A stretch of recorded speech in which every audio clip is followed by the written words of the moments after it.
Cleek, The Man of the 40 Faces, by Thomas W. Hanshew. Prologue. The affair of the man who called himself Hamilton Cleek. The thing wouldn't have happened if any other constable than Collins had been on point duty at Blackfriars Bridge that morning. For Collins was young, good-looking, and knew it. Nature had gifted him with a susceptible heart and a fond eye for the beauties of femininity. So when he looked round and saw the woman threading her way through the maze of vehicles at Dead Man's Corner, with her skirt held up just enough to show two twinkling little feet in French shoes, and over them a graceful, willowy figure, and over that an enchanting, if rather too highly tinted, face, with almond eyes and a fluff of shining hair under the screen of a big Parisian hat, that did for him on the spot. He saw at a glance that she was French, exceedingly French. And he preferred English beauty as a rule. But, French or English, beauty is beauty. And here undeniably was a perfect type. So he unhesitatingly sprang to her assistance and piloted her safely to the curb, revelling in her voluble thanks, and tingling as she clung timidly but rather firmly to him. "Sir, I have to give you much gratitude," she said, in a pretty, wistful sort of way, as they stepped onto the pavement. Then she dropped her hand from his sleeve, looked up at him, and shyly drooped her head, as if overcome with confusion and surprise at the youth and good looks of him. "Ah, it is nowhere in the world but Londres one finds this delicate attention, this splendid sergeant de ville," she added with a sort of sigh. "You are wonderful. You are most wonderful, you Anglais police. Sir, I am a stranger. I know not the ways of this city of amazement. And if monsieur would so kindly direct me where to find the Abbey of the Westminster—" Before P.C. Collins could tell her that, if that were her destination, she was a good deal out of her latitude. Indeed, even before she concluded what she was saying, over the rumble of the traffic there rose a thin, shrill, piping sound, which, to ears trained to the call of it, possessed a startling significance. It was the shrilling of a police whistle, far off down the embankment. "Hullo, that's a call to the man on point," exclaimed Collins, all alert at once. "Excuse me, mum. See you presently. Something's up. One of my mates is a-signalling me." "Mates, monsieur? Mates? Signalling? I shall not understand the words. But yes, what shall that mean, eh?" "Good Lord, don't bother me now. I mean, wait a bit. That's the call to head off someone, and by George, there he is now, coming head on, the hound, and running like the wind." For of a sudden, through a break in the traffic, a scudding figure had sprung into sight. The figure of a man in a grey frock-coat and a shining topper. A well-groomed, well-set-up man, with a small turned-up moustache, and hair of that peculiar purplish red one sees only on the shell of a roasted chestnut. As he swung into sight, the distant whistle shrilled again. Far off in the distance, voices sent up cries of "Head him off! Stop that man!" etc. Then those on the pavement near to the fugitive took up the cry, joined in pursuit, and in a twinkling, what with cabmen, trammen, draymen, and pedestrians shouting, there was hubbub enough for Hades. "A swell pickpocket, I'll lay my life," commented Collins, as he squared himself for an encounter, and made ready to leap on the man when he came within gripping distance. "Here, get out of the way, mademoiselle. Business before pleasure. And besides, you're like to get bowled over in the rush. Here, chauffeur!" This to the driver of a big black motor car which swept round the angle of the bridge at that moment, and made as though to scud down the embankment into the thick of the chase. "Pull that thing up sharp. Stop where you are, dead still. At once, do you hear? We don't want you getting in the way. Now then," nodding his head in the direction of the running man, "come on, you bounder, I'm ready for you." And, as if he really heard that invitation, and really was eager to accept it, the red-headed man did come on with a vengeance. And all the time, Mademoiselle, unheeding Collins's advice, stood calmly and silently waiting. Onward came the runner, with the whole roaring pack in his wake, dodging in and out among the vehicles, flooring people who got in his way, scudding, dodging, leaping, like a fox hard pressed by the hounds, until, all of a moment, he spied a break in the traffic, leapt through it, and then there was mischief. For Collins sprang at him like a cat, gripped two big, strong as iron hands on his shoulders, and had him tight and fast.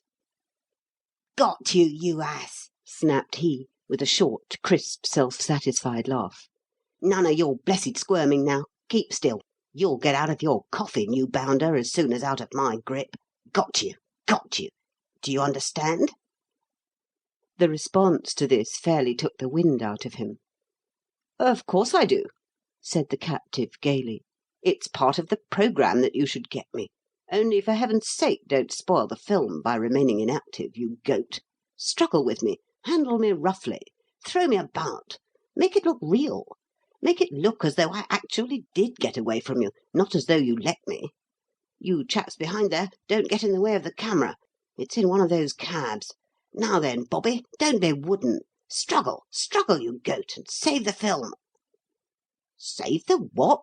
gasped Collins. "Here, good Lord, do you mean to say—" "Struggle, struggle, struggle," cut in the man impatiently. "Can't you grasp the situation? It's a put-up thing.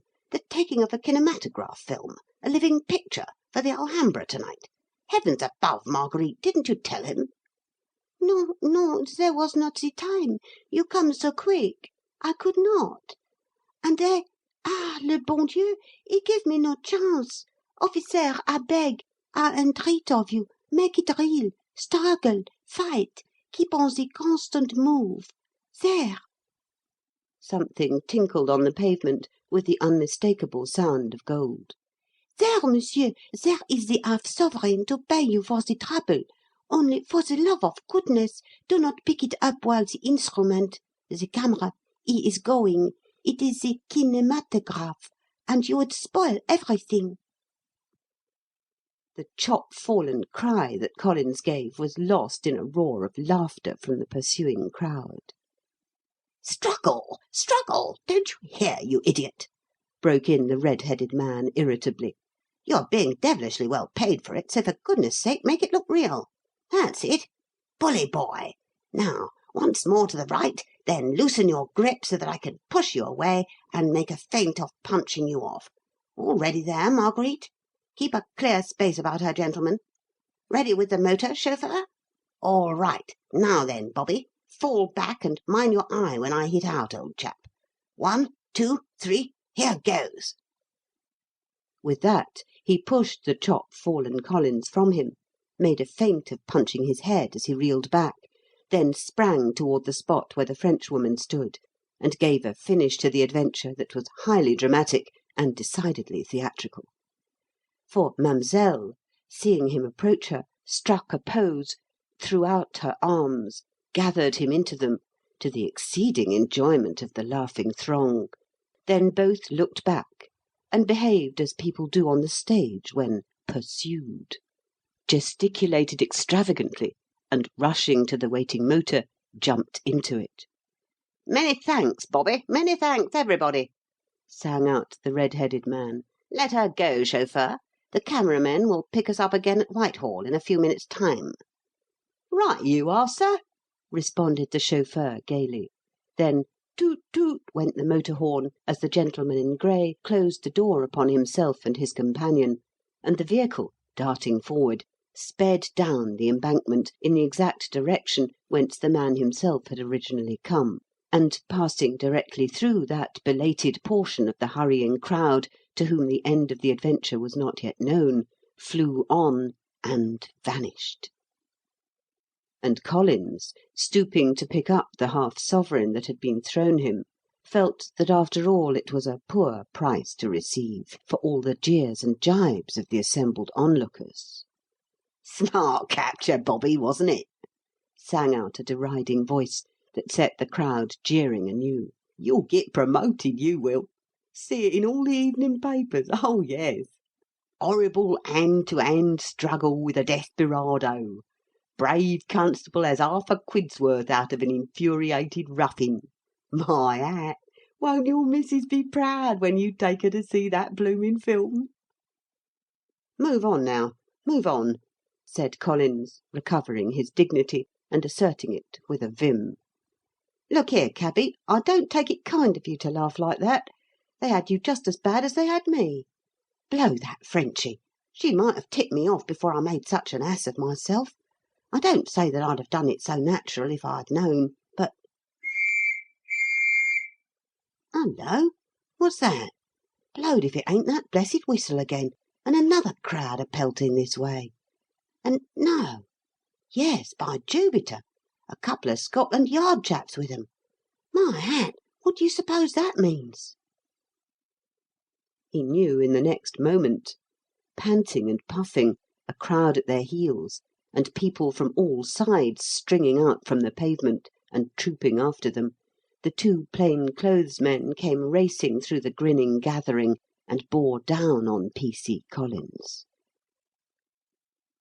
"Hello, Smathers, you in this too?" began he, his feelings softened by the knowledge that other arms of the law would figure on that film with him at the Alhambra to-night. "Now, what are you after, you goat? That French lady or the red-headed party in the grey suit?" Yes, of course I am. You heard me signal you to head him off, didn't you?" replied Smathers, looking round and growing suddenly excited when he realised that Collins was empty-handed, and that the red-headed man was not there. "Heavens! You never let him get away, did you? You grabbed him, didn't you? Eh?" "Of course I grabbed him. Come out of it. What are you giving me, you josser?" said Collins, with a wink and a grin. "Ain't you found out even yet, you silly? Why, it was only a faked-up thing, the taking of a kinematograph picture for the Alhambra. You and Petrie ought to have been here sooner and got your wages, you goats. I got half a quid for my share when I let him go." Smathers and Petrie lifted up their voices in one despairing howl. "When you what?" fairly yelled Smathers. You fool! You don't mean to tell me that you let them take you in like that, those two? You don't mean to tell me that you had him in your hands, and then let him go? You did? Oh, you 77 kinds of a double-barrelled ass! Had him, think of it, had him and let him go! Did yourself out of a share in a reward of 200 quid, when you'd only to shut your hands and hold on to it. 200 quid? What are you talking about? Wasn't it true? Wasn't it a kinematograph picture after all? No, you fool, no! howled Smathers, fairly dancing with despair. Oh, you blithering idiot! You 97 varieties of a fool! Do you know who you had in your hands? Do you know who you let go? It was that devil 40 Faces, the vanishing cracksman, the man who calls himself Hamilton Cleek. And the woman was his pal, his confederate, his blessed stool pigeon, Margot, the Queen of the Apache. And she came over from Paris to help him in that clean scoop of Lady Dresmer's jewels last week." "Heavens!" gulped Collins, too far gone to say anything else, too deeply dejected to think of anything but that he had the man for whom Scotland Yard had been groping for a year, the man over whom all England, all France, all Germany wondered, close shut in the grip of his hands and then had let him go. The biggest and boldest criminal the police had ever had to cope with, the almost supernatural genius of crime, who defied all systems, laughed at all laws, mocked at all the Vidocs and Dupins and Sherlock Holmeses, whether amateur or professional, French or English, German or American, that ever had been or ever could be pitted against him, and who, for sheer devilry, for diabolical ingenuity, and for colossal impudence, as well as for a nature-bestowed power that was simply amazing, had not his match in all the universe. Who or what he really was, whence he came, whether he was English, Irish, French, German, Yankee, Canadian, Italian, or Dutchman, no man knew, and no man might ever hope to know unless he himself chose to reveal it. In his many encounters with the police, he had assumed the speech, the characteristics, and indeed the facial attributes of each in turn, and assumed them with an ease and a perfection that were simply marvellous, and had gained for him the sobriquet of 40 Faces among the police, and of the Vanishing Cracksman among the scribes and reporters of newspaperdom. That he came, in time, to possess another name than these was due to his own whim and caprice, his own bald, unblushing impudence.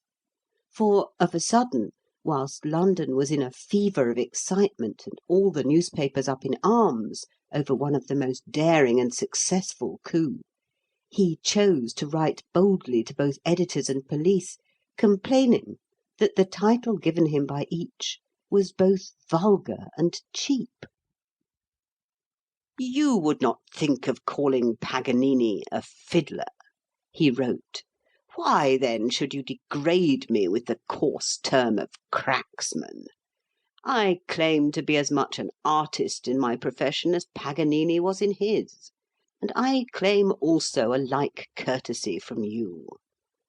So, then, if in the future it becomes necessary to allude to me, and I fear it often will, I shall be obliged if you do so as the man who calls himself Hamilton Cleek.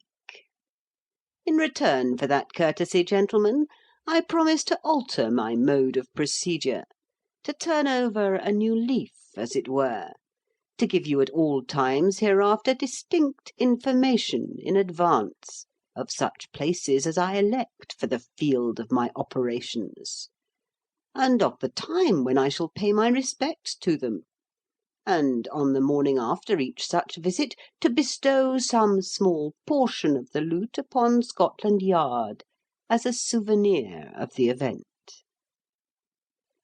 And to that remarkable programme he rigidly adhered from that time forth, always giving the police 12 hours' notice, always evading their traps and snares, always carrying out his plans in spite of them, and always, on the morning after, sending some trinket or trifle to Superintendent Narkom of Scotland Yard, in a little pink cardboard box tied up with rose-coloured ribbon, and marked with the compliments of the man who calls himself Hamilton Cleek.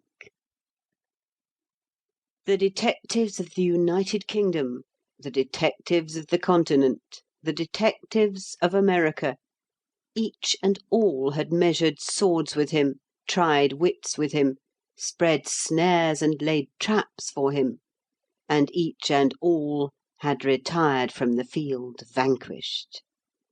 And this was the man that he, Police Constable Samuel James Collins, had actually had in his hands, nay, in his very arms, and then had given up for half a sovereign and let go. "Oh, so help me!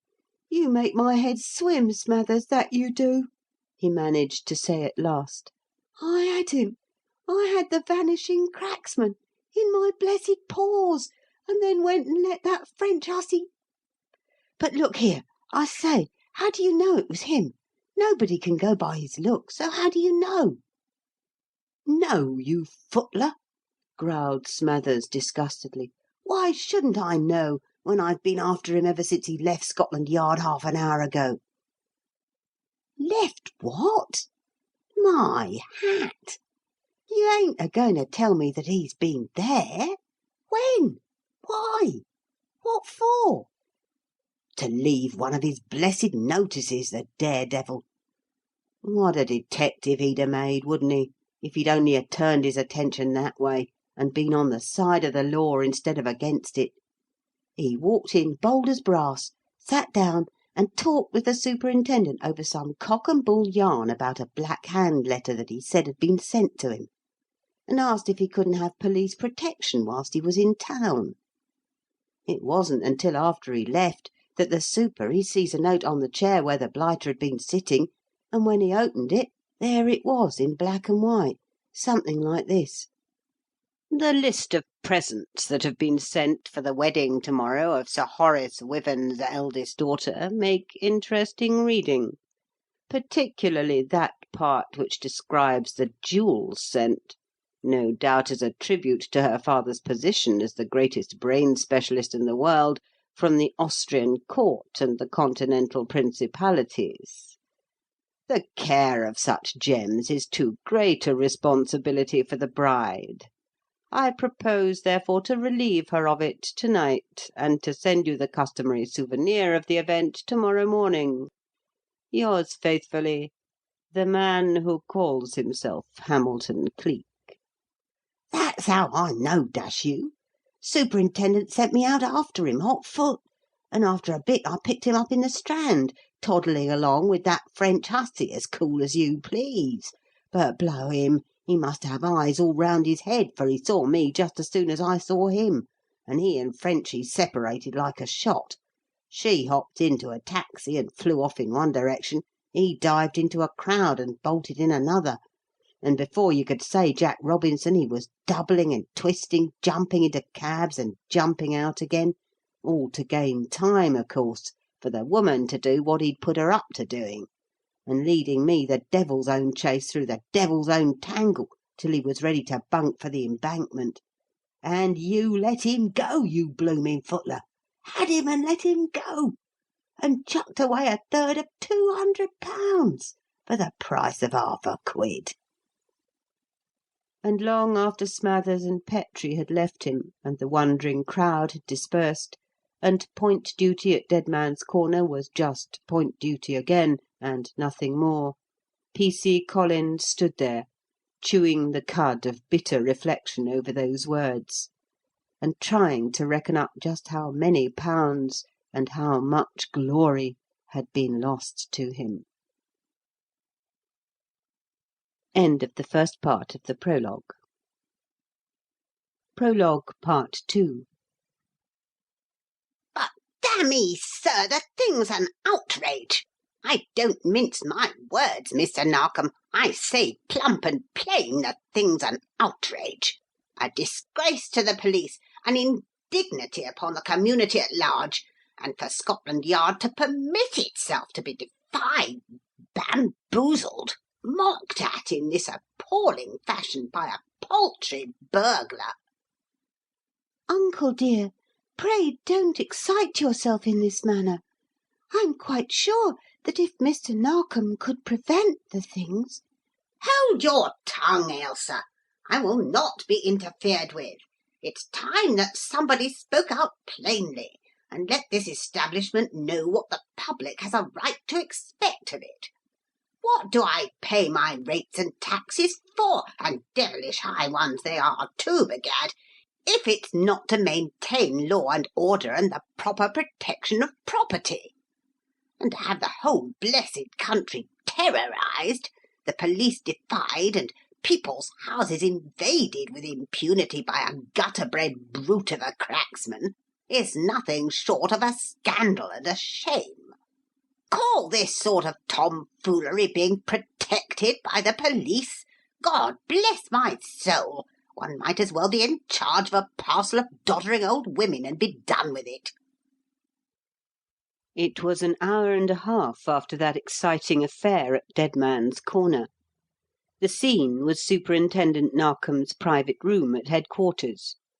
The dramatis personae, Mr. Maverick Narkom himself, Sir Horace Wyvern, and Miss Ailsa Lorne, his niece, a slight, fair-haired, extremely attractive girl of 20, the only and orphaned daughter of a much-loved sister, who, up till a year ago, had known nothing more exciting in the way of life than that which is to be found in a small village in Suffolk, and falls to the lot of an underpaid vicar's only child. A railway accident had suddenly deprived her of both parents, throwing her wholly upon her own resources, without a penny in the world. Sir Horace had gracefully come to the rescue and given her a home and a refuge, being doubly repaid for it by the affection and care she gave him, and the manner in which she assumed control of a household which hitherto had been left wholly to the attention of servants, Lady Wyvern having long been dead, and her 2 daughters of that type which devotes itself entirely to the pleasures of society and the demands of the world. A regular pepper-box of a man, testy, short-tempered, exacting, Sir Horace had flown headlong to Superintendent Narkom's office as soon as that gentleman's note, telling him of the Vanishing Cracksman's latest threat, had been delivered, and on Miss Lorne's advice had withheld all news of it from the members of his household, and brought her with him. I tell you that Scotland Yard must do something. Must, must, must, stormed he, as Narkom, resenting that stigma upon the institution, puckered up his lips and looked savage. That fellow has always kept his word, always, in spite of your precious band of muffs. And if you let him keep it this time, when there's upwards of £40,000 worth of jewels in the house, it will be nothing less than a national disgrace. And you and your wretched collection of bunglers will be covered with deserved ridicule. Narkom swung round, smarting under these continued taunts, these flings at the efficiency of his prided department, his nostrils dilated, his temper strained to the breaking point. Well, he won't keep it this time, I promise you that, he rapped out sharply. Sooner or later, every criminal, no matter how clever, meets his Waterloo, and this shall be his. I'll take this affair in hand myself, Sir Horace.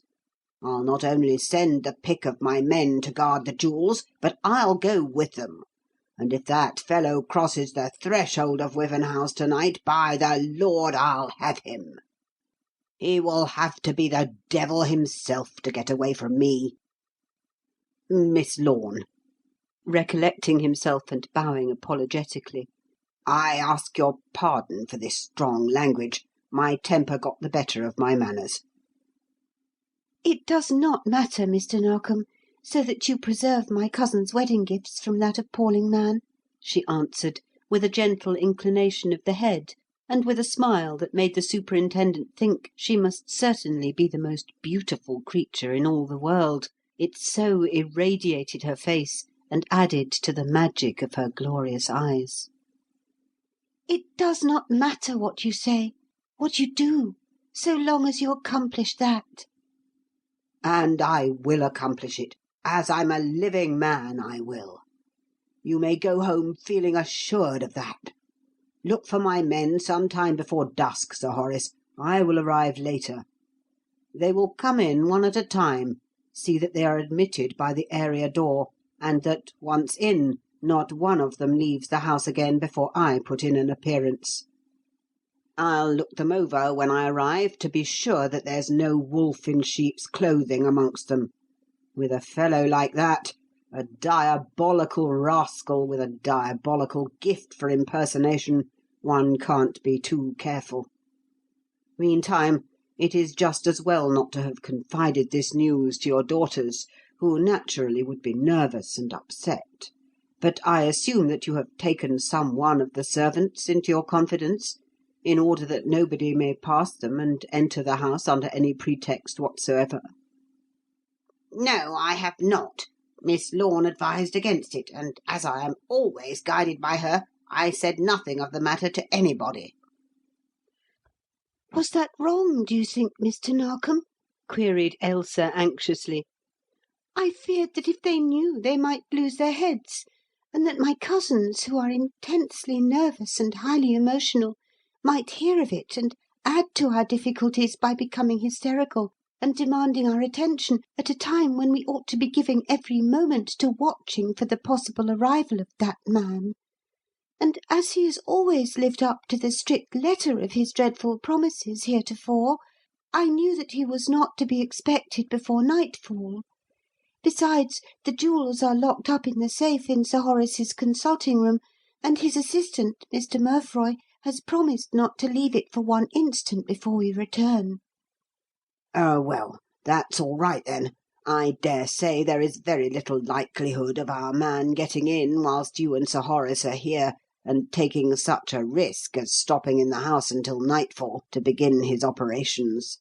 Still, it was hardly wise, and I should advise hurrying back as fast as possible and taking at least one servant, the one you feel least likely to lose his head, into your confidence, Sir Horace, and putting him on the watch for my men. Otherwise, keep the matter as quiet as you have done, and look for me about 9 o'clock. And rely upon this as a certainty: the Vanishing Cracksman will never get away with even one of those jewels if he enters that house to-night, and never get out of it unshackled." With that, he suavely bowed his visitors out, and rang up the pick of his men without an instant's delay. Promptly at 9 o'clock he arrived, as he had promised, at Wyvern House, and was shown into Sir Horace's consulting room, where Sir Horace himself and Miss Lorne were awaiting him, and keeping close watch before the locked door of a communicating apartment in which sat the 6 men who had preceded him. He went in and put them all and severally through a rigid examination, pulling their hair and beards, rubbing their faces with a clean handkerchief in quest of any trace of make-up or disguise of any sort, examining their badges and the marks on the handcuffs they carried with them to make sure that they bore the sign which he himself had scratched upon them in the privacy of his own room a couple of hours ago. "No mistake about this lot," he announced with a smile. "Has anybody else entered or attempted to enter the house?" "Not a soul," replied Miss Lorne. "I didn't trust anybody to do the watching, Mr. Narkom. I watched myself." "Good. Where are the jewels? In that safe?" "No," replied Sir Horace. "They are to be exhibited in the picture gallery for the benefit of the guests at the wedding breakfast to-morrow, and as Miss Wyvern wished to superintend the arrangement of them herself, and there would be no time for that in the morning, she and her sister are in there laying them out at this moment. As I could not prevent that without telling them what we have to dread, I did not protest against it. But if you think it will be safer to return them to the safe after my daughters have gone to bed, Mr. Narkom—" "Not at all necessary. If our man gets in, their lying there in full view like that will prove a tempting bait, and, well, he'll find there's a hook behind it. I shall be there waiting for him. Now go and join the ladies, you and Miss Lorne, and act as though nothing out of the common was in the wind. My men and I will stop here, and you had better put out the light and lock us in, so that there may be no danger of anybody finding out that we are here. No doubt Miss Wyvern and her sister will go to bed earlier than usual on this particular occasion. Let them do so. Send the servants to bed, too. You and Miss Lorne go to your beds at the same time as the others, or at least let them think that you have done so. Then come down and let us out."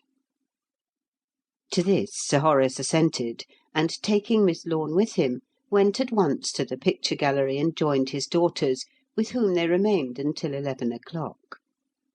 Promptly at that hour, however, the house was locked up, the bride-elect and her sister went to bed, the servants having already gone to theirs, and stillness settled down over the darkened house. At the end of a dozen minutes, however, it was faintly disturbed by the sound of slippered feet coming along the passage outside the consulting room, then a key slipped into the lock, the door was opened, the light switched on, and Sir Horace and Miss Lorne appeared before the eager watchers. "Now then, lively, my men! Look sharp!" whispered Narkom.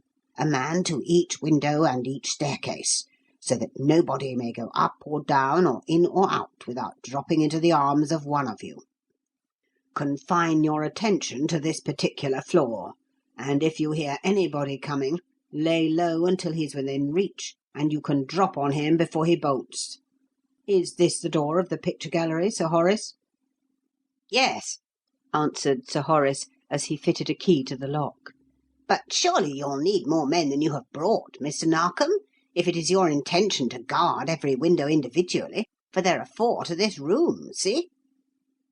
With that he swung open the door, switched on the electric light, and Narkom fairly blinked at the dazzling sight that confronted him.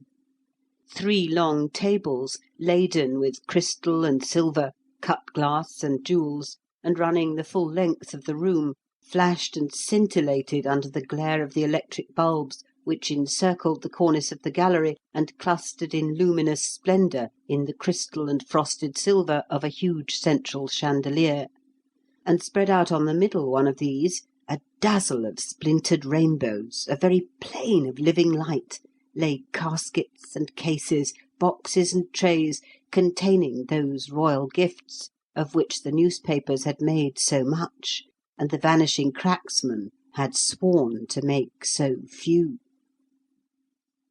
Mr. Narkom went over and stood beside the glittering mass, resting his hand against the table and feasting his eyes upon all that opulent splendour. "God bless my soul! It's superb! It's amazing!" he commented. "No wonder the fellow is willing to take risks for a prize like this. You are a splendid temptation, a gorgeous bait, you beauties. But the fish that snaps at you will find that there's a nasty hook underneath, in the shape of Maverick Narkom. Never mind the many windows, Sir Horace. Let him come in by them, if that's his plan. I'll never leave these things for one instant between now and the morning. Good night, Miss Lorne. Go to bed and to sleep. You do the same, Sir Horace. My lay is here." With that he stooped, and, lifting the long drapery which covered the table and swept down in heavy folds to the floor, crept out of sight under it and let it drop back into place again. "Switch off the light and go," he called to them in a low-sunk voice. "Don't worry yourselves, either of you. Go to bed and to sleep if you can." As if we could, answered Miss Lorne agitatedly. "I shan't be able to close an eyelid. I'll try, of course, but I know I shall not succeed. Come, uncle, come. Oh, do be careful, Mr. Narkom. And if that horrible man does come—" "I'll have him, so help me God," he vowed. "Switch off the light and shut the door as you go out. This is 40 Faces, Waterloo at last." And in another moment the light snicked out, the door closed, and he was alone in the silent room.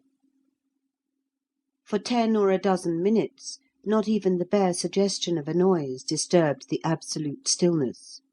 Then, of a sudden, his trained ear caught a faint sound that made him suck in his breath and rise on his elbow, the better to listen. A sound which came, not without the house, but from within, from the dark hall where he had stationed his men, to be exact. As he listened, he was conscious that some living creature had approached the door, touched the handle, and, by the swift, low rustle and the sound of hard breathing, that it had been pounced upon and seized. He scrambled out from beneath the table, snicked on the light, whirled open the door, and was in time to hear the irritable voice of Sir Horace say testily, "Don't make an ass of yourself by your overzealousness. I've only come down to have a word with Mr. Narkom." And to see him standing on the threshold, grotesque in a baggy suit of striped pyjamas, with one wrist enclosed as in a steel band by the gripped fingers of Petrie. "Why didn't you say it was you, sir?" exclaimed that crestfallen individual. as the flashing light made manifest his mistake. "When I heard you first and see you come up out of that back passage, I made sure it was him. And if you'd have struggled, I'd have bashed your head as sure as eggs." "Thank you for nothing," he responded testily. "You might have remembered, however, that the man's first got to get into the place before he can come downstairs. Mr. Narkom," turning to the superintendent, "I was just getting into bed when I thought of something I'd neglected to tell you, and as my niece is sitting in her room with the door open, and I wasn't anxious to parade myself before her in my night clothes, I came down by the back staircase. I don't know how in the world I came to overlook it, but I think you ought to know that there's a way of getting into the picture gallery without using either the windows or the stairs, and that way ought to be both searched and guarded." "Where is it? What is it? Why in the world didn't you tell me in the first place?" exclaimed Narkom irritably, as he glanced round the place searchingly. "Is it a panel, a secret door, or what? This is an old house, and old houses are sometimes a very nest of such things." "Happily, this one isn't. It's a modern innovation, not an ancient relic, that offers the means of entrance in this case. A Yankee occupied this house before I bought it from him. One of those blessed shivery individuals his country breeds, who can't stand a breath of cold air indoors after the passing of the autumn. The wretched man put one of those wretched American inflictions, a hot air furnace, in the cellar, with huge pipes running to every room in the house, great tin monstrosities bigger round than a man's body, ending in openings in the wall with what they call registers to let the heat in, or shut it out as they please.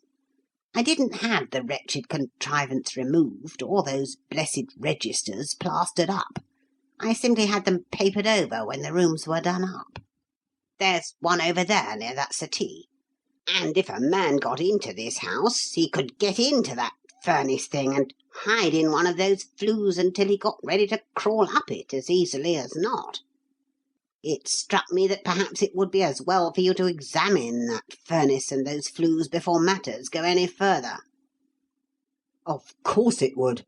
Great Scott! Sir Horace, why didn't you think to tell me of this thing before?" said Narkom excitedly. "The fellow may be in it at this minute. Come, show me the wretched thing."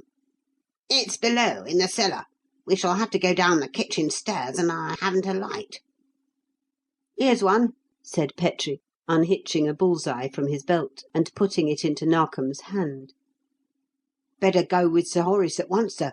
Leave the door of the gallery open and the light on.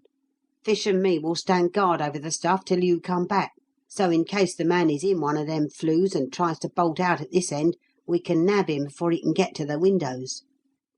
"A good idea," commented Narkom. "Come on, Sir Horace. Is this the way?" "Yes, but you'll have to tread carefully, and mind you don't fall over anything. A good deal of my paraphernalia, bottles, retorts, and the like, is stored in the little recess at the foot of the staircase, and my assistant is careless and leaves things lying about." Evidently the caution was necessary, for a minute or so after they had passed on and disappeared behind the door leading to the kitchen stairway, Petrie and his colleagues heard a sound as of something being overturned and smashed, and laughed softly to themselves. Evidently, too, the danger of the furnace had been grossly exaggerated by Sir Horace, for when, a few minutes later, the door opened and closed, and Narkom's men, glancing toward it, saw the figure of their chief reappear, it was plain that he was in no good temper, since his features were knotted up into a scowl, and he swore audibly as he snapped the shutter over the bull's-eye and handed it back to Petrie. "Nothing worth looking into, Superintendent?" "No, not a thing," he replied. "The silly old josser! Pulling me down there amongst the coals and rubbish for an insane idea like that. Why, the flues wouldn't admit the passage of a child, and even then there's a bend, an abrupt elbow that nothing but a cat could crawl up. And that's a man who's an authority on the human brain. I sent the old silly back to bed by the way he came, and if—" There he stopped short, and sucked in his breath with a sharp, wheezing sound. For, of a sudden, a swift pattering footfall, and a glimmer of moving light had sprung into being and drawn his eyes upward. And there, overhead, was Miss Lorne coming down the stairs from the upper floor in a state of nervous excitement, and with a bedroom candle in her shaking hand, a loose gown flung on over her nightdress, and her hair streaming over her shoulders in glorious disarray. He stood and looked at her with ever-quickening breath, with ever-widening eyes, as though the beauty of her had wakened some dormant sense whose existence he had never suspected; as though, until now, he had never known how fair it was possible for a woman to be, how fair, how lovable, how much to be desired. And whilst he was so looking, she reached the foot of the staircase and came pantingly toward him. "Oh, Mr. Narkom, what was it? That noise I heard?" she said, in a tone of deepest agitation. "It sounded like a struggle, like the noise of something breaking, and I dressed as hastily as I could and came down. Did he come? Has he been here? Have you caught him? Oh, why don't you answer me instead of staring at me like this? Can't you see how nervous, how frightened I am? Dear heaven, will no one tell me what has happened?" "Nothing has happened, miss," answered Petrie, catching her eye as she flashed round on him. "You'd better go back to bed. Nobody's been here but Sir Horace. The noise you heard was me a-grabbing of him, and he and Mr. Narkom a-tumbling over something as they went down to look at the furnace." "Furnace? What furnace? What are you talking about?" she cried agitatedly. "What do you mean by saying that Sir Horace came down?" "Only what the superintendent himself will tell you, miss, if you ask him. Sir Horace came downstairs in his pyjamas a few minutes ago to say as he'd recollected about the flues of the furnace in the cellar being big enough to hold a man, and then him and Mr. Narkom went below to have a look at it." She gave a sharp and sudden cry, and her face went as pale as a dead face. "Sir Horace came down?" she repeated, moving back a step and leaning heavily against the banister. "Sir Horace came down to look at the furnace? We have no furnace." "What?" "We have no furnace, I tell you. And Sir Horace did not come down. He is up there still. I know, I tell you, because I feared for his safety, and when he went to his room, I locked him in." "Superintendent!" The word was voiced by every man present, and 6 pairs of eyes turned toward Narkom with a look of despairing comprehension. "Get to the cellar! Head the man off! It's he, the cracksman!" he shouted out. "Find him! Get him! Nab him, if you have to turn the house upside down!" They needed no second bidding, for each man grasped the situation instantly, and in a twinkling there was a veritable pandemonium.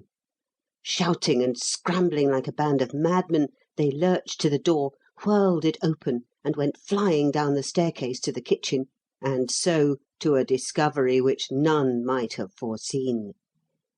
For almost as they entered, they saw lying on the floor a suit of striped pyjamas, and close to it, gagged, bound, helpless, trussed up like a goose that was ready for the oven, gyves on his wrists, gyves on his ankles, their chief, their superintendent, Mr. Maverick Narkom, in a state of collapse, and with all his outer clothing gone. "After him! After that devil, and £1,000 to the man that gets him!" he managed to gasp as they rushed to him and ripped loose the gag. "He was here when we came. He has been in the house for hours.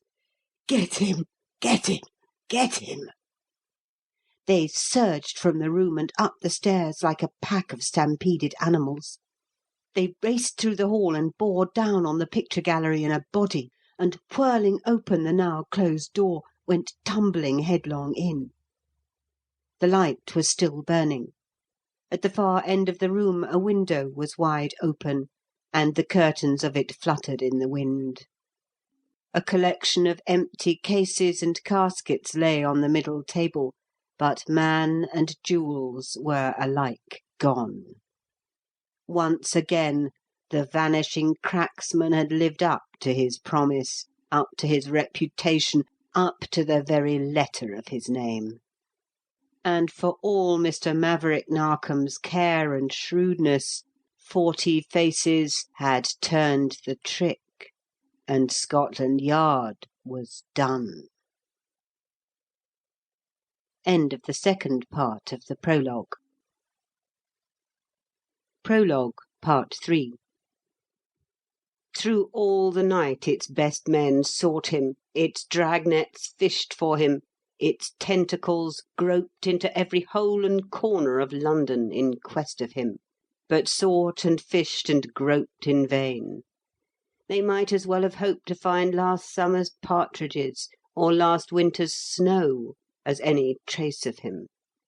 He had vanished as mysteriously as he had appeared, and no royal jewels graced the display of Miss Wyvern's wedding gifts on the morrow. But it was fruitful of other gifts, fruitful of an even greater surprise, that morrow. For the first time since the day he had given his promise, no souvenir from the man who called himself Hamilton Cleek, no part of last night's loot came to Scotland Yard. And it was while the evening papers were making screaming copy and glaring headlines out of this, that the surprise in question came to pass. Miss Wyvern's wedding was over. The day and the bride had gone, and it was 10:30 at night when Sir Horace, answering a hurry call from headquarters, drove post-haste to Superintendent Narkom's private room, and passing in under a red and green lamp which burned over the doorway, entered and met that surprise. Maverick Narkom was there alone, standing beside his desk, with the curtains of his window drawn and pinned together, and at his elbow an unlighted lamp of violet-coloured glass, standing and looking thoughtfully down at something which lay before him. He turned as his visitor entered, and made an open-handed gesture towards it. "Look here," he said laconically.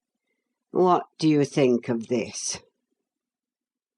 Sir Horace moved forward and looked, then stopped and gave a sort of wondering cry. The electric bulbs overhead struck a glare of light down on the surface of the desk, and there, spread out on the shining oak, lay a part of the royal jewels that had been stolen from Wyvern House last night. Narkom! You got him, then? Got him after all? No, I did not get him. I doubt if any man could if he chose not to be found, said Narkom bitterly. I did not recover these jewels by any act of my own. He sent them to me, gave them up voluntarily. Gave them up? After he had risked so much to get them? God bless my soul, what a man! Why, there must be quite half here of what he took. There is half, an even half. He sent them tonight, and with them this letter. Look at it, and you will understand why I sent for you and asked for you to come alone. There's some good in even the devil, I suppose, if one but knows how to reach it and stir it up. Sir Horace read, I have lived a life of crime from my very boyhood because I couldn't help it, because it appealed to me, because I glory in risks and revel in dangers. I never knew where it would lead me. I never thought, never cared. But I looked into the gateway of heaven last night, and I can't go down the path to hell any longer. Here is an even half of Miss Wyvern's jewels. If you and her father would have me hand over the other half to you, and would have the vanishing cracksman disappear for ever, and a useless life converted into a useful one, you have only to say so to make it an accomplished thing. All I ask in return is your word of honour, to be given to me by signal, that you will send for Sir Horace Wyvern to be at your office at 11 o'clock tonight, and that you and he will grant me a private interview unknown to any other living being. A red and green lantern hung over the doorway leading to your office will be the signal that you agree, and a violet light in your window will be the pledge of Sir Horace Wyvern.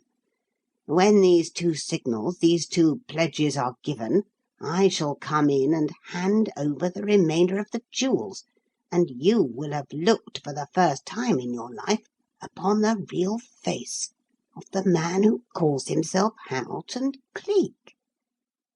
"God bless my soul! What an amazing creature! What an astounding request!" exclaimed Sir Horace, as he laid the letter down.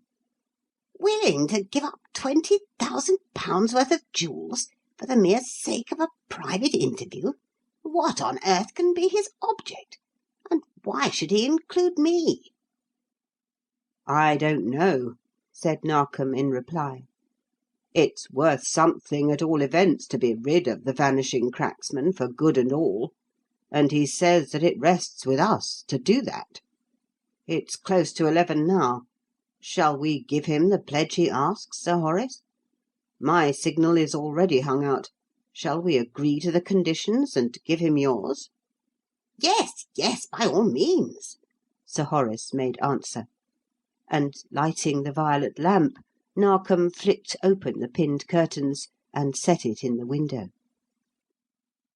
For 10 minutes nothing came of it, and the two men, talking in whispers while they waited, began to grow nervous. Then, somewhere in the distance, a clock started striking 11, and without so much as a warning sound, the door flashed open, flashed shut again. A voice that was undeniably the voice of breeding and refinement said quietly, "Gentlemen, my compliments. Here are the diamonds, and here am I." And the figure of a man, faultlessly dressed, faultlessly mannered, with the slim-loined form, the slim-walled nose, and the clear-cut features of the born aristocrat, stood in the room. His age might lie anywhere between 25 and 35. His eyes were straight-looking and clear. His fresh, clean-shaven face was undeniably handsome, and whatever his origin, whatever his history, there was something about him in look, in speech, in bearing, that mutely stood sponsor for the thing called birth. "God bless my soul!" exclaimed Sir Horace, amazed and appalled to find the reality so widely different from the image he had drawn. "What monstrous juggle is this? Why, man alive, you're a gentleman! Who are you? What's driven you to a dog's life like this?" "A natural bent, perhaps, a supernatural gift, certainly, Sir Horace," he made reply. "Look here. Could any man resist the temptation to use it when he was endowed by nature with the power to do this?" His features seemed to rise and knot, and assume in as many moments a dozen different aspects. "I've had the knack of doing that since the hour I could breathe. Could any man go straight with a fateful gift like that if the laws of nature said that he should not?" "And do they say that?" "That's what I want you to tell me. That's why I have requested this interview. I want you to examine me, Sir Horace, to put me through those tests you use to determine the state of mind of the mentally fit and mentally unfit. I want to know if it is my fault that I am what I am, and if it is myself I have to fight in future, or the devil that lives within me. I'm tired of wallowing in the mire. A woman's eyes have lit the way to heaven for me. I want to climb up to her, to win her, to be worthy of her, and to stand beside her in the light." "Her? What her?" "That's my business, Mr. Narkom, and I'll take no man into my confidence regarding that." "Yes, my friend, but Margot, how about her?" "I'm done with her. We broke last night when I returned, and she learned Never mind what she learned. I'm done with her. Done with the lot of them. My life is changed for ever." "In the name of heaven, man, who and what are you?" "Cleek, just Cleek. Let it go at that," he made reply. "Whether it's my name or not is no man's business. Who I am, what I am, whence I came, is no man's business either. Cleek will do. Cleek of the 40 Faces. Never mind the past. My fight is with the future. And so examine me, Sir Horace, and let me know if I or Fate's to blame for what I am." Sir Horace did. "Absolutely fate," he said, when, after a long examination, the man put the question to him again. "It is the criminal brain fully developed, horribly pronounced. God help you, my poor fellow, but a man simply could not be other than a thief and a criminal with an organ like that. There's no hope for you to escape your natural bent except by death. You can't be honest. You can't rise. You never will rise. It's useless to fight against it." "I will fight against it. I will rise. I will! I will! I will!" he cried out vehemently. "There is a way to put such craft and cunning to account, a way to fight the devil with his own weapons and crush him under the weight of his own gifts, and that way I'll take. Mr. Narkom!" He whirled and walked toward the superintendent, his hand outstretched, his eager face aglow. "Mr. Narkom, help me. Take me under your wing. Give me a start. Give me a chance. Give me a lift on the way up." "Good heaven, man! You don't mean—" "I do. I do. So help me heaven, I do. All my life I've fought against the law. Now let me switch over and fight with it. I'm tired of being Cleek the thief, Cleek the burglar. Make me Cleek the detective, and let us work together, hand in hand, for a common cause and for the public good. Will you, Mr. Narkom? Will you?" "Will I? Won't I?" said Narkom, springing forward and gripping his hand. "Jove, what a detective you will make! Bully boy, bully boy!" "It's a compact, then?" "It's a compact, Cleek." "Thank you," he said in a choked voice. "You've given me my chance. Now watch me live up to it. The Vanishing Cracksman has vanished for ever, Mr. Narkom, and it's Cleek the detective, Cleek of the 40 Faces from this time on. Now give me your riddles. I'll solve them one by one." End of the prologue. Cleek, the Man of the 40 Faces, by Thomas W. Hanshew. Chapter 1. The sound came again, so unmistakably this time the sound of a footstep in the soft, squashy ooze on the heath, there could be no question regarding the nature of it. Miss Lorne came to an instant standstill, and clutched her belongings closer to her with a shake and a quiver, and a swift prickle of goose-flesh ran round her shoulders and up and down the backs of her hands. There was good, brave blood in her, it is true, but good, brave blood isn't much to fall back upon if you happen to be a girl without escort, carrying a handbag containing 20-odd pounds in money, several bits of valuable jewellery, your whole earthly possessions, in fact, and have lost your way on Hampstead Heath at 8:30 at night, with a spring fog shutting you in like a wall and shutting out everything else but a mackerel collection of clouds that looked like grey smudges on the greasy silver of a twilit sky. She looked round, but she could see nothing and nobody. The heath was a white waste that might have been part of the scenery in Lapland for all there was to tell that it lay within reach of the heart and pulse of the sluggish Leviathan London.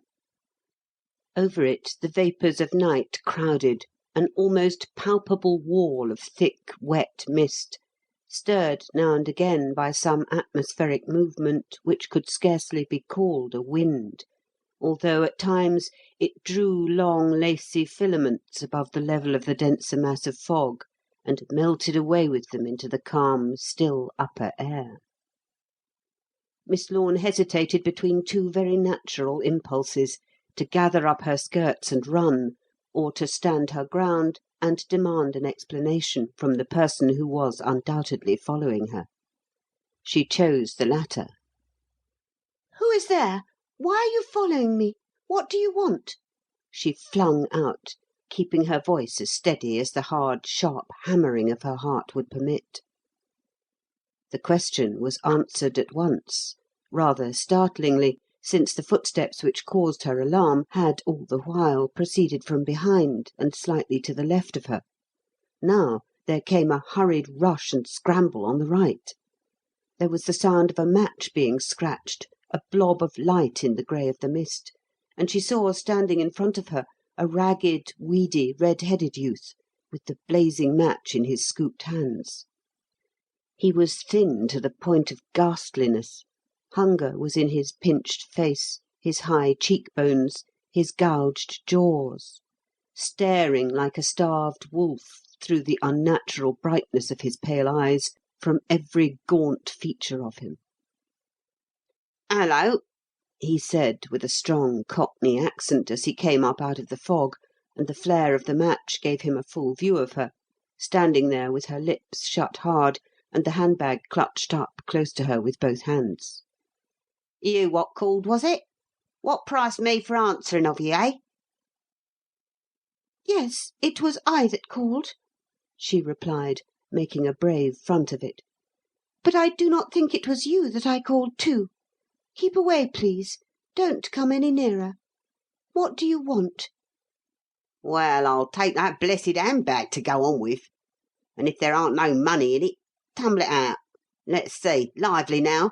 I'll feed for the rest of this week. Gawd, yuss!" She made no reply, no attempt to obey him, no movement of any sort. Fear had absolutely stricken every atom of strength from her. She could do nothing but look at him with big frightened eyes and shake. "Look here, aren't you a-goin' to do it quiet, or are you a-goin' to make me take the blessed thing from you?" he asked. "I'll do it if you put me to it, my hat, yuss. It aren't my game. I'm what you might call a hammerchewer at it. But when there's summink inside you what tears and tears and tears, any game's worth trying that pulls out the claws of it." She did not move even yet. He flung the spent match from him and made a sharp step toward her, and he had just reached out his hand to lay hold of her, when another hand, strong, sinewy, hard-shutting as an iron clamp, reached out from the mist and laid hold of him, plucking him by the neckband and intruding a bunch of knuckles and shut fingers between that and his up-slanted chin. "Now then, drop that little game at once, you young monkey," struck in the sharp staccato of a semi-excited voice. "Interfering with young ladies, eh? Let's have a look at you. Don't be afraid, Miss Lorne. Nobody's going to hurt you." Then a pocket torch spat out a sudden ray of light, and by it both the half-throttled boy and the wholly frightened girl could see the man who had thus intruded himself upon their notice. "Oh, it is you! It is you again, Mr. Cleek," said Ailsa, with something between a laugh and a sigh of relief as she recognised him. "Yes, it is I. I have been behind you ever since you left the house in Barden Road. It was rash of you to cross the heath at this time and in this weather. I rather fancied that something of this kind would be likely to happen, and so took the liberty of following you." "Then it was you I heard behind me?" "It was I, yes. I shouldn't have intruded myself upon your notice if you hadn't called out. A moment, please. Let's have a look at this young highwayman who so freely advertises himself as an amateur." The light spat full into the gaunt, starved face of the young man, and made it stare forth doubly ghastly. He had made no effort to get away from the very first. Perhaps he understood the uselessness of it, with that strong hand gripped on his ragged neckband. Perhaps he was, in his way, something of a fatalist. London breeds so many among such as he. Starved things that find every boat chained, every effort thrust back upon them unrewarded. At any rate, from the moment he had heard the girl give to this man a name which every soul in England had heard at one time or another during the past 2 years, he had gone into a sort of mild collapse, as though realising the utter uselessness of battling against fate, and had given himself up to what was to be. "Hello," said Cleek, as he looked the youth over. "Yours is a face I don't remember running foul of before, my young beauty. Where did you come from?" "Where I seem like to be going now you got your currant pickers on me. Hell," answered the boy, with something like a sigh of despair. "Leastways, I've been in hell ever since I can remember anything, so I reckon I must have come from there." "What's your name?" "Dollops. S'pose I must have had another sometime, but I never heard of it." "What's that?" "Yus, most 19. "What? Oh, go throw something at yourself. I aren't too young to be hungry, am I? And where's a cove going to find this here honest work you're a-talking of? I'm fair sick of the game of looking for it. Besides, you don't see parties as goes in for the other thing walking round with ribs on 'em like bed slats, and not even the price of a cup of coffee in their pockets, do you? No fear. I wouldn't have hurt a young lady, but I tell you straight, I'd have took every blessed farthing she had on her if you hadn't have dropped on me like this." "Got down to the last ditch? Down to the point of desperation, eh?" "Yus. So would you if you had a thing inside you tearing and tearing like I have. I ain't et a blooming crumb since the day before yesterday at 4 in the morning, when a gentleman handsome, drunk as a lord he was, treated me and a parcel of others to a bun and a cup of coffee at a coffee stall over Highgate way. Stood out agin being a crook as long as ever I could. As long as ever I'm going to, I reckon, now you've got your maulers on me. I'll be on a list after this. The cops all know me. And when you got the name, well, what's the odds? You might as well have the game as well, and get over going empty. All right, run me in, sir. Anyhow, I'll have a bit to eat and a bed to sleep in tonight, and that's one comfort." Cleek had been watching the boy closely, narrowly, with an ever-deepening interest. Now he loosened the grip of his fingers and let his hand drop to his side. "Suppose I don't run you in, as you put it? Suppose I take a chance and lend you 5 shillings? Will you do some work and pay it back to me in time?" he asked. The boy looked up at him and laughed in his face. "Look here, governor. It's playing it low down to lark with a chap just before you're going to hang him," he said. "You come off your blessed perch." "Right," said Cleek. "And now you get up on yours, and let us see what you're made of." Then he put his hand into his trousers pocket. There was a chink of coins, and 2 half-crowns lay on his outstretched palm. "There you are. Off with you now. And if you're any good, turn up some time to-night at number 204 Clarges Street, and ask for Captain Horatio Burbage. He'll see that there's work for you. Toddle along now, and get a meal and a bed, and mind you keep a close mouth about this." The boy neither moved, nor spoke, nor made any sound. For a moment or two he stood looking from the man to the coins, and from the coins back to the man.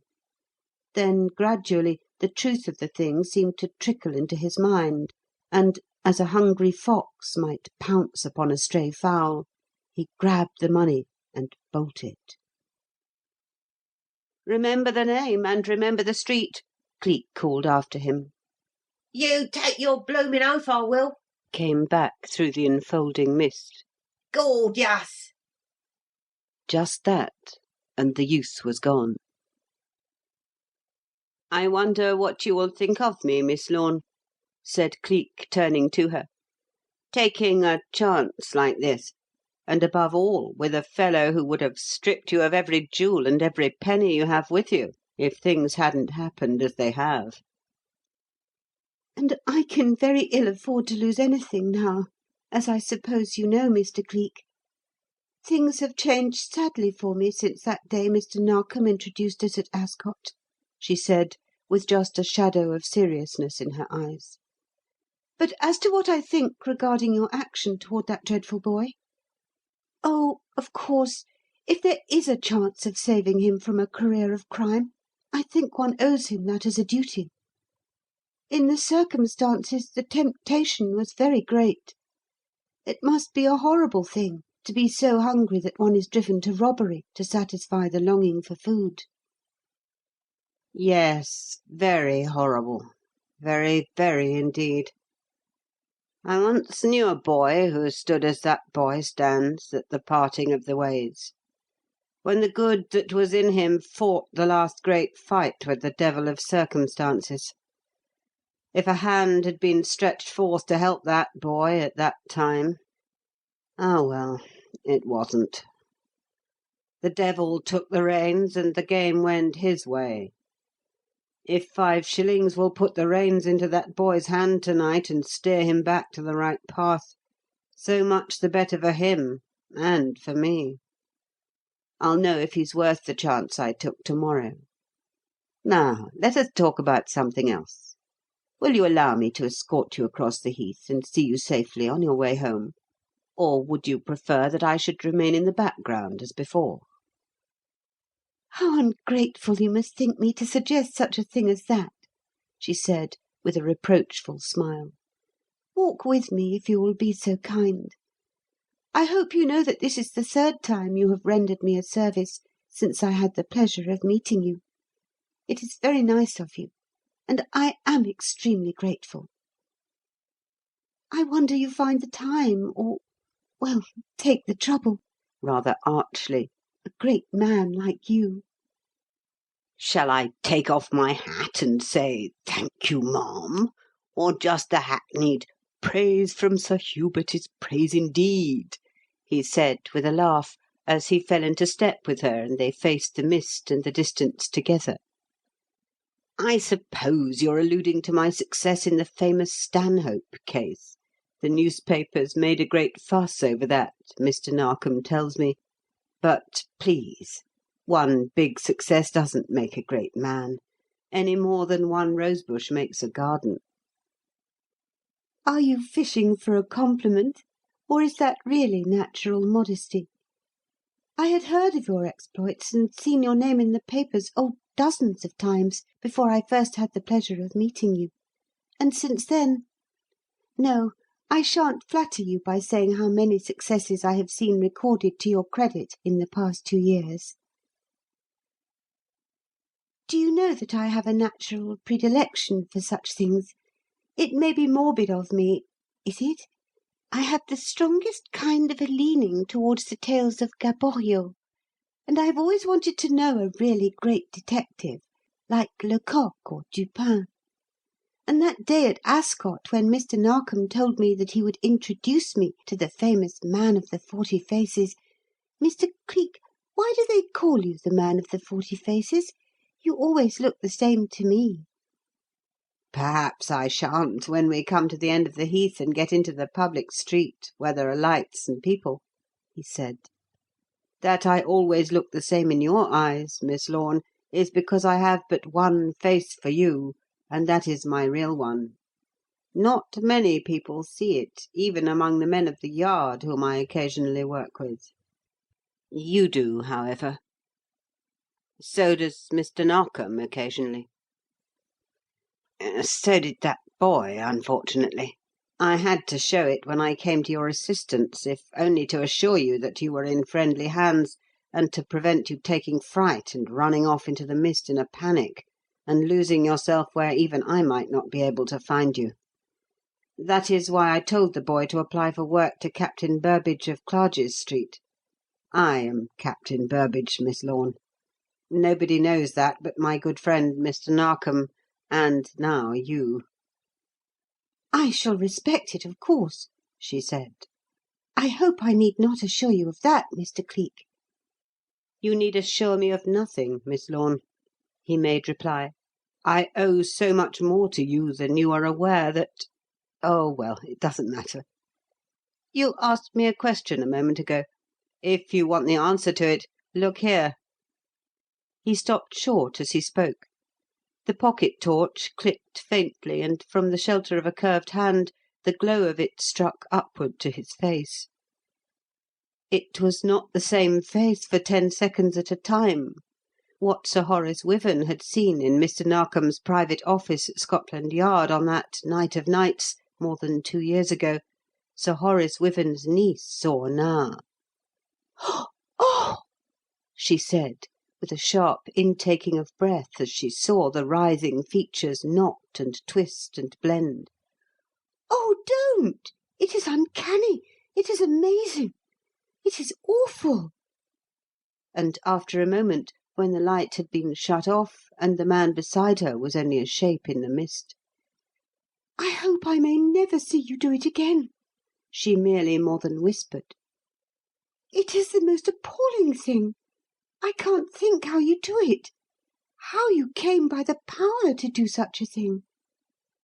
"Perhaps by inheritance," said Cleek, as they walked on again.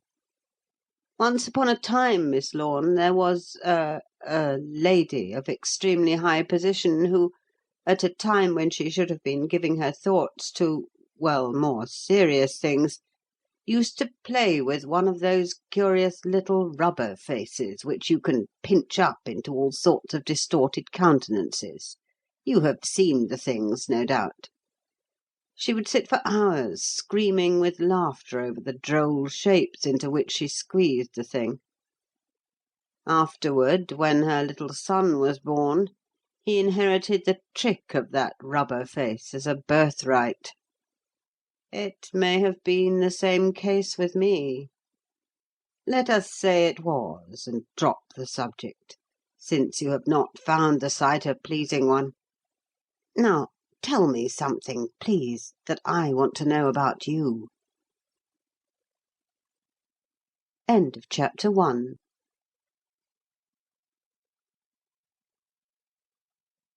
Cleek, the Man of the 40 Faces, by Thomas W. Hanshew. Chapter 2. "About me, Mr. Cleek?" "Yes.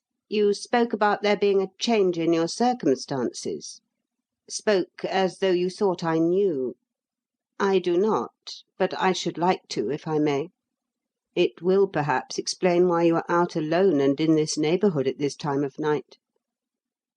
"It will," she said, with just a shadow of deeper colour coming into her cheeks. "The house you saw me coming out of is the residence of a friend and former schoolmate. I went there to inquire if she could help me in any way to secure a position, and stopped later than I realised." "Procure you a position, Miss Lorne? A position as what?" "Companion, amanuensis, governess, anything that," with a laugh and a blush, "respectable young females may do to earn a living when they come down in the world. You may possibly have heard that my uncle, Sir Horace, has married again. I think you must have done so, for the papers were full of it at the time.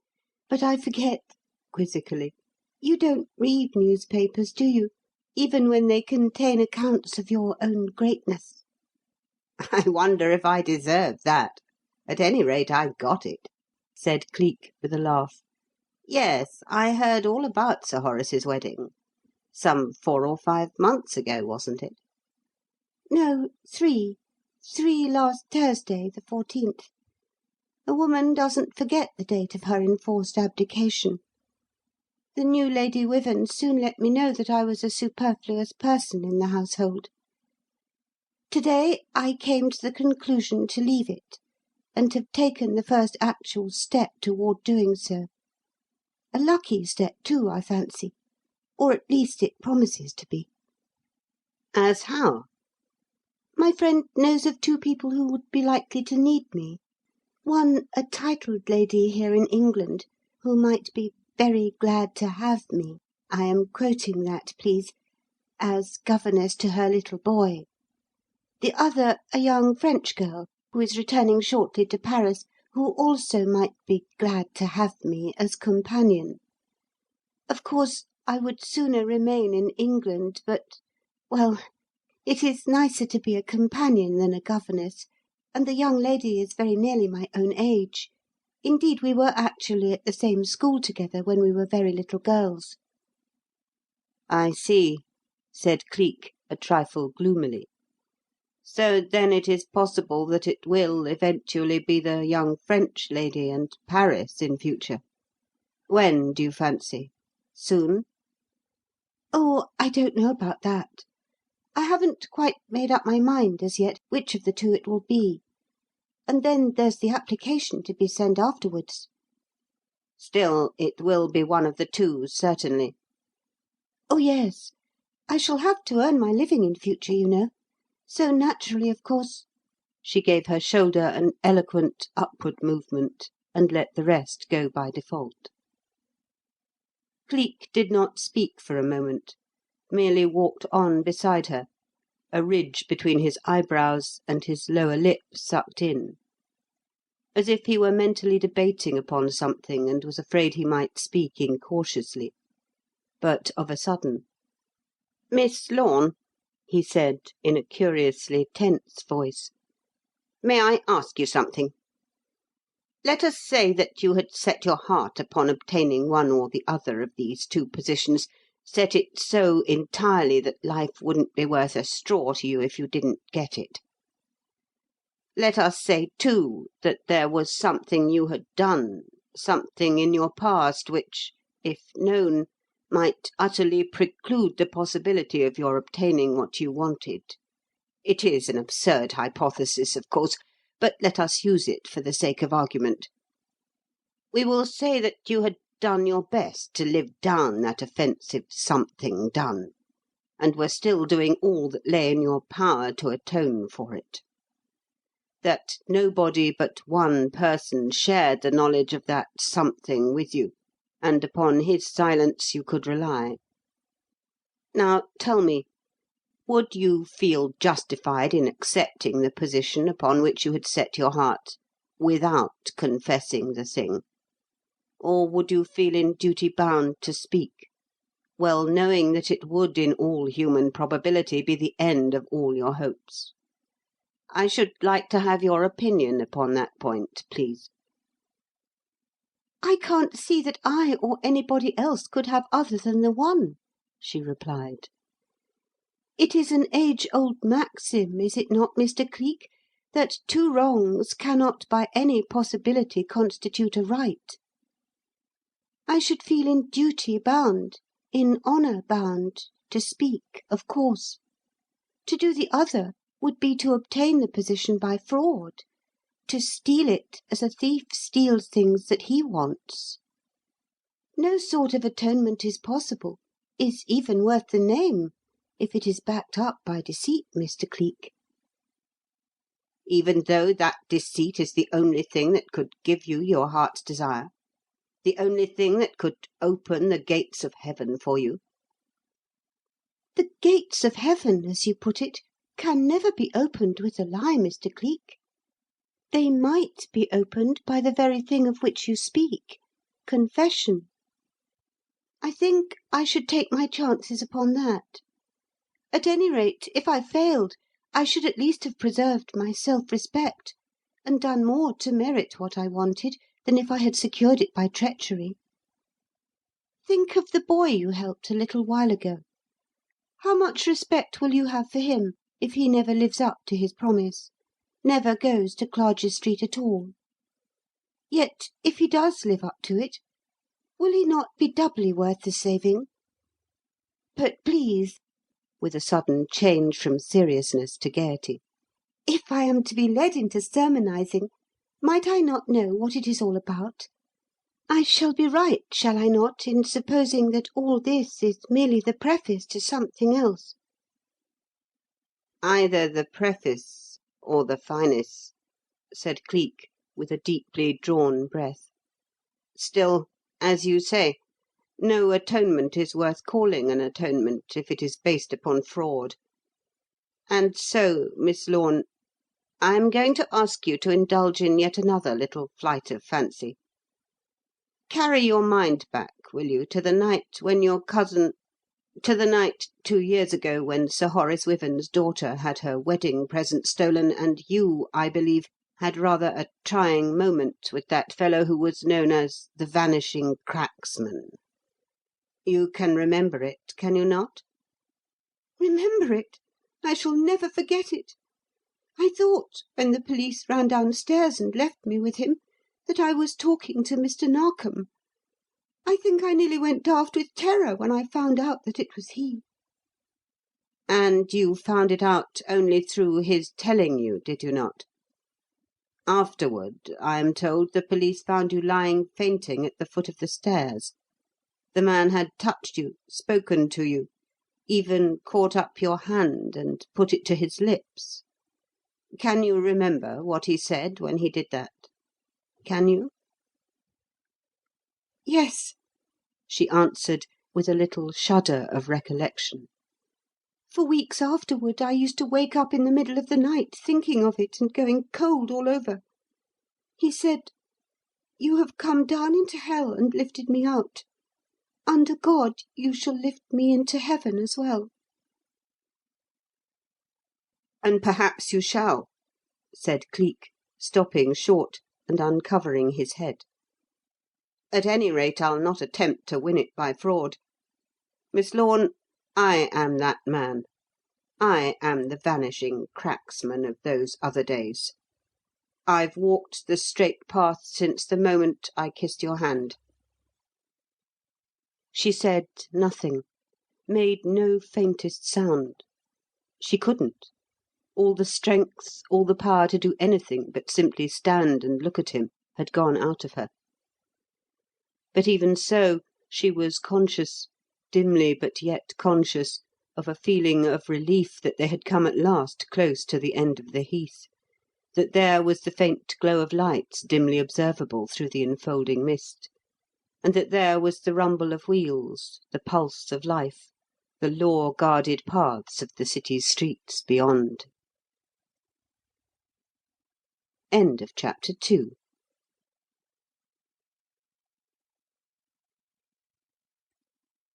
Cleek, the Man of the 40 Faces, by Thomas W. Hanshew. Chapter 3. She could not herself have been more conscious of that feeling of relief than he was of its coming.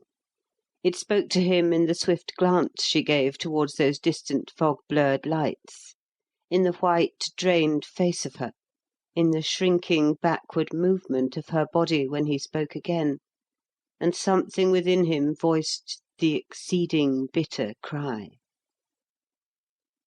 "I'm not sure that I even hoped you would take the revelation in any other way than this," he said.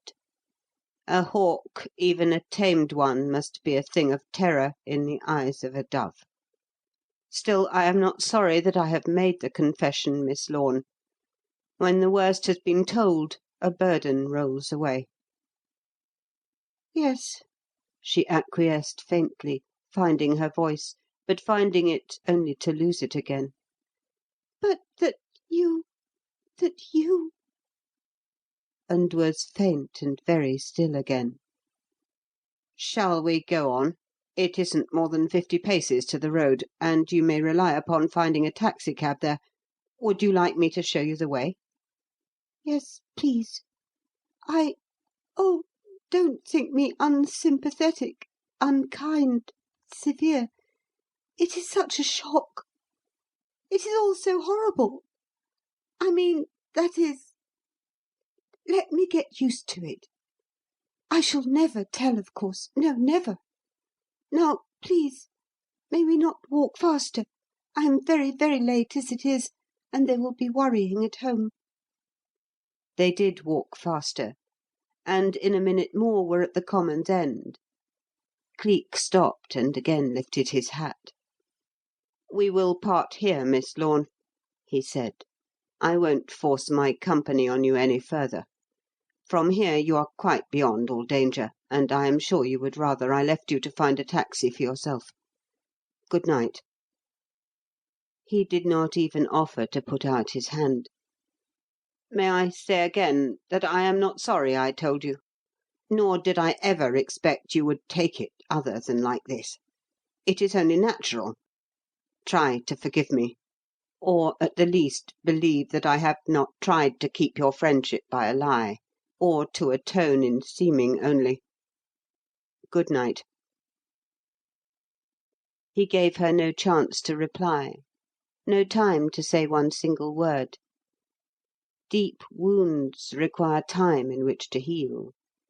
He knew that he had wounded the white soul of her so that it was sick with uncertainty, faint with dread; and putting on his hat, stepped sharply back and let the mist take him and hide him from her sight.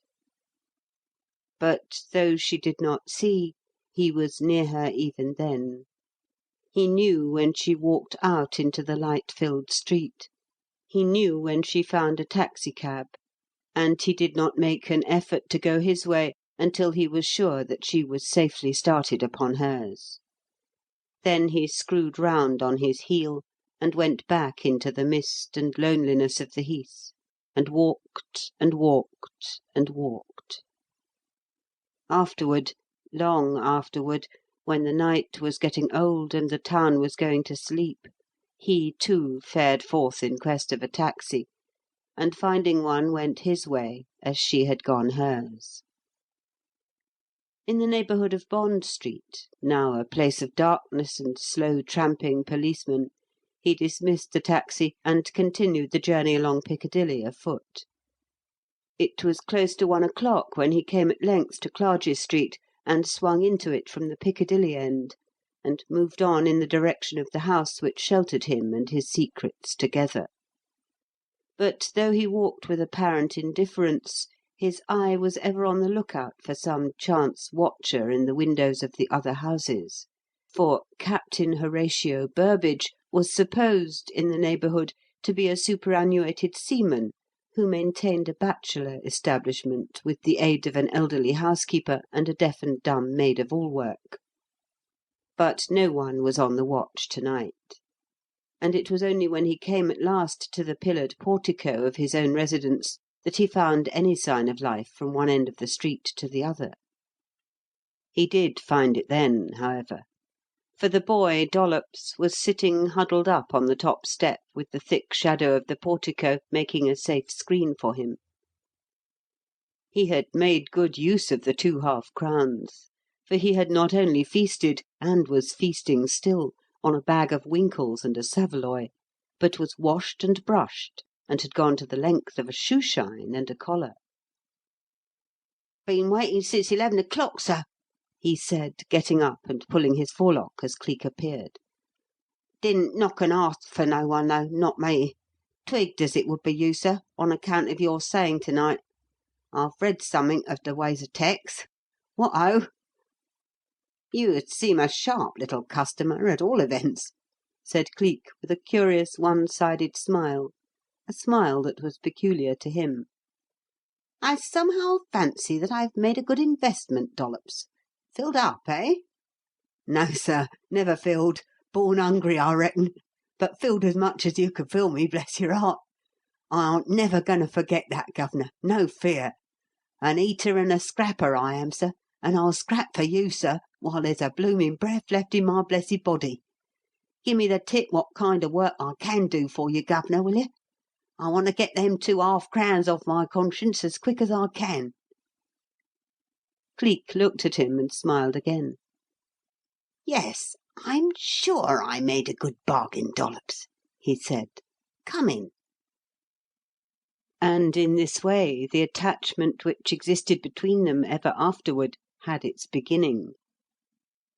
He took the boy in and up to the little room on the second floor which he called his den, and, turning on the light, motioned him to a chair, laid aside his hat and gloves, and was just about to pull up a chair for himself when he caught sight of an unstamped letter lying upon his writing-table. "Sit down there and wait a moment until I read this, my lad," he said, and forthwith tore the letter open. It was from Superintendent Narkom. He had known that from the first, however. No one but Narkom ever wrote him letters. This one was exceedingly brief. It simply contained these 2 lines. "My dear Cleek, the Three Jolly Fishermen, Richmond, tea time to-morrow. An astonishing affair. Yours, M.N." "Dollops, my lad, I think I'm going to make a man of you," he said, as he tore the letter into a dozen pieces and tossed the fragments into a waste-basket. "At any rate, I'm going to have a try. Know anything about Richmond?" "Yus, sir." "Good.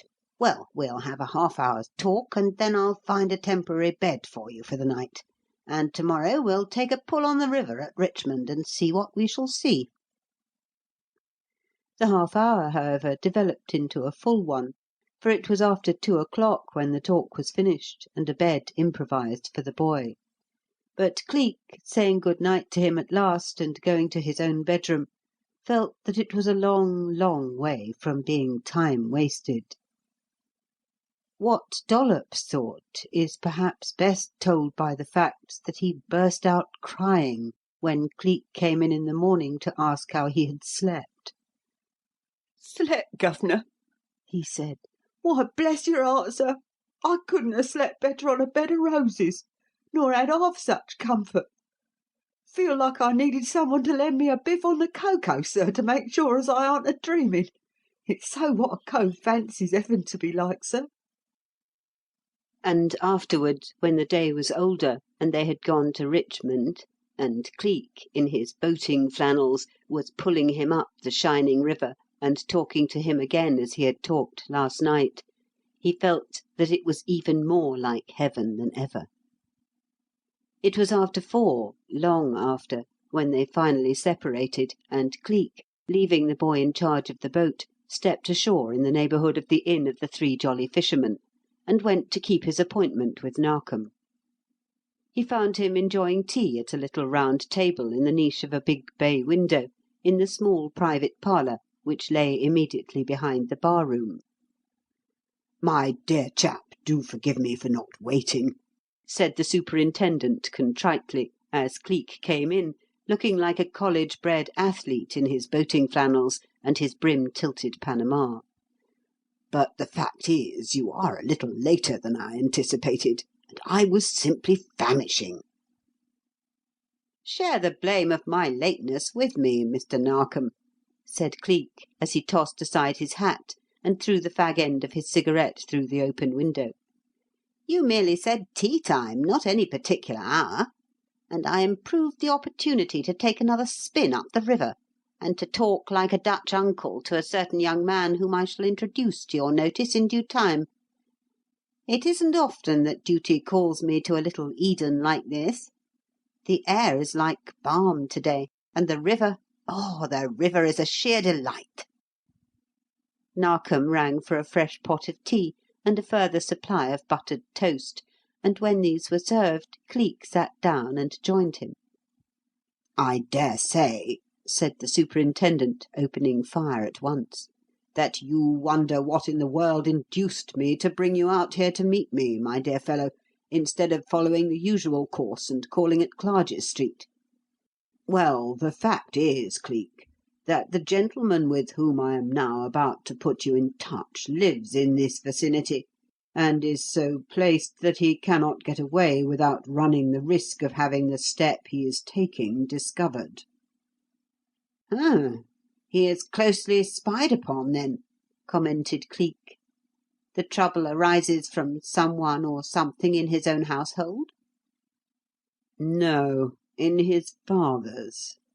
The trouble, so far as I can gather, seems to emanate from his stepmother, a young and very beautiful woman who was born on the island of Java, where the father of our client met and married her some 2 years ago, whither he had gone to probe into the truth of the amazing statement that a runic stone had been unearthed in that part of the globe." "Ah, then you need not tell me the gentleman's name, Mr. Narkom," interposed Cleek. "I remember perfectly well the stir which that ridiculous and unfounded statement created at the time. Despite the fact that scholars of all nations scoffed at the thing, and pointed out that the very term rune is of Teutonic origin, one enthusiastic old gentleman, Mr. Michael Bawdrey, a retired brewer, thirsting for something more enduring than malt to carry his name down the ages, became fired with enthusiasm upon the subject, and set forth for Java hot foot, as one might say. I remember that the papers made great game of him, but I heard, I fancy, that, in spite of all, he was a dear lovable old chap, and not at all like the creature the cartoonists portrayed him." "What a memory you have, my dear Cleek! Yes, that is the party. And he is a dear lovable old chap at bottom. Collects old china, old weapons, old armour, curiosities of all sorts. Lots of 'em bogus, no doubt. Catch the charlatans among the dealers letting a chance like that slip them. And is never so happy as when showing his collection to his friends, and being mistaken by the ignorant for a man of deep learning." A very human trait, Mr. Narkom.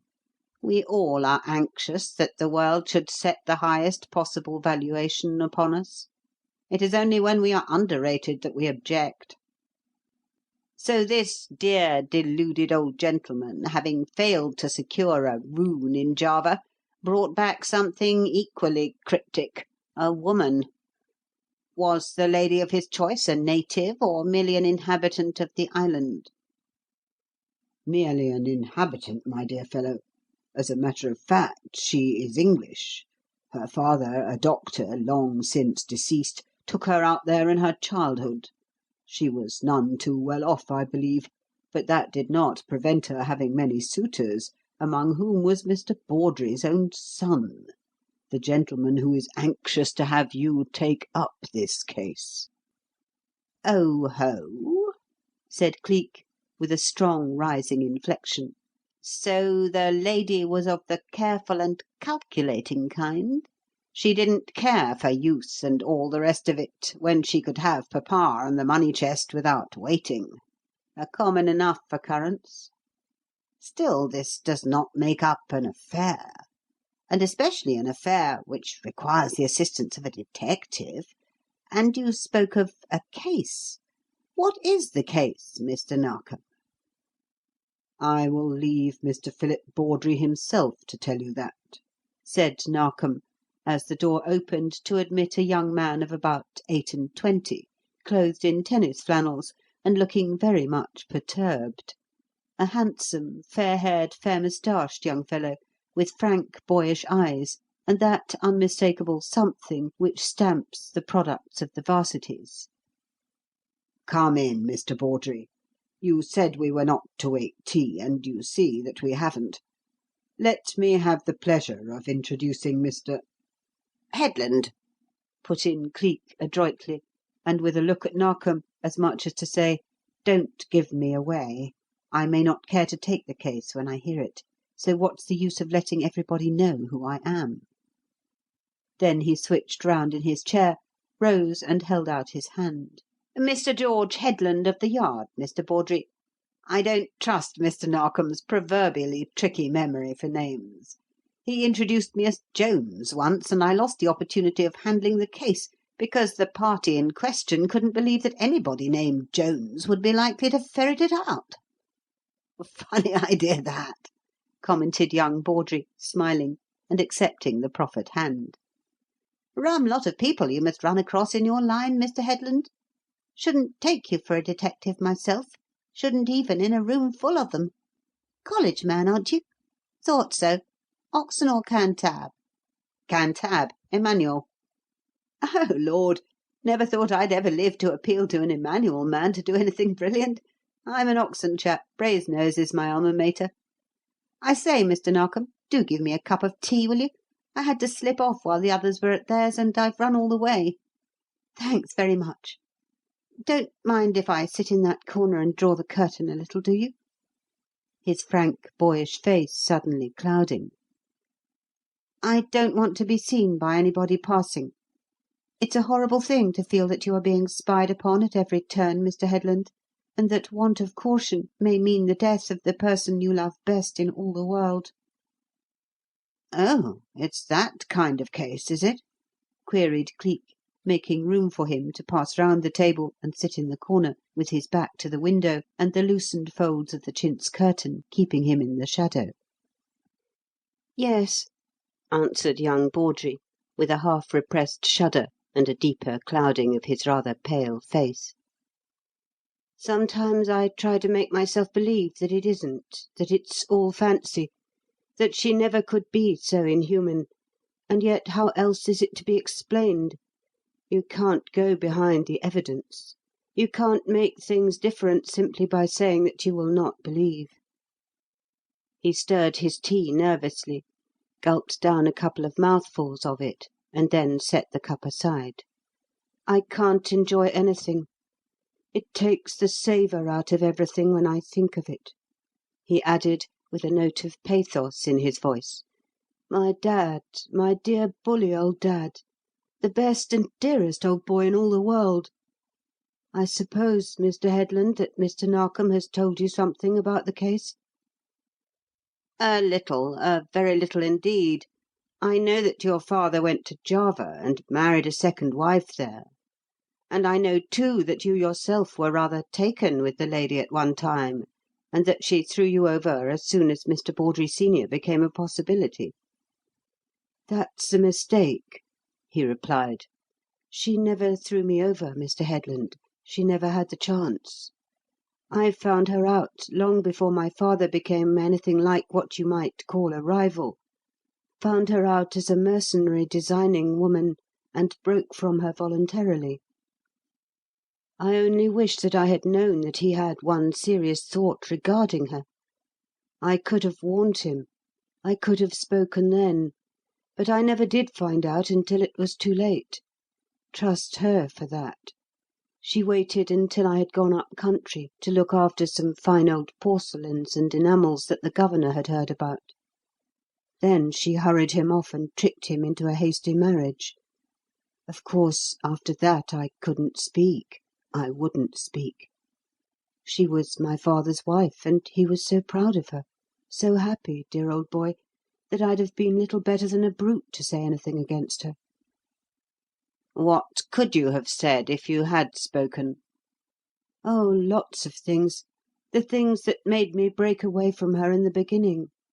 She'd had more love affairs than one, her late father's masquerading as a doctor for another. They had only used that as a cloak. They had run a gambling house on the sly, he as the card sharper, she as the decoy.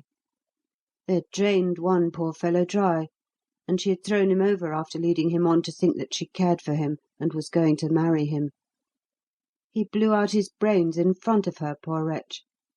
They say she never turned a hair. You wouldn't believe it possible if you saw her.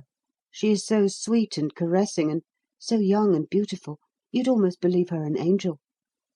But there's Travers in the background, always Travers."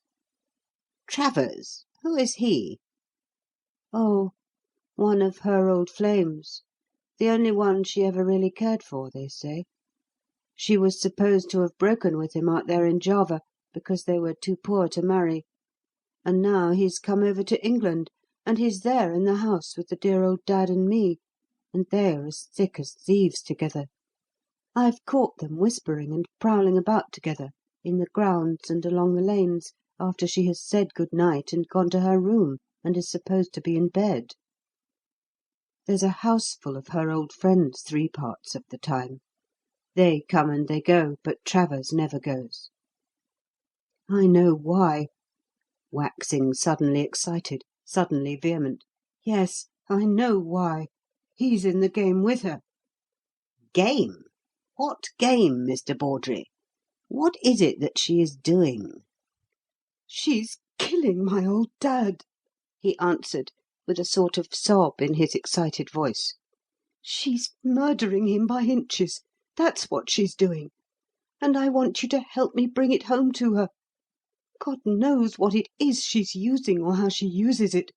But you know what demons they are for secret poisons, those Javanese, what means they have of killing people without a trace. And she was out there for years and years. So, too, was Travers, the brute. They know all the secrets of those beastly barbarians, and between them they're doing something to my old dad." "How do you know that?" "I don't know it. That's the worst of it. But I couldn't be surer of it if they took me into their secrets. But there's the evidence of his condition. There's the fact that it didn't begin until after Travers came. Look here, Mr. Headland, you don't know my dad. He's got the queerest notions sometimes. One of his fads is that it's unlucky to make a will. Well, if he dies without one, who will inherit his money, as I am an only child?" "Undoubtedly you and his widow." "Exactly. And if I die at pretty nearly the same time, and they'll see to that, never fear, it will be my turn the moment they're sure of him. She will inherit everything. Now, let me tell you what's happening.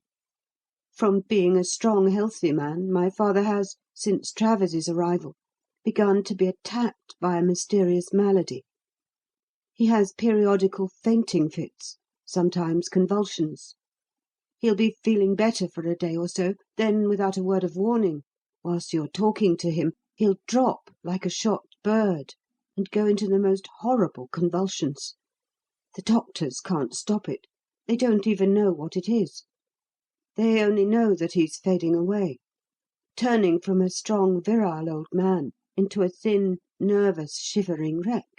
But I know. I know. They're dosing him somehow with some diabolical Javanese thing, those two. And yesterday, God help me, yesterday I, too, dropped like a shot bird.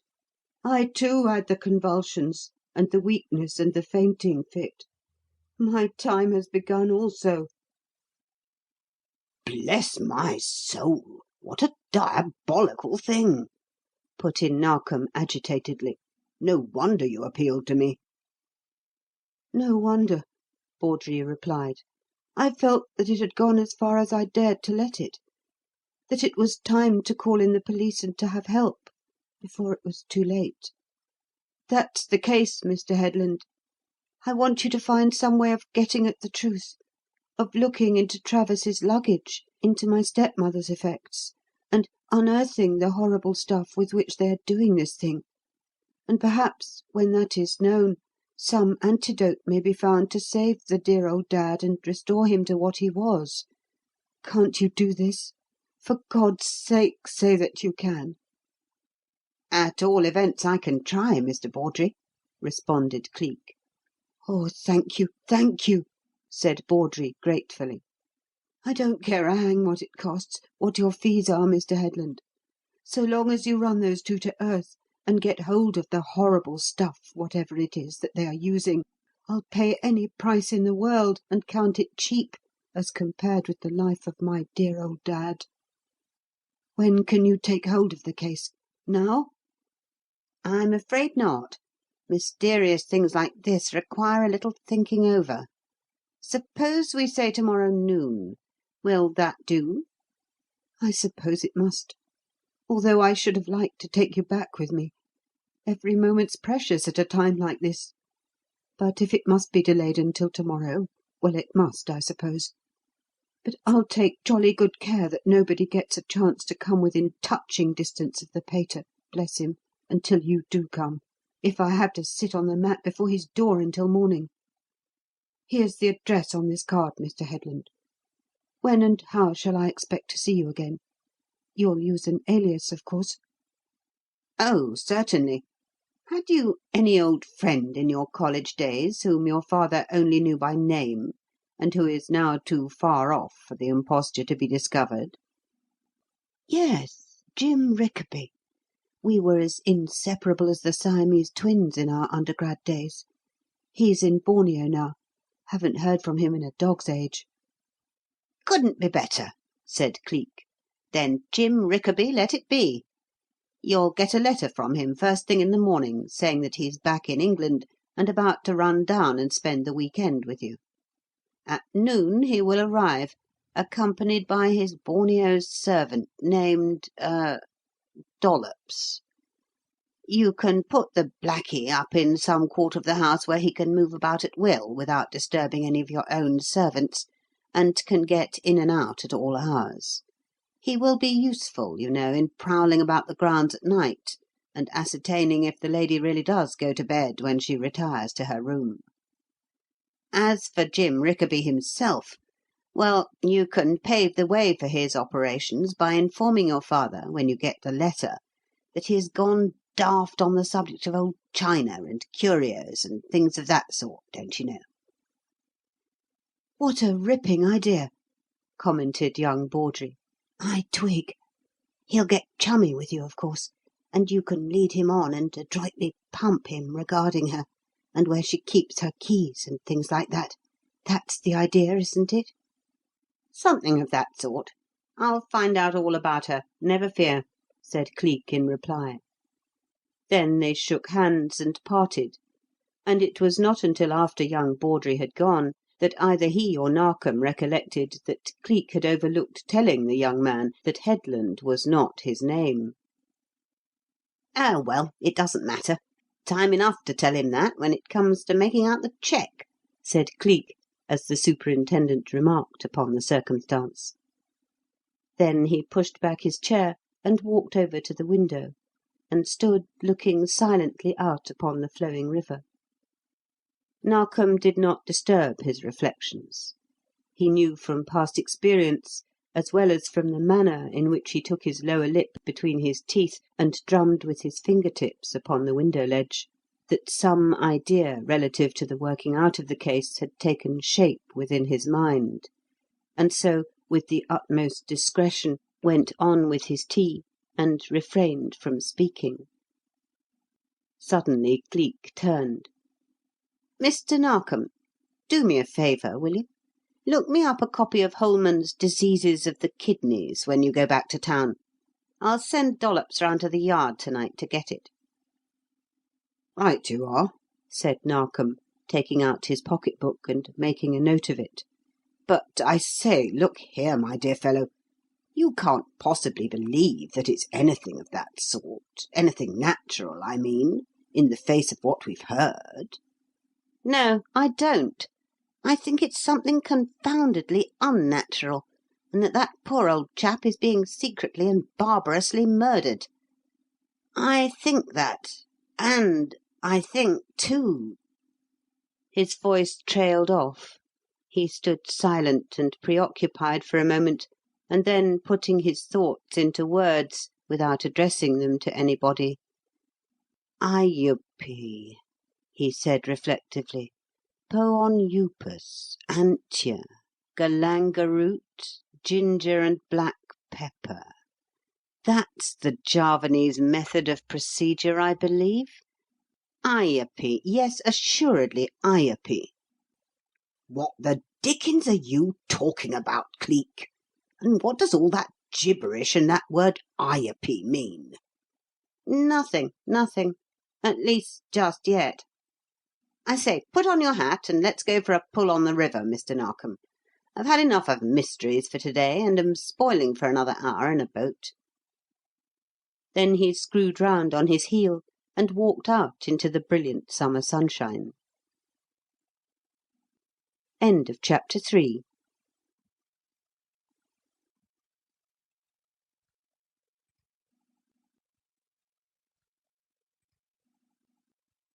Cleek, the Man of the 40 Faces, by Thomas W. Hanshew.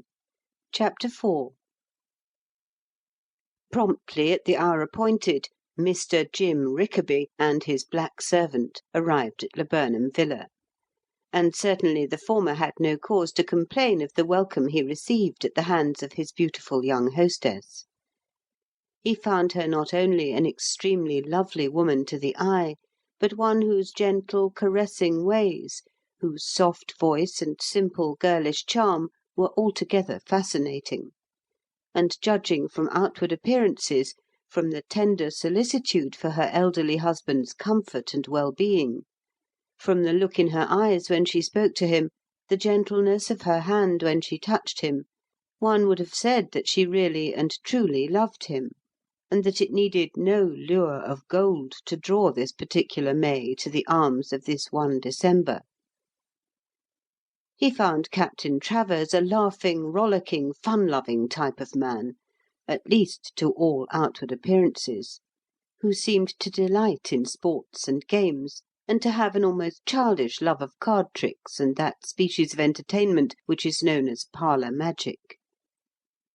He found the three other members of the little house party, to wit, Mrs. Somerby Miles, Lieutenant Fauchet, and Mr. Robert Murdoch, respectively a silly, flirtatious little gadfly of a widow, a callow, love-struck, lap-dog young army officer with a budding moustache and a full-blown idea of his own importance, and a dour Scotchman of middle age with a passion for chess, a glowering scorn of frivolities, and a deep and abiding conviction that Scotland was the only country in the world for a self-respecting human being to dwell in, and that everything outside of the established church was foredoomed to flames and sulphur and the perpetual prodding of red-hot pitchforks.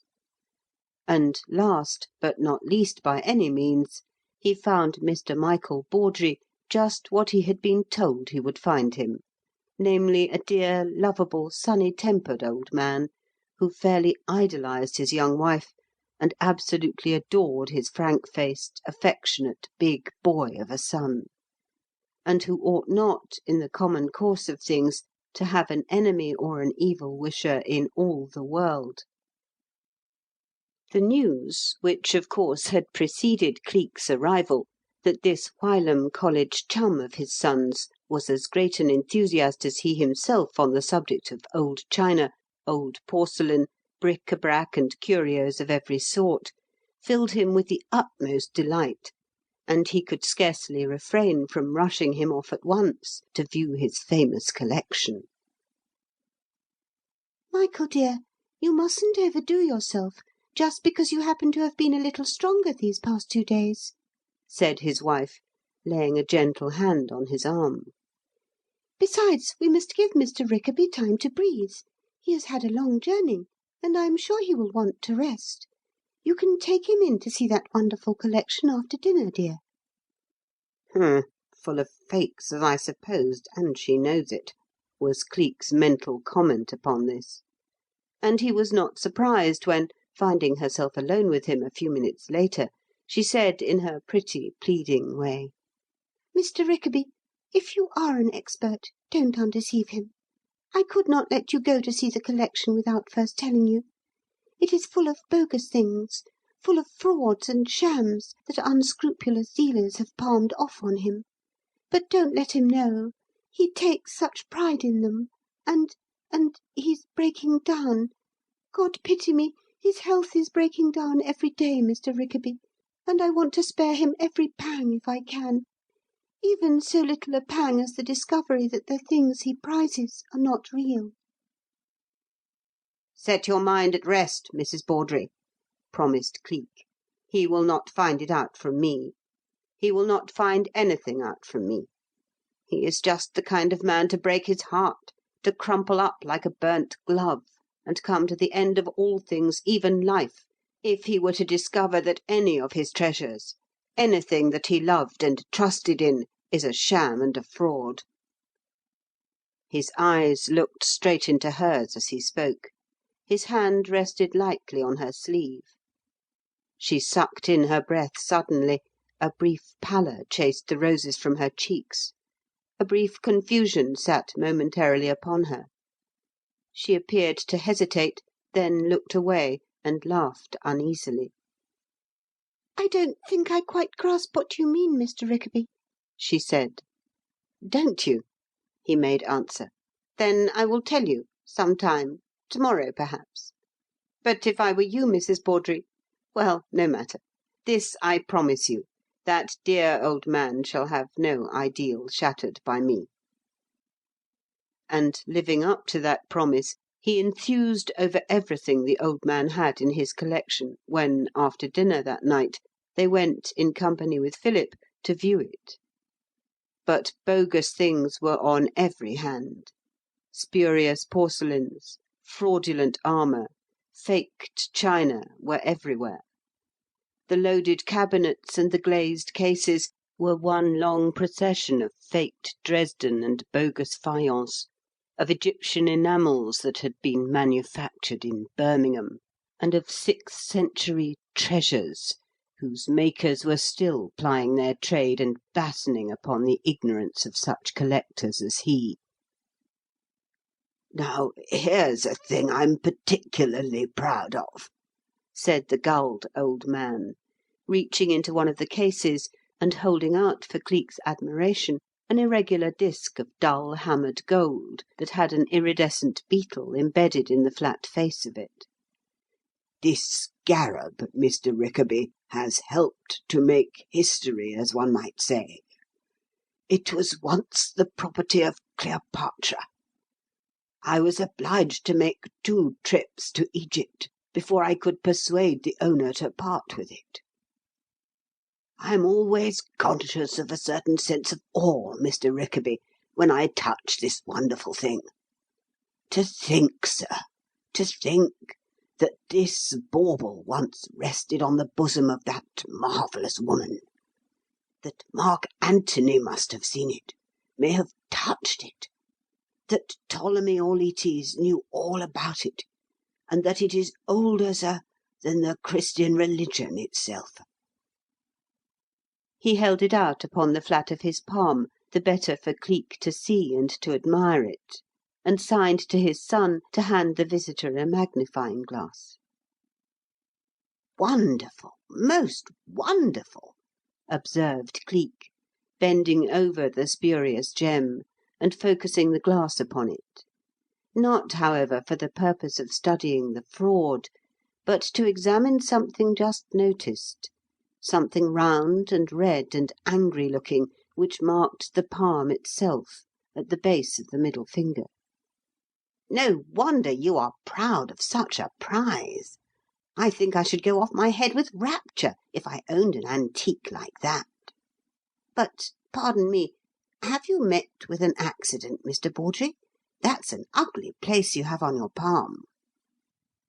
"That? Oh, that's nothing," he answered gaily. "It itches a great deal at times, but otherwise it isn't troublesome. I can't think how in the world I got it, to tell the truth. It came out as a sort of red blister in the beginning, and since it broke it has been spreading a great deal. But really it doesn't amount to anything at all." "Oh, that's just like you, Dad," put in Philip, "always making light of the wretched thing. I notice one thing, however, Rickaby. It seems to grow worse instead of better, and Dad knows as well as I do when it began. It came out suddenly about a fortnight ago, after he had been holding some green worsted for my stepmother to wind into balls. Just look at it, will you, old chap?" "Nonsense, nonsense," chimed in the old man laughingly. "Don't mind the silly boy, Mr. Rickaby. He will have it that that green worsted is to blame, just because he happened to spy the thing the morning after." "Let's have a look at it," said Cleek, moving nearer the light. Then, after a close examination, "I don't think it amounts to anything after all," he added, as he laid aside the glass. "I shouldn't worry myself about it if I were you, Phil. It's just an ordinary blister, nothing more. Let's go on with the collection, Mr. Bawdrey. I'm deeply interested in it, I assure you. Never saw such a marvellous lot. Got any more amazing things? Gems, I mean, like that wonderful scarab?" I say!"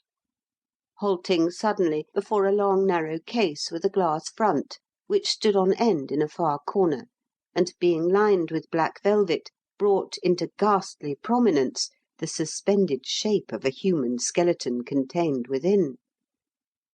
"I say, what the dickens is this? Looks like a doctor's specimen, begad. You haven't let anybody... I mean, you haven't been buying any prehistoric bones, have you, Mr. Bawdrey?" "Oh, that!" laughed the old man, turning round and seeing to what he was alluding. "Oh, that's a curiosity of quite a different sort, Mr. Rickaby. You are right in saying it looks like a doctor's specimen. It is, or rather it was. Mrs. Bawdrey's father was a doctor, and it once belonged to him. Properly, it ought to have no place in a collection of this sort, but, well, it's such an amazing thing I couldn't quite refuse it a place, sir. It's a freak of nature, the skeleton of a 9-fingered man." "Of a what?" "A 9-fingered man." "Well, I can't say that I see anything remarkable in that. I've got 9 fingers myself, 9 and 1 over, when it comes to that." "No, you haven't, you duffer," put in young Bawdrey with a laugh. "You've got 8 fingers, 8 fingers and 2 thumbs. This bony Johnny has 9 fingers and 2 thumbs. That's what makes him a freak. I say, Dad, open the beggar's box and let Rickaby see." His father obeyed the request. Lifting the tiny brass latch which alone secured it, he swung open the glazed door of the case, and, reaching in, drew forward the flexible left arm of the skeleton. "There you are," he said, supporting the bony hand upon his palm, so that all its fingers were spread out, and Cleek might get a clear view of the monstrosity. "What a trial he must have been to the glove trade, mustn't he?" laughing gaily. "Fancy the confusion and dismay, Mr. Rickaby, if a fellow like this walked into a Bond Street shop in a hurry and asked for a pair of gloves." Cleek bent over and examined the thing with interest. At first glance, the hand was no different from any other skeleton hand one might see any day in any place where they sold anatomical specimens for the use of members of the medical profession. But as Mr. Bawdrey, holding it on the palm of his right hand, flattened it out with the fingers of his left, the abnormality at once became apparent. Springing from the base of the fourth finger, a perfectly developed fifth appeared, curling inward toward what had once been the palm of the hand, as though in life it had been the owner's habit of screening it from observation by holding it in that position. It was, however, perfectly flexible, and Mr. Bawdrey had no difficulty in making it lie out flat after the manner of its mates. The sight was not inspiring. The freaks of Mother Nature rarely are. No one but a doctor would have cared to accept the thing as a gift, and no one but a man as mad on the subject of curiosities, and with as little sense of discrimination as Mr. Bawdrey, would have dreamt for a moment of adding it to a collection. "It's rather uncanny," said Cleek, who had no palate for the abnormal in nature. "For myself, I may frankly admit that I don't like things of that sort about me." "You are very much like my wife in that," responded the old man. "She was of the opinion that the skeleton ought to have been destroyed or else handed over to some anatomical museum. But, well, it is a curiosity, you know, Mr. Rickaby. Besides, as I have said, it was once the property of her late father, a most learned man, sir, most learned, and as it was of sufficient interest for him to retain it...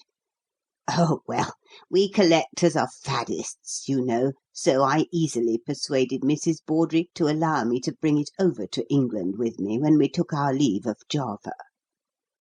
And now that you have seen it, suppose we have a look at more artistic things.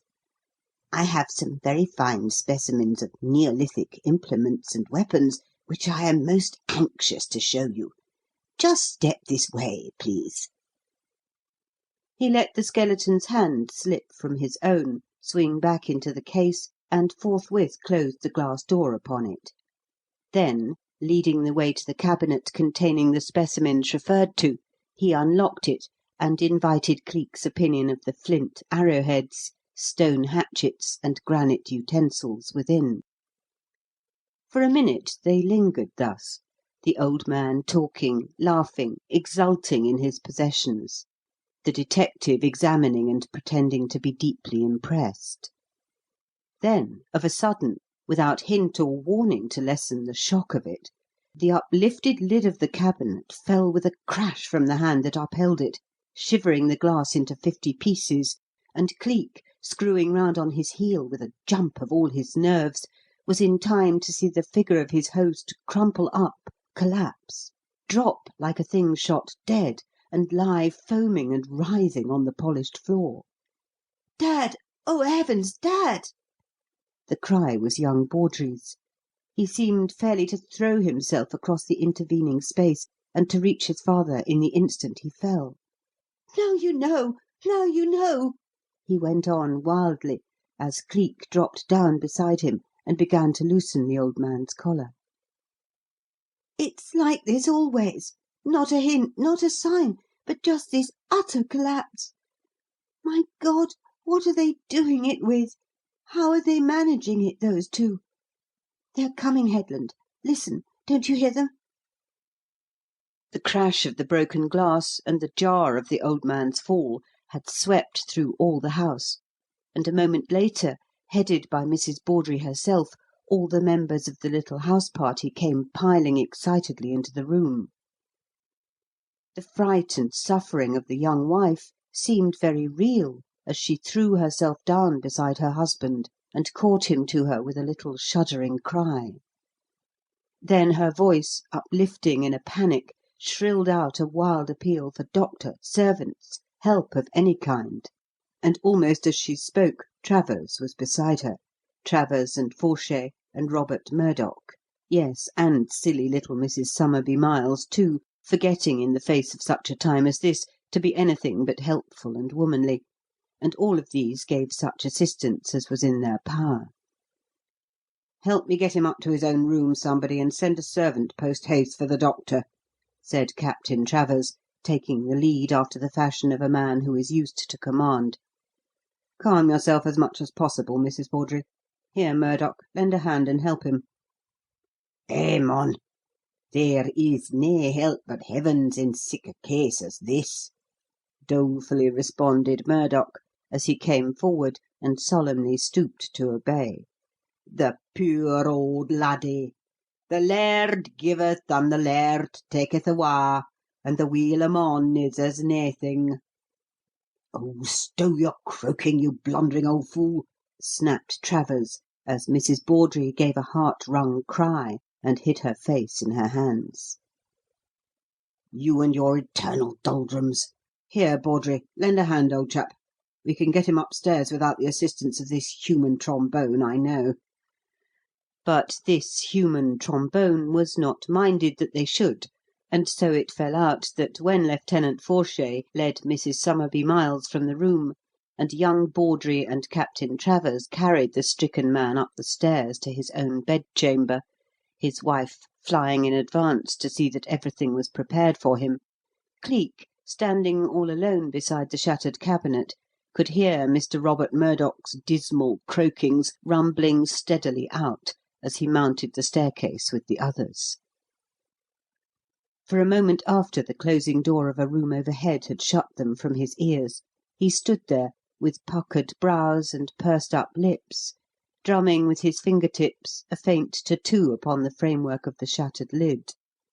Then he walked over to the skeleton case and silently regarded the gruesome thing within. "9 fingers," he muttered sententiously, "and the 9th curves inward to the palm." He stepped round and viewed the case from all points. Both sides, the front, and even the narrow space made at the back by the angle of the corner where it stood. And after this he walked to the other end of the room, took the key from the lock, slipped it in his pocket, and went out, closing the door behind him, that none might remember it had not been locked when the master of the place was carried above.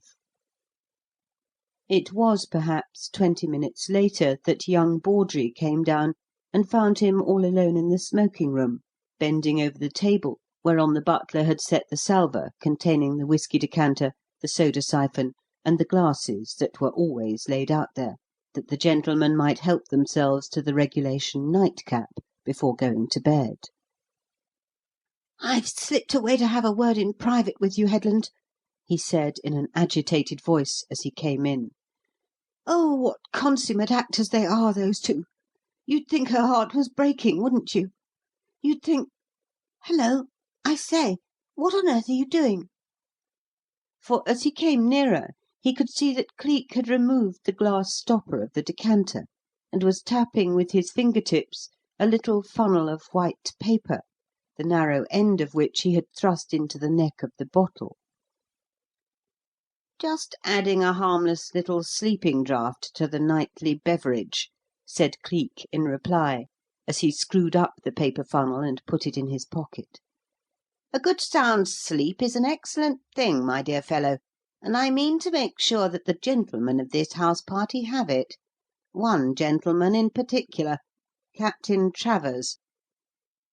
"Yes, but, I say, what about me, old chap? I don't want to be drugged, and you know I have to show them the courtesy of taking a nightcap with them." "Precisely. That's where you can help me out. If any of them remark anything about the whisky having a peculiar taste, you must stoutly assert that you don't notice, and as they've seen you drinking from the same decanter, why, there you are. Don't worry over it. It's a very, very harmless draught. You won't even have a headache from it. Listen here, Bawdrey. Somebody is poisoning your father." "I know it. I told you so from the beginning, Headland," he answered with a sort of wail. "But what's that got to do with drugging the whisky?" "Everything. I'm going to find out to-night whether Captain Travers is that somebody or not. Shh! Don't get excited. Yes, that's my game. I want to get into his rooms whilst he is sleeping, and be free to search his effects. I want to get into every man's room here, and wherever I find poison well, you understand?" "Yes," he replied, brightening as he grasped the import of the matter. "What a ripping idea! And so simple." "I think so. Once let me find the poison, and I'll know my man. Now, one other thing. The housekeeper must have a master key that opens all the bedrooms in the place. Get it for me. It will be easier and swifter than picking the locks." "Right you are, old chap. I'll slip up to Mrs. Jarrett's room and fetch it to you at once." "No. Tuck it under the mat just outside my door. As it won't do for me to be drugged as well as the rest of you, I shan't put in an appearance when the rest come down. Say I've got a headache and have gone to bed. As for my own nightcap, well, I can send Dollops down to get the butler to pour me one out of another decanter, so that will be all right. Now, toddle off and get the key, there's a good chap. And, I say, Bawdrey, as I shan't see you again until morning, good night." "Good night, old chap," he answered in his impulsive, boyish way. "You are a friend, Headland, and you'll save my dad, God bless you. A true, true friend, that's what you are. Thank God I ran across you." Cleek smiled and nodded to him as he passed out and hurried away. Then, hearing the other gentleman coming down the stairs, he, too, made haste to get out of the room and to creep up to his own after they had assembled and the cigar cabinet and the whisky were being passed round, and the doctor was busy above with the man who was somebody's victim. The big old grandfather clock at the top of the stairs pointed 10 minutes past 2, and the house was hushed of every sound save that which is the evidence of deep sleep, when the door of Cleek's room swung quietly open, and Cleek himself, in dressing-gown and wadded bedroom slippers, stepped out into the dark hall, and, leaving Dollops on guard, passed like a shadow over the thick, unsounding carpet. The rooms of all the male occupants of the house, including that of Philip Bawdrey himself, opened upon this. He went to each in turn, unlocked it, stepped in, closed it after him, and lit the bedroom candle. The sleeping draught had accomplished all that was required of it, and in each and every room he entered, Captain Travers's, Lieutenant Forshay's, Mr. Robert Murdoch's, there lay the occupant thereof stretched out at full length, in the grip of that deep and heavy sleep which comes of drugs. Cleek made the round of the rooms as quietly as any shadow, even stopping as he passed young Bawdrey's on his way back to his own to peep in there.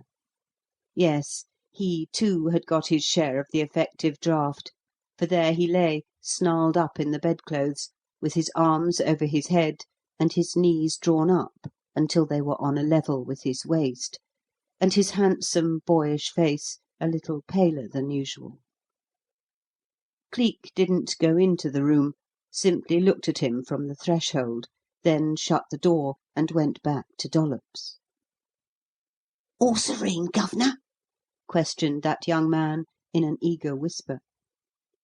"Yes, quite," his master replied, as he turned to a writing-table whereon there lay a sealed note, and, pulling out the chair, sat down before it and took up a pen. "Wait a bit, and then you can go to bed. I'll give you still another note to deliver. While I'm writing it, you may lay out my clothes." "Slipping off, sir?" "Yes. You will stop here, however. Now then, hold your tongue. I'm busy." Then he pulled a sheet of paper to him and wrote rapidly: "Dear Mr. Bawdrey, I've got my man, and am off to consult with Mr. Narkom and to have what I've found analysed. I don't know when I shall be back, probably not until the day after to-morrow. You are right. It is murder, and Java is at the bottom of it. Dollops will hand you this. Say nothing. Just wait till I get back." This he slipped, unsigned in his haste, into an envelope, handed it to Dollops, and then fairly jumped into his clothes. 10 minutes later he was out of the house, and the end of the riddle was in sight. Chapter 5.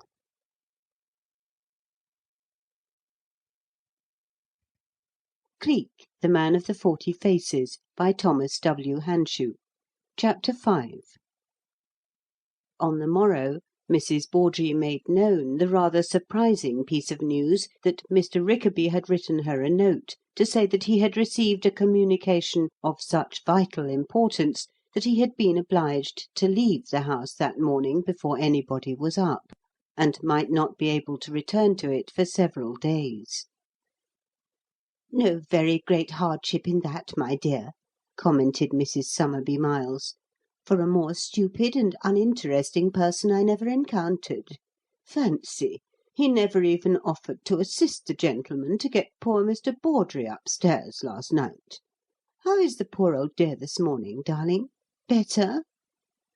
"Yes, much," said Mrs. Bawdrey in reply. "Dr. Phillipson came to the house before 4 o'clock and brought some wonderful new medicine that has simply worked wonders. Of course, he will have to stop in bed and be perfectly quiet for 3 or 4 days, but although the attack was by far the worst he has ever had, the doctor feels quite confident that he will pull him safely through." Now, although, in the light of her apparent affection for her aged husband, she ought, one would have thought, to be exceedingly happy over this, it was distinctly noticeable that she was nervous and ill at ease, that there was a hunted look in her eyes, and that, as the day wore on, these things seemed to be accentuated. More than that, There seemed added proof of the truth of young Bawdrey's assertion that she and Captain Travers were in league with each other, for that day they were constantly together, constantly getting off into out-of-the-way places, and constantly talking in an undertone of something that seemed to worry them. Even when dinner was over and the whole party adjourned to the drawing-room for coffee, and the lady ought, in all conscience, to have given herself wholly up to the entertainment of her guests, it was observable that she devoted most of her time to whispered confidences with Captain Travers, that they kept going to the window and looking up at the sky, as if worried and annoyed that the twilight should be so long in fading, and the night in coming on. But worse than this, at 10 o'clock Captain Travers made an excuse of having letters to write, and left the room, and it was scarcely 6 minutes later that she followed suit. But the captain had not gone to write letters, as it had happened.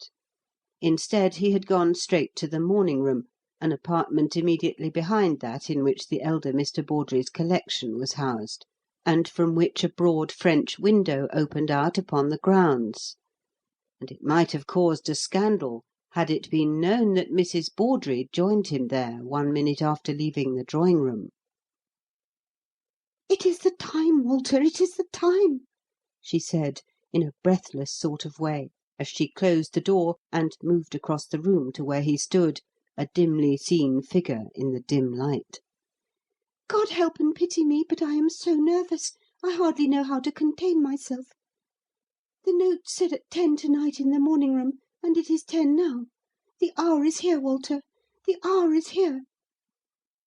"So is the man, Mrs. Bawdrey," answered a low voice from the outer darkness. Then a figure lifted itself above the screening shrubs just beyond the ledge of the open window, and Cleek stepped into the room. She gave a little hysterical cry and reached out her hands to him.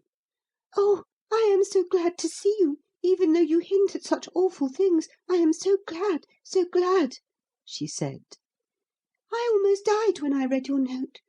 To think that it is murder, murder!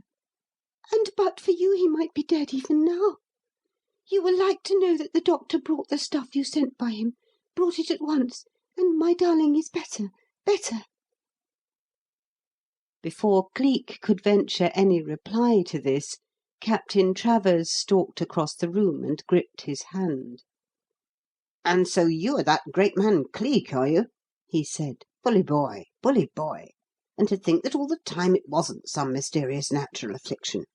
To think that it was crime, murder, poison. What poison, man? What poison? What?"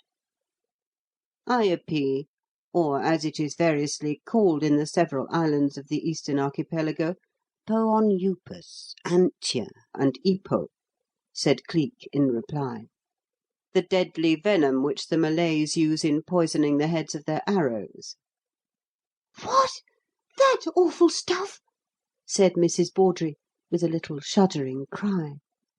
"And someone in this house?" Her voice broke.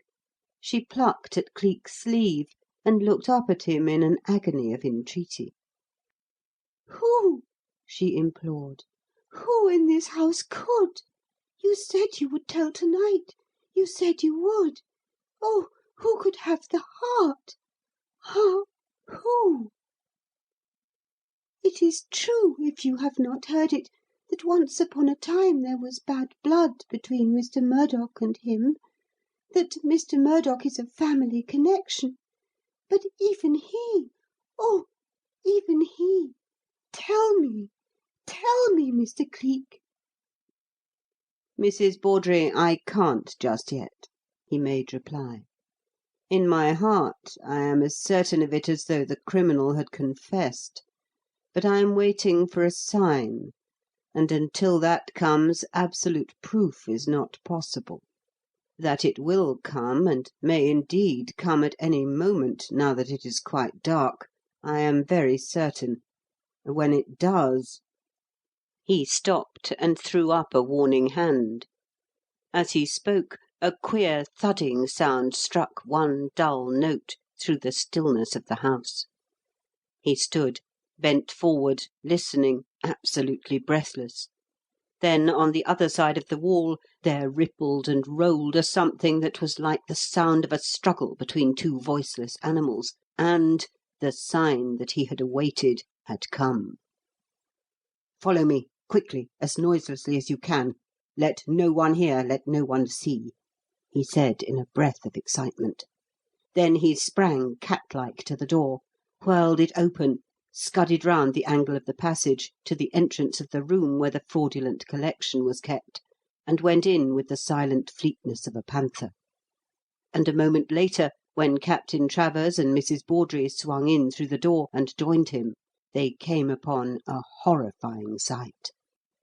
For there, leaning against the open door of the case where the skeleton of the nine-fingered man hung, was Dollops, bleeding and faint, and with a score of tooth-marks on his neck and throat.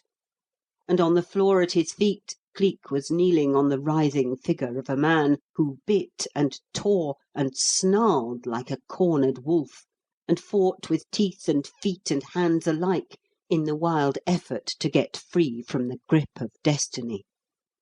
A locked handcuff clamped one wrist, and from it swung at the end of the connecting chain its unlocked mate. The marks of Dollops' fists were on his lips and cheeks, and at the foot of the case, where the hanging skeleton doddered and shook to the vibration of the floor, lay a shattered phial of deep blue glass. "Got you, you hound!"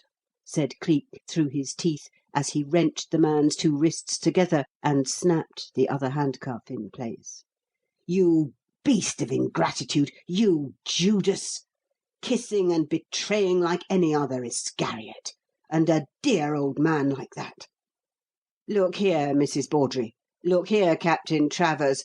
What do you think of a little rat like this?"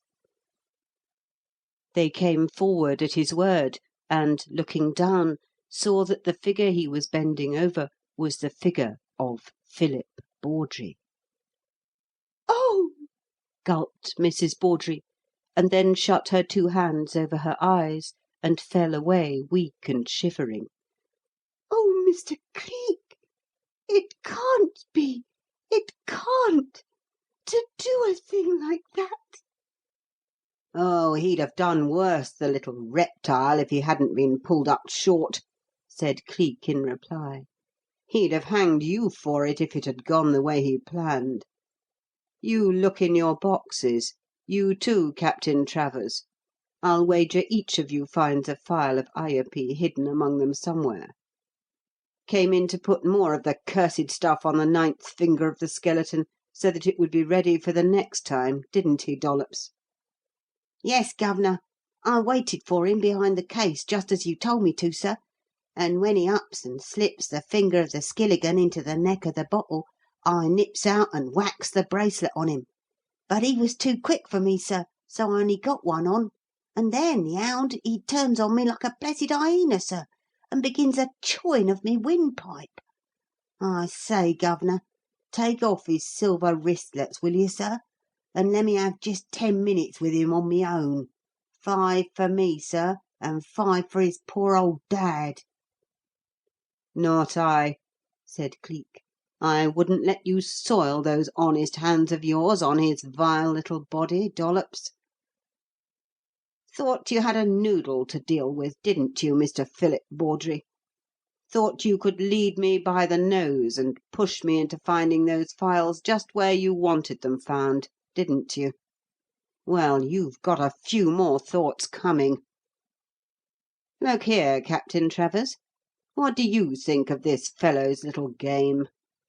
Tried to take me in about you and Mrs. Bawdrey being lovers, and trying to do away with him and his father to get the old man's money. Why, the contemptible little hound! Bless my soul, man, I'm engaged to Mrs. Bawdrey's cousin. And as for his stepmother, why, she threw the little worm over as soon as he began making love to her, and tried to make her take up with him by telling her how much he'd be worth when his father died. I guessed as much. I didn't fancy him from the first moment. and he was so blessed eager to have me begin by suspecting you two that I smelt a rat at once. Oh, but he's been crafty enough in other things, putting that devilish stuff on the ninth finger of the skeleton, and never losing an opportunity to get his poor old father to handle it and show it to people. It's a strong, irritant poison. Sap of the upas tree is the base of it, producing first an irritation of the skin, then a blister, and when that broke, communicating the poison directly to the blood every time the skeleton hand touched it. A weak solution at first, so that the decline would be natural, the growth of the malady gradual. But if I'd found that phial in your room last night, as he hoped and believed I had done, well, look for yourself. The finger of the skeleton is thick with the beastly gummy stuff tonight. Double strength, of course. The next time his father touched it, he'd have died before morning, and the old chap fairly worshipping him. I suspected him, and suspected what the stuff that was being used really was, from the beginning. Last night I drugged him, and then I knew." "Knew, Mr. Cleek? Why, how could you?" "The most virulent poisons have their remedial uses, Captain," he made reply. "You can kill a man with strychnine. You can put him in his grave with arsenic. You can also use both these powerful agents to cure and to save, in their proper proportions and in the proper way. The same rule applies to iopy. Properly diluted and properly used, it is one of the most powerful agents for the relief, and in some cases the cure, of Bright's disease of the kidneys. But the government guards this unholy drug most carefully. You can't get a drop of it in Java for love or money, unless on the order of a recognised physician. And you can't bring it into the ports of England unless backed by that physician's sworn statement and the official stamp of the Javanese authorities. A man undeniably afflicted with Bright's disease could get these things. No other could. Well, I wanted to know who had succeeded in getting iopy into this country and into this house. Last night I drugged every man in it, and I found out." "But how?" "By finding the one who could not sleep stretched out at full length. One of the strongest symptoms of Bright's disease is a tendency to draw the knees up close to the body in sleep, Captain, and to twist the arms above the head. Of all the men under this roof, this man here was the only one who slept like that last night." He paused and looked down at the scowling, sullen creature on the floor. "You wretched little cur," he said, with a gesture of unspeakable contempt. "And all for the sake of an old man's money. If I did my duty, I'd jail you. But if I did, it would be punishing the innocent for the crimes of the guilty. It would kill that dear old man to learn this, and so he's not going to learn it, and the law's not going to get its own." He twitched out his hand, and something tinkled on the floor. "Get up," he said sharply. "There's the key of the handcuffs. Take it, and set yourself free. Do you know what's going to happen to you?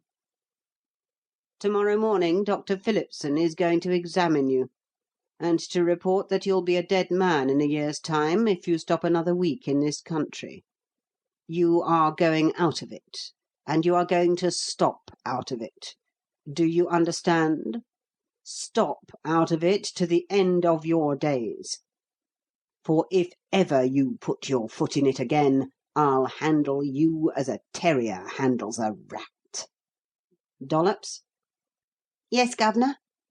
"My things packed and ready?" "Yes, sir, and all waiting in the arbour, sir, as you told me to have 'em." "Good lad. Get them, and we'll catch the first train back. Mrs. Bawdrey, my best respects. Captain, all good luck to you," said Cleek, and swung out into the darkness and the moist, warm fragrance of the night. his mental poise a bit unsteady, his nerves raw. It was not in him to have stopped longer, to have remained under the same roof with a monster like young Bawdrey, and keep his temper in check. End of chapter 5.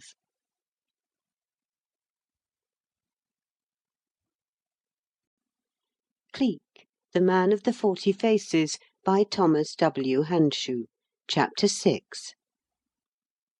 The stillness, the balm, the soothing influences of the night worked their own spell, and after a time rubbed out the mental wrinkles, and brought a sense of restfulness and peace. It could not well do otherwise with such a nature as his. The night was all a-musk with mignonette and roses, the sky all a-glitter with stars. A gunshot distant, the river ran, a silver thing, ribboning along between the dark of bending trees. Somewhere in the darkness a nightingale shook out the scale of nature's anthem to the listening night, and farther afield others took up the chorus of it, and sang with the sheer joy of living. What a world! God, what a world for parricides to exist in, and for the sons of men to forget the 5th commandment. He walked on faster, and made his way to the arbour where Dollops waited. The boy rose to meet him. "Everything all ready, Circe?" he said, holding up a kit-bag. "What's it now, Governor? The railway station? Good enough. Shall I nip off ahead, or keep with you till we get there?" "Suit yourself, my lad." "Thank'ee, sir. Then I'll walk at your heels, if you don't mind. I'd like to walk at your heels all the rest of my blessed life. Did I carry it off all right, Governor? Did I do it just as you wanted of it done?" "To a T, my lad," said Cleek, smiling and patting him on the shoulder. "You'll do, Dollops. You'll do finely. I think I did a good job for the pair of us, my boy, when I gave you those 2 half-crowns. Advanced, Governor, advanced," corrected Dollops, with a look of sheer affection. "Let me work 'em off, sir, like you said I might. I don't want nothing but what I earns, Governor, nothing but what I've got a right to have. For when I sees what wanting money as don't belong to you leads to, when I thinks what that young Bawdrey chap was willing to do for the love of having it—" "Don't," struck in Cleek, a trifle roughly. "Drop the man's name. I can't trust myself to think of it. That the one world, the one self-same world, could hold 2 such widely dissimilar creations of God as that monster and— No matter. Thank God I've been able to do something to-night for a good woman. I owe so much to another of her kind. No, don't speak. Just walk quietly and," jerking his thumb in the direction of the fluting nightingales, "listen to that. God! The man who could think evil things when a nightingale sings isn't fit to stand even in the devil's presence." Dollops looked at him, half puzzled, half awed. He could not understand the character of the man. There were so many sides to it, and they came and went so oddly. One minute a very brute beast in his ferocity, the next a woman in his tenderness, and a poet in his thoughts. But if the boy was puzzled, he was at least discreet. He put nothing into words, merely walked on in silence, and left the man to his thoughts and the nightingales to their melody. And Cleek was unusually thoughtful from that period onward, speaking hardly a word through all the journey home. For now that the events which had occupied his mind for the past 2 or 3 days were over and done with, his memory harked back to those things which had to do with his own affairs, and he caught himself wondering how matters had gone with Ailsa Lorne. Which of the 2 positions, the English one or the French, she had finally elected to apply for, and if time had as yet softened the shock of that disclosure, made in the mist and darkness at Hampstead Heath. He had, of course, heard nothing of her since that time, and the days he had spent at Richmond had utterly precluded the possibility of giving himself that small pleasure, so often indulged in, of adopting a safe disguise, prowling about the neighbourhood where she lived, until she should come forth upon one errand or another, and then following her unsuspected. That she could have taken the knowledge of what he once had been in no other way than she had done; that to such a woman such a man must, at the first blush, be an object of abhorrence, a thing to be put out of her life as completely and as expeditiously as possible, he fully realised. Yet at bottom he was conscious of a hope that time, even so little as had passed, might lend a softening influence that should lead eventually to pity, and from that to a day when the word forgiveness might be spoken. He wanted that forgiveness. The soul of the man needed it, as parched plants need water. He had not climbed up out of himself without some struggle, some moments when he wavered between what he had become and what nature had written that he was meant to be. For no soul is purged all in a moment. No man may conquer himself with just one solitary fight. He needed her forgiveness, the thought of her, the hope of her, to rivet his armour for the long, brave fight. He needed her friendship. If he might never have her love, he needed that. And if she were to pass like this from his life, if the light were to go out, and all the long, dark way of the future still to be faced, something within him seemed to writhe. He took his lower lip between his thumb and forefinger and squeezed it hard. That he had hoped for some token, some word, forwarded through Mr. Narkom, he did not quite realise until he got back to Clarges Street and found that there was none. Followed a sense of despair, a moment of deep dejection that passed in turn and gave place to a feeling of personal injury, of savage resentment, and of the ferocity which comes when the half-tamed wolf wakes to the realisation that there is nothing before it evermore but the bars of the cage and the goad of the keeper, and that far and away in the world there are still the free woods, the naked body of nature, and the savage company of its kind.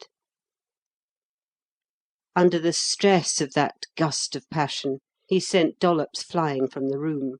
He wrenched open the drawer of his writing table and scooped up in his hands some trifles of faded ribbon and trinkets of gold, things that he treasured, none knew why or for what, and holding them thus, looked down on them and laughed, bitterly and savagely, as though a devil were within him. "Me, she scorns me," he said, and laughed again, and flung them all back and shut the drawer upon them. And presently he knew that he held her all the higher because she did scorn him, because her life was such that she could scorn him. And the bitterness dropped out of him, his eyes softened, and though he still laughed, it was for an utterly different reason, and in a wholly different way. Some pots of tulips and mignonette stood on the ledge of his window. He walked over to see that they were watered before he went to bed. And between the time when he got down on his knees to fish out his bath slippers from beneath the bedstead and the creak of the springs when he lay down for the night, he was so long and so still that one might have believed he was doing something else. He slept long, and rose in the morning soothed and subdued in spirit, better and brighter in every way. For now no affair for the Yard hampered his movements and claimed his time. He was free, he was back in the town, beautiful because it contained her, and he might hark back to the old trick of watching and following, and being close to her without her knowledge. It was a vain hope that, however; for, although he dressed and went out and haunted the neighbourhood of Sir Horace Wyvern's house for hours on end, he saw nothing of her that day. Nor did he see her the next, nor the next, nor yet the next again. At first he began to think that she must come out and return during the times when he was obliged to go off guard and get his meal, for he could not bring himself to play the part of the spy or the common policeman, and filch news from the servants. But when a week had gone by in this manner, he set all question upon that point at rest by remaining at his post from sunrise to 10 o'clock at night. She did not appear. He wondered what that meant, whether it indicated that she had already accepted one of the two positions, or had gone to stop with her friend on the other side of Hampstead Heath. The result of that wondering was that, for the next 5 days, the gentleman who was known in Clarges Street as Captain Horatio Burbage became a regular visitor to the neighbourhood of the house in Bardon Road. The issue was exactly the same. Miss Lorne did not appear. He could no longer doubt that she had accepted one or other of the two positions, but steadfastly refrained from making any personal inquiry.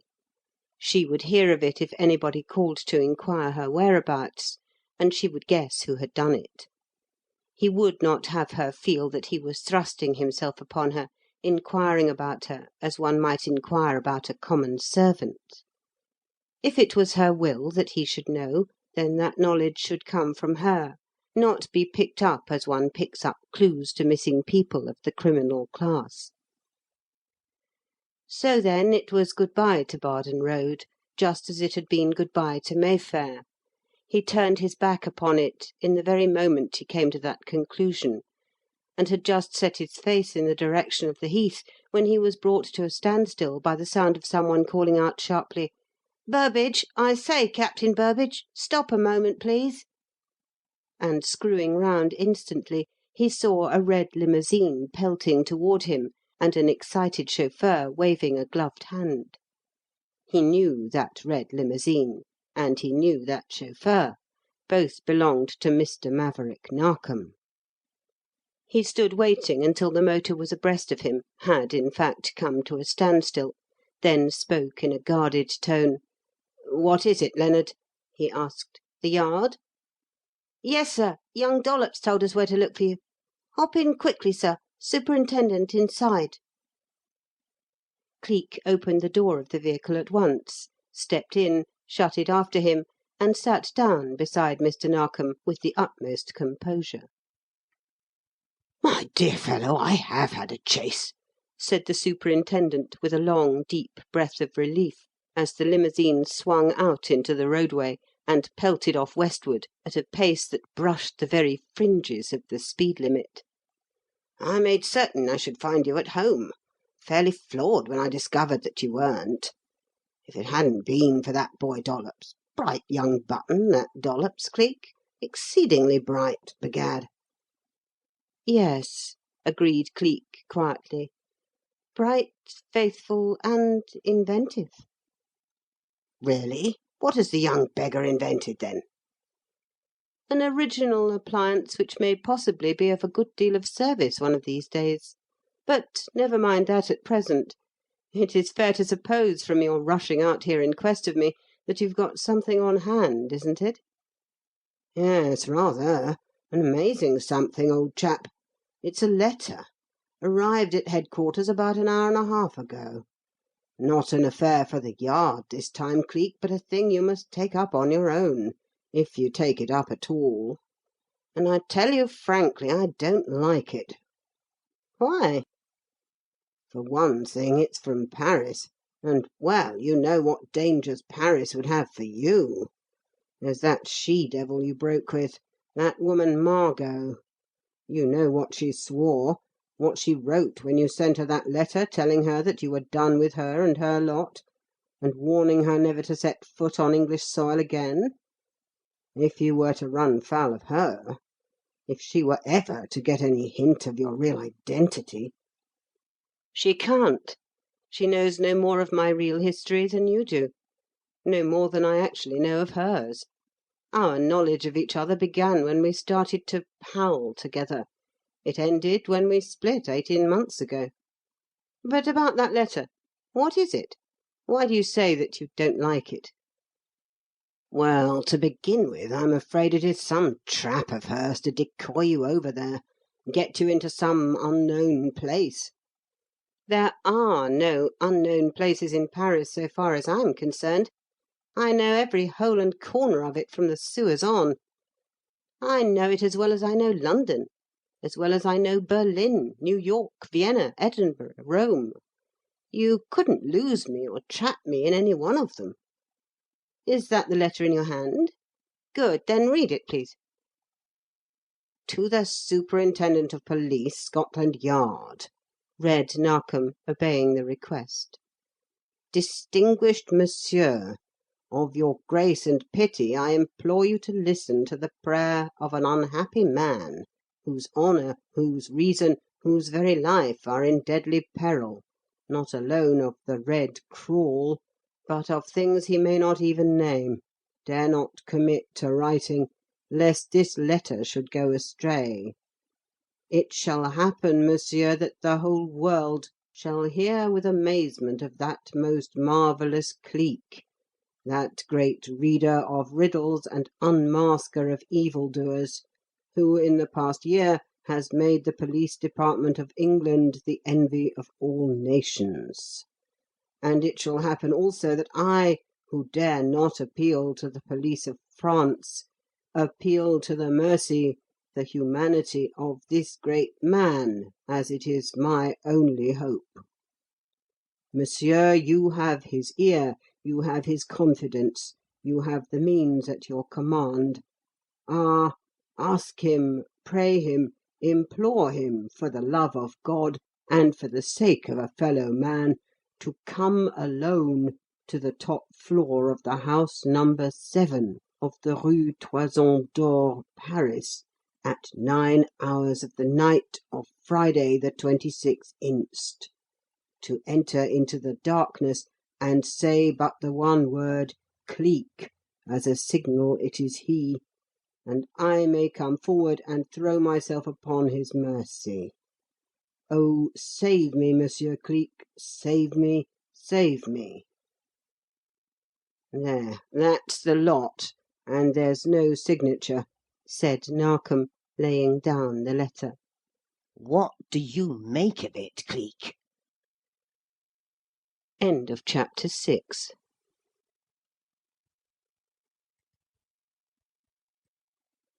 Cleek, the Man of the 40 Faces, by Thomas W. Hanshew. Chapter 7. "A very real, a very moving thing, Mr. Narkom," he replied. "The cry of a human heart in deep distress. The agonized appeal of a man so wrought up by the horrors of his position that he forgets to offer a temptation in the way of reward, and speaks of outlandish things as though they must be understood of all, as witness his allusion to something which he calls the Red Crawl, without attempting to explain the meaningless phrase. Whatever it is so real to him that it seems as if everybody must understand." "You think, then, that the thing is genuine?" "So genuine that I shall answer its call, Mr. Narkom, and be alone in the dark on the top floor of number 7 Rue Toison d'Or to-morrow night, as surely as the clock strikes 9. And that was how the few persons who happened to be in the quiet upper reaches of the Rue Bienfaisance at 8:30 the next evening came to see a fat, fussing, red-faced Englishman in a grey frock-coat, white spats, and a shining topper, followed by a liveried servant with a hat-box in one hand and a portmanteau in the other, so conspicuous, the pair of them, that they couldn't have any desire to conceal themselves, cross over the square before the church of St. Augustine, fare forth into the darker side passages, and move in the direction of the Street of the Golden Fleece.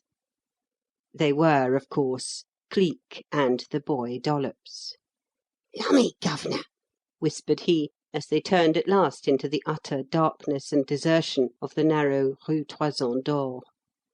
"If this is what you calls gay Paree, this precious black slit between two rows of houses, I'll take a slice of the Old Kent Road with thanks. Not even so much as a winkle stall in sight, and me that empty my shirt bosom's a chafing my blessed shoulder blades." "You'll see plenty of life before the game's over, I warrant you, Dollops. Now then, my lad, here's a safe spot. Sit down on the hat box and wait. That's number 7, that empty house with the open door just across the way. Keep your eye on it. I don't know how long I'll be, but if anybody comes out before I do, mind you don't let him get away." "No fear," said Dollops sententiously. "I'll be after him as if he was a ham sandwich, sir. Look out for my patent tickle tootsies when you come out, Governor. I'll sneak over and put 'em round the door as soon as you've gone in." For Dollops, who was of an inventive turn of mind, had an especial man-trap of his own, which consisted of heavy brown paper cut into squares and thickly smeared over with a viscid varnish-like substance that would adhere to the feet of anybody incautiously stepping upon it, and so interfere with flight that it was an absolute necessity to stop and tear the papers away before running with any sort of ease and swiftness was possible. This was the invention to which Cleek had alluded. Dollops, who was rather proud of the achievement, carried with him a full supply of ready-cut papers and a big collapsible tube of the viscid, ropy, varnish-like glue. Meantime, Cleek, having left the boy sitting on the hat box in the darkness, crossed the narrow street to the open doorway of number 7, and without hesitation stepped in. The place was as black as a pocket, and had that peculiar smell which belongs to houses that have long stood vacant. The house, nevertheless, was a respectable one, and, like all the others, fronted on another street, this dark Toison d'Or being merely a back passage, used principally by the tradespeople for the delivery of supplies. Feeling his way to the first of the 3 flights of stairs which led upward into the stillness and gloom above, Cleek mounted steadily until he found himself at length in a sort of attic, quite windowless, and lit only by a skylight through which shone the ineffectual light of the stars. It was the top at last. Bracing his back against the wall so that nobody could get behind him, and holding himself ready for any emergency, he called out in a clear, calm voice, "Cleek!" Almost simultaneously there was a sharp, metallic snick, an electric bulb hanging from the ceiling flamed out luminously, a cupboard door flashed open, a voice cried out in joyous, perfect English, "Thank God for a man!"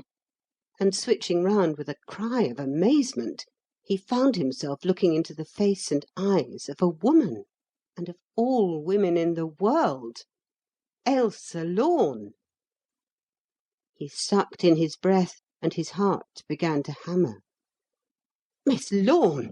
he exclaimed, so carried out of himself that he scarcely knew what he did. "It was the French position that you chose, then? It is you that calls upon me?"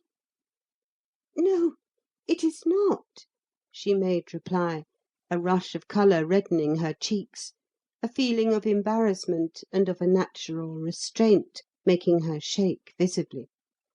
"I am merely the envoy of another. I should not know you, disguised as you are, but for that. Yes, I chose the French position, as you see, Mr. Cleek. I am now the companion to Mademoiselle Athalie, daughter of the Baron de Carjorac." "Baron de Carjorac? Do you mean the French Minister of the Interior? The President of the Board of National Defences, Miss Lorne? That enthusiastic old patriot, that rabid old spitfire, whose one dream is the wresting back of Alsace-Lorraine, the driving of the hated Germans into the sea? Do you mean that ripping old firebrand?" "Yes, but you'd not call him that if you were to see him now.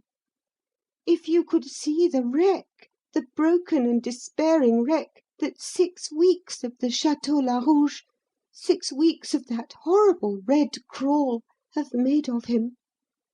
The red crawl! Good heavens! Then that letter, that appeal for help—" "Came from him," she finished excitedly. "It was he who was to have met you here to night, Mr. Cleek. This house is one he owns. He thought he might with safety risk coming here. But he can't. He can't.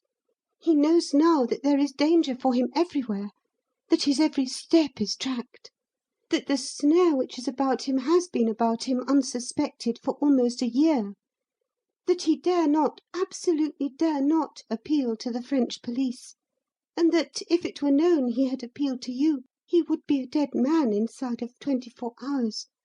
And not only dead, but disgraced. Oh, Mr. Cleek!"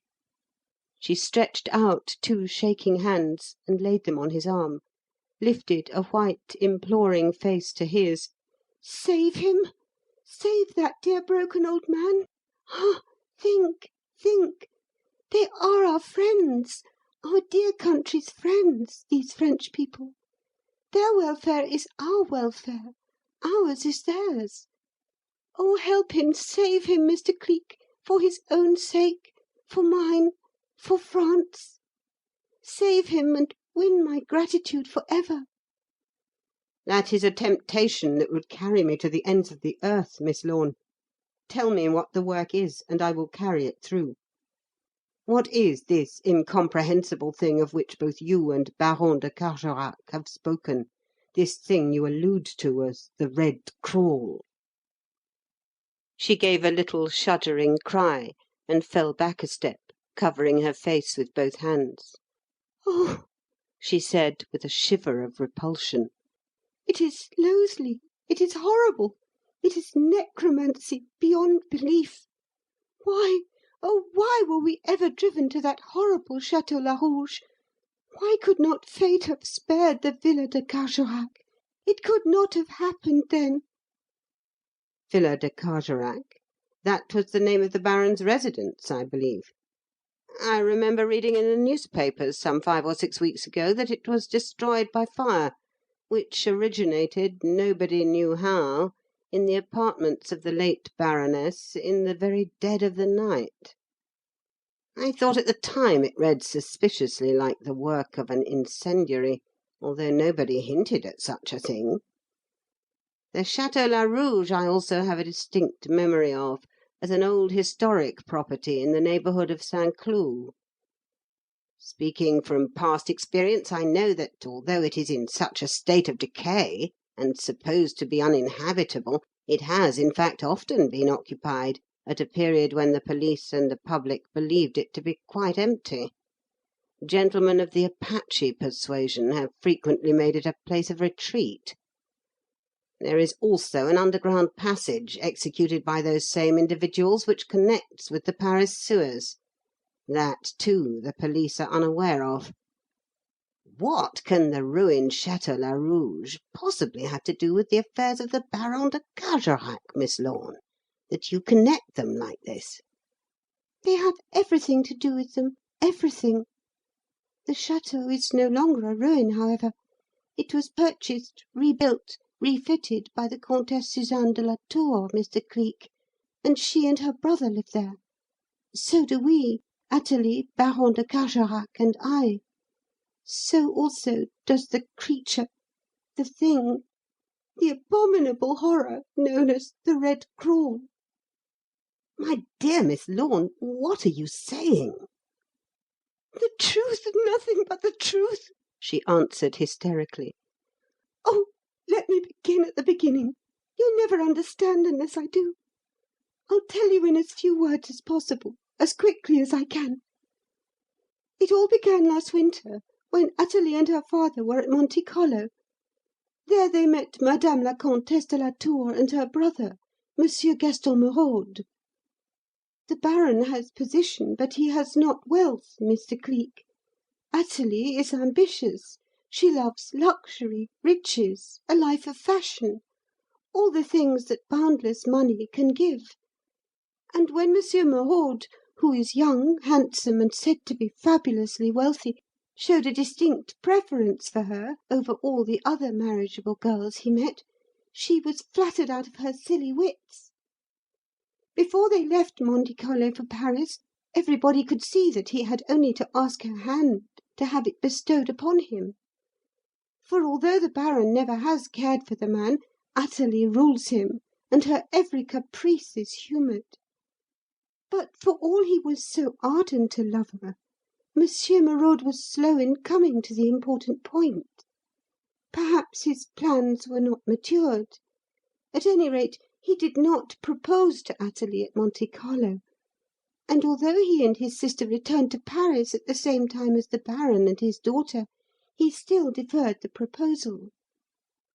Has he not made it yet? Yes, Mr. Cleek.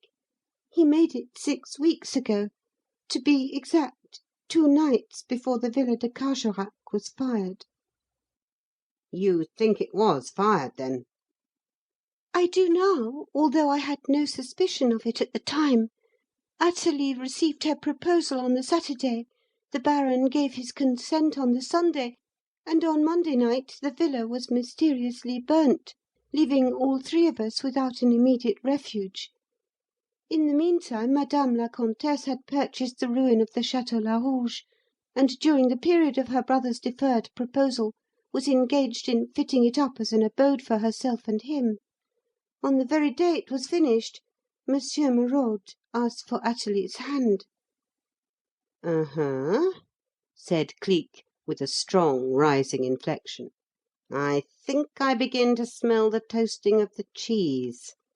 Of course, when the villa was burnt out, Madame la Comtesse insisted that, as the fiancée of her brother, Mademoiselle de Carjorac must make her home at the château until the necessary repairs could be completed, and of course the Baron had to go with her. Yes, admitted Ailsa. The Baron accepted. Athalie would not have allowed him to decline had he wished to, so we all 3 went there, and have been residing there ever since. On the night after our arrival, an alarming, a horrifying thing occurred. It was while we were at dinner that the conversation turned upon the supernatural, upon houses and places that were reputed to be haunted, and then Madame la Comtesse made a remarkable statement. She laughingly asserted that she had just learned that, in purchasing the Château Larouge, she had also become the possessor of a sort of family ghost. She said that she had only just heard, from an outside source, that there was a horrible legend connected with the place.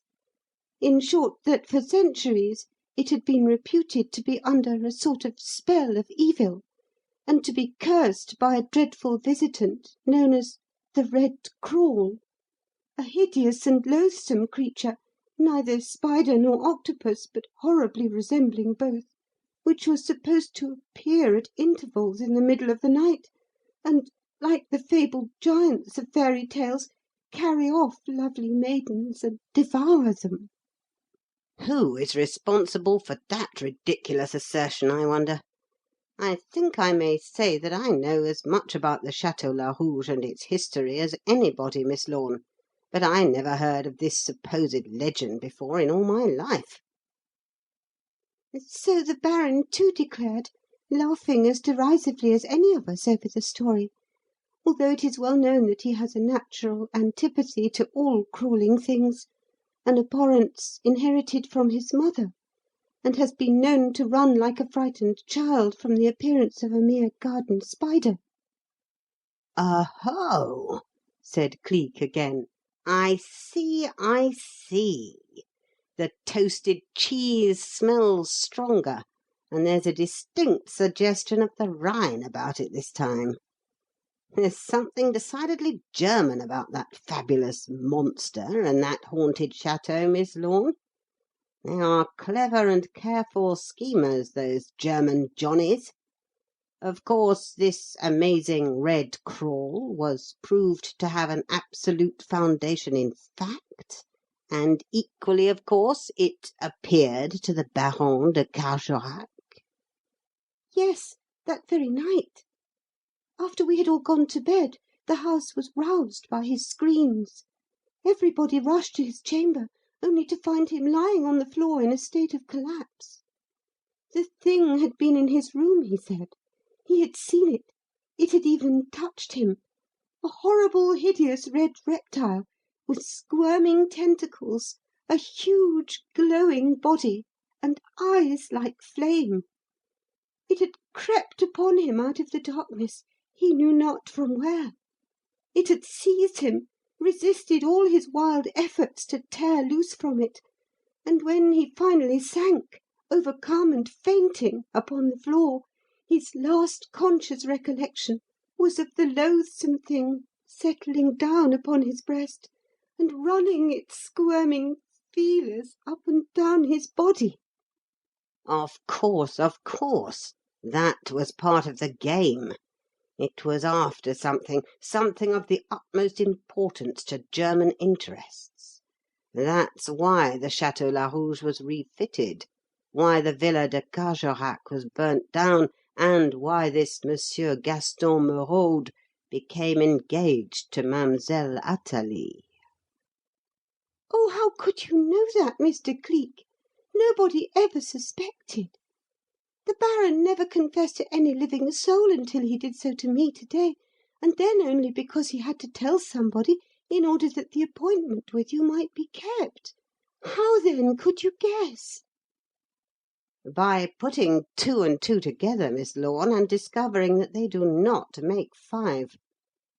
The inference is very clear. Baron de Carjorac is president of the Board of National Defences. Germany, in spite of its public assurances to the contrary, is known by those who are on the inside to harbour a very determined intention of making a secret attack, an unwarned invasion, upon England. France is the key to the situation.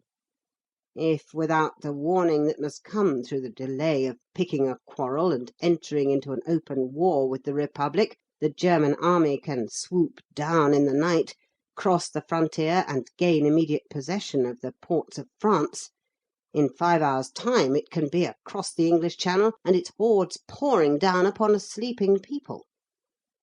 To carry out this programme, the first step would, of course, be to secure knowledge of the number, location, manner of the secret defences of France, the plans of fortification, the maps of the danger zone, the documentary evidence of her strongest and weakest points, and who so likely to be the guardian of these as the Baron de Carjorac.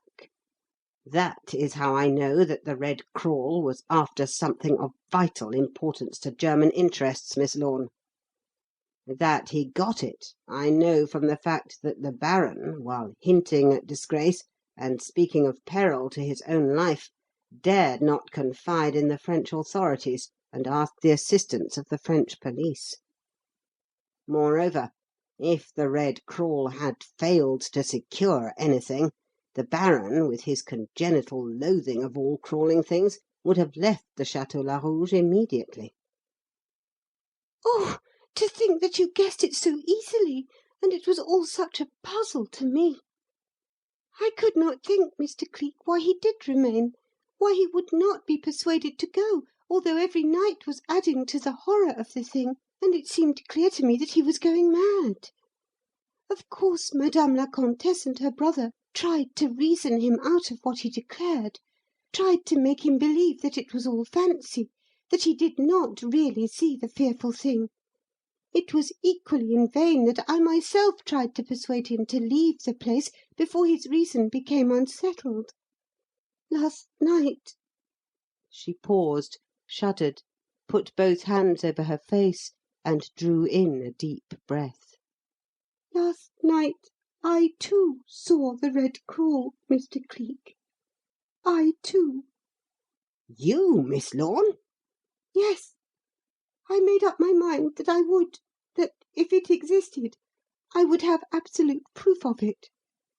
The Countess and her brother had scoffed so frequently, had promised the Baron so often that they would set a servant on guard in the corridor to watch, and then had said so often to poor, foolish, easily persuaded Athalie that it was useless doing anything so silly, as it was absolutely certain that her father only imagined the thing, that I determined to take the step myself, unknown to any of them.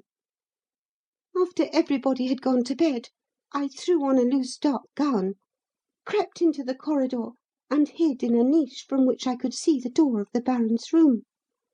I waited until after midnight, long after, and then... Calm yourself, Miss Lorne. Then the thing appeared, I suppose.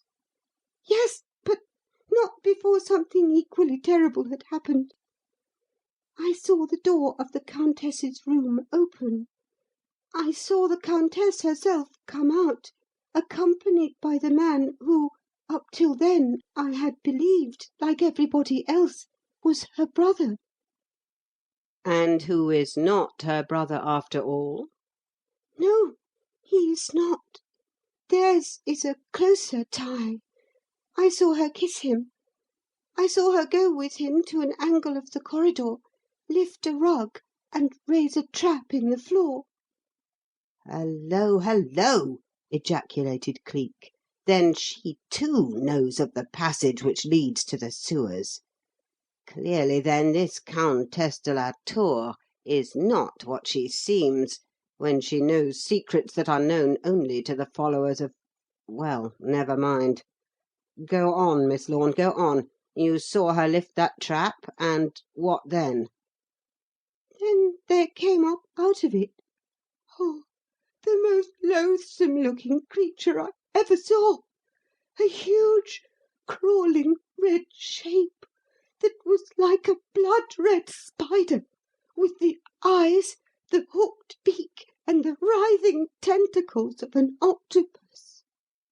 It made no sound, but it seemed to know her, to understand her, for when she waved her hand toward the open door of her own room, it crawled away, and, obeying that gesture, dragged its huge bulk over the threshold and passed from sight.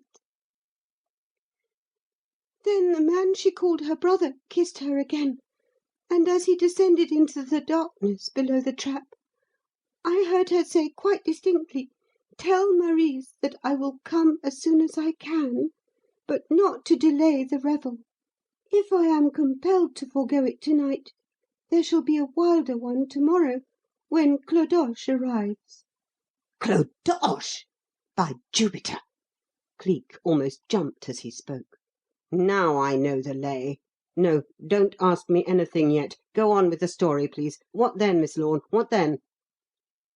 Then the man below said something which I could not hear, something to which she answered in these words: 'No, no, there is no danger.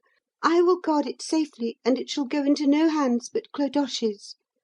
He and Count von Hetzler will be there about midnight to-morrow to complete the deal and pay over the money.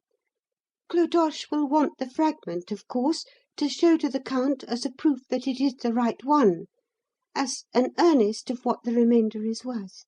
And you must bring me that remainder without fail, Gaston. You hear me? Without fail. I shall be there at the rendezvous, awaiting you, and the thing must be in our hands when von Hetzler comes. The thing must be finished to-morrow night, even if you and Serpice have to throw all caution to the winds and throttle the old fool.' Then, as if answering a further question, she laughingly added, 'Oh, get that fear out of your head. I'm not a bat to be caught napping. I'll give it to no one but Clodoche, and not even to him until he gives the secret sign.' And then, Mr. Cleek, as she closed the trap, I heard the man call back to her 'Good night,' and give her a name I had not heard before. We had always supposed that she had been christened Suzanne, but as that man left, he called her—" "I know before you tell me. Margot," interjected Cleek.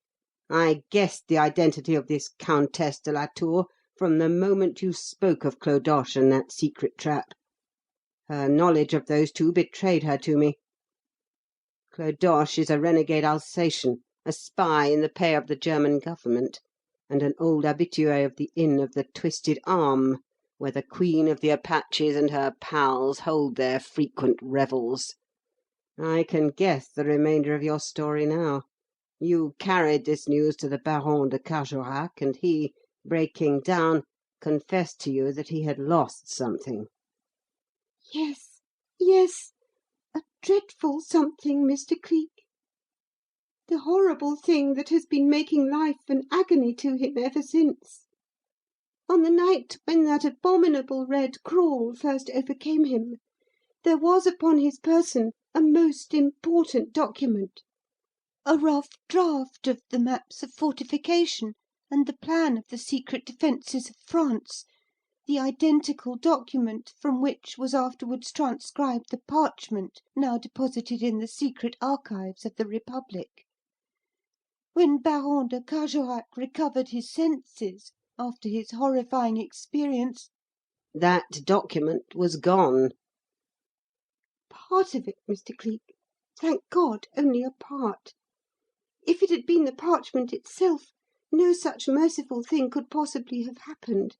But the paper was old, much folding and handling had worn the creases through, and when in his haste the secret robber grabbed it, whilst that loathsome creature held the old man down, it parted directly down the middle, and he got to only a vertical section of each of its many pages. "Victoria! And the fool hath said in his heart, 'There is no God,'" quoted Cleek. "So, then, the hirelings of the enemy have only got half what they are after, and as no single sentence can be complete upon a paper torn like that, nothing can be made of it until the other half is secured, and our German friends are still up a gum tree. I know now why the Baron stayed on at the Château Larouge, and why the Red Crawl is preparing to pay him another visit to-night. He hoped, poor chap, to find a clue to the whereabouts of the fragment he had lost. And that thing is after the fragment he still retains. Well, it will be a long, long day before either of those two fragments fall into German hands." Oh, Mr. Cleek, you think you can get the stolen paper back? You believe you can outwit those dreadful people and save the Baron de Carjorac's honour and his life? "Miss Lorne," he took her hand in his and lifted it to his lips. "Miss Lorne, I thank you for giving me the chance. If you will do what I ask you, be where I ask you in 2 hours' time, so surely as we two stand here this minute, I will put back the German calendar by 10 years at least. They drink to the day, those German Johnnies, but by to-morrow morning the English hand you are holding will have given them reason to groan over the night." End of chapter 7.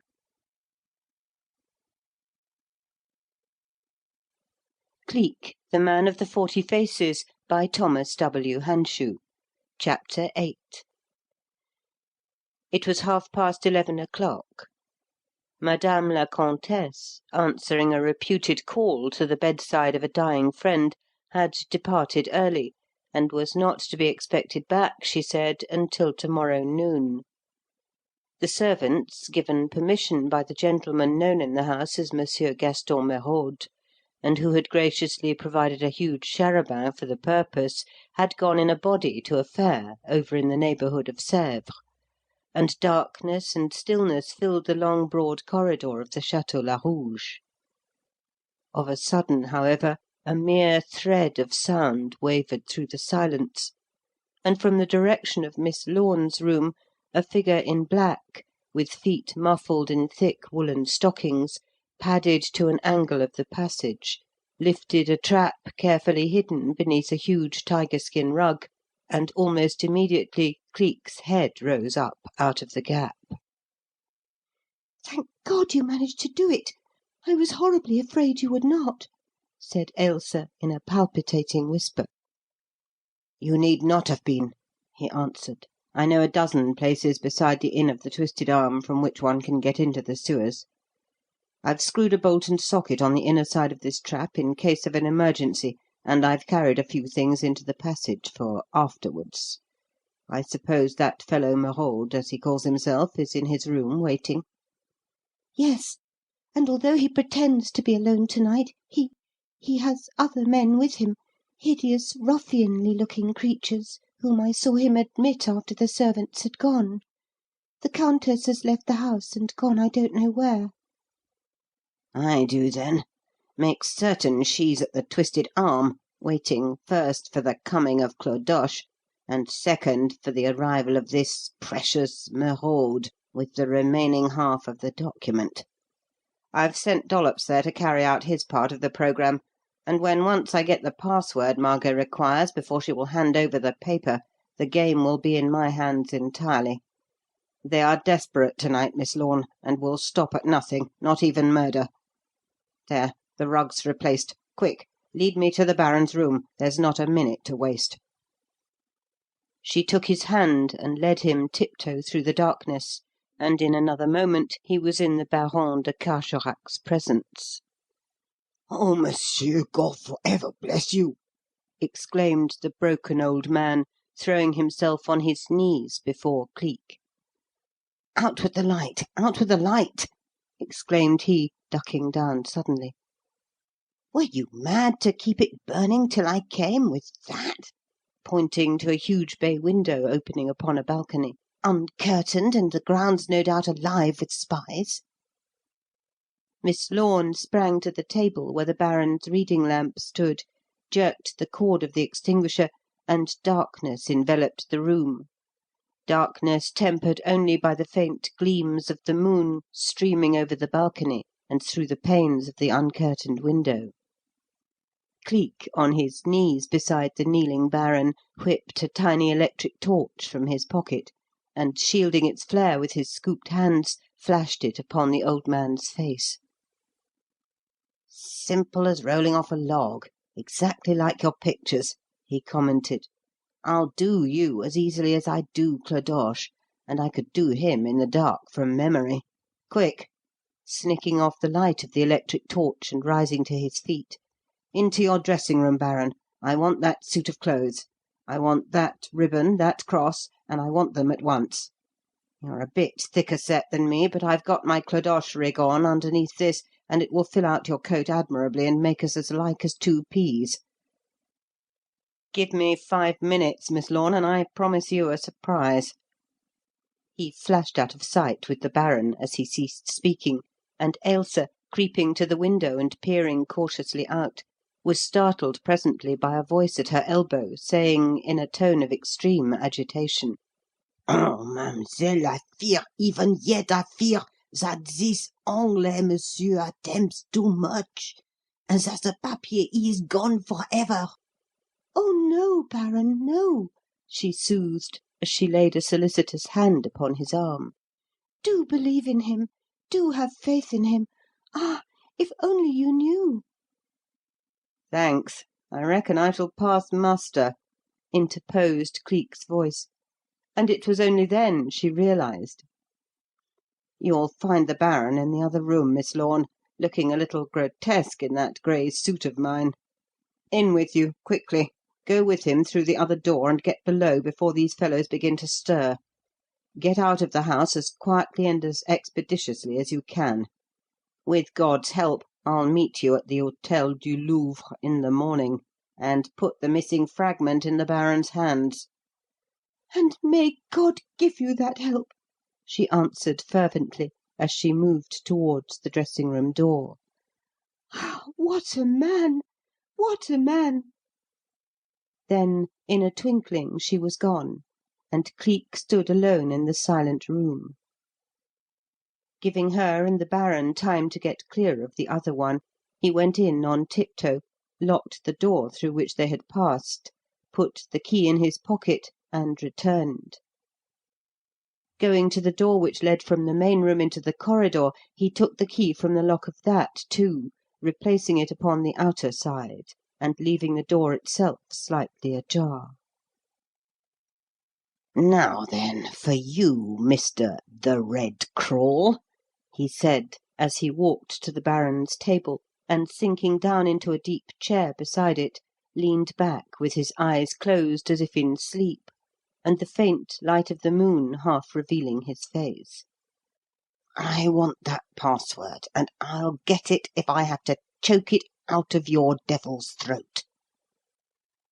And she said that she would be grateful to me all the rest of her life. Only grateful, I wonder? Is nothing else possible?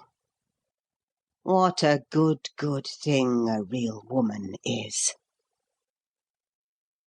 How long was it that he had been reclining there waiting before his strained ears caught the sound of something like the rustling of silk shivering through the stillness, and he knew that at last it was coming? It might have been 10 minutes, it might have been 20, he had no means of determining, when he caught that first movement, and, peering through the slit of a partly opened eye, saw the appalling thing drag its huge bulk along the balcony, and, with squirming tentacles writhing, slide over the low sill of the window, and settle down in a glowing red heap upon the floor. And, fake though he knew it to be, he could not repress a swift rush and prickle of goose-flesh at sight of it. For a few seconds it lay dormant, then one red feeler shot out, then another and another, and it began to edge its way across the carpet to the chair. Cleek lay still and waited, his heavy breathing sounding regularly, his head thrown back, his limp hands lying loosely, palms upward, beside him. And nearer crept the loathsome red glowing thing. It crawled to his feet, and still he was quiet. It slid first one tentacle, and then another, over his knees and up toward his breast, and still he made no movement. Then, as it rose higher, rose until its hideous beaked countenance was close to his own, his hands flashed upward and clamped together like a vice, clamped on a palpitating human throat. And in the twinkling of an eye the tentacles were wrapped about him, and he and the red crawl were rolling over and over on the floor and battling together. "Serpice, you low-bred hound, I know you!" he whispered as they struggled. "You can't utter a cry, you shan't utter a cry to bring help. I'll throttle you, you beastly renegade that's willing to sell his own country. Throttle you, do you hear, before you shall bring any of your mates to the rescue. Oh, you've not got a weak old man to fight with this time. Do you know me? It's the cracksman. The cracksman who went over to the police. If you doubt it, now that we're in the moonlight, look up and see my face. Oh, you recognise me, I see. Well, you will die looking at me, you dog, if you deny me what I'm after. I'll loosen my grip enough for you to whisper and no more. Now, what's the password that Clodoche must give to Margot tonight at the Twisted Arm? Tell me what it is. If you want your life, tell me what it is." "I'll see you dead first," came in a whisper from beneath the hideous mask. Then, as Cleek's fingers clamped tight again and the battle began anew, one long, thin arm shot out from amongst the writhing tentacles, one clutching hand gripped the leg of the table, and with a wrench and a twist brought it crashing to the ground with a sound that a deaf man might have heard. And in an instant there was pandemonium. A door flung open and, clashing heavily against the wall, sent an echo reeling along the corridor. Then came a clatter of rushing feet. A voice cried out excitedly, "Come on! Come on! He's had to kill the old fool to get it!" And Cleek had just time to tear loose from the shape with which he was battling, and dodge out of the way when the man Merode lurched into the room with half a dozen Apaches tumbling in at his heels. "Serpice!" he cried, rushing forward as he saw the gasping red shape upon the floor. "Serpice, mon Dieu, what is it?" "The cracksman!" he gulped. "Cleek! The cracksman who went against us! Catch him! Stop him!" "The cracksman!" howled out Merode, twisting round in the darkness and reaching blindly for the haft of his dirk. "Nom de Dieu! Where?" And almost before the last word was uttered, a fist like a sledge-hammer shot out, caught him full in the face, and he went down with a whole smithy of sparks flashing and hissing before his eyes. "There!" answered Cleek, as he bowled him over. "Gentlemen of the sewers, my compliments. You'll make no short cut to the Twisted Arm to-night." Then, like something shot from a catapult, he sprang to the door, whisked through it, banged it behind him, turned the key, and went racing down the corridor like a hare. "It must be sheer luck now," he panted as he reached the angle and, kicking aside the rug, pulled up the trap. "They'll have that door down in a brace of shakes and be after me like a pack of ravening wolves. The race is to the swift this time, gentlemen, and you'll have to take a long way round if you mean to head me off."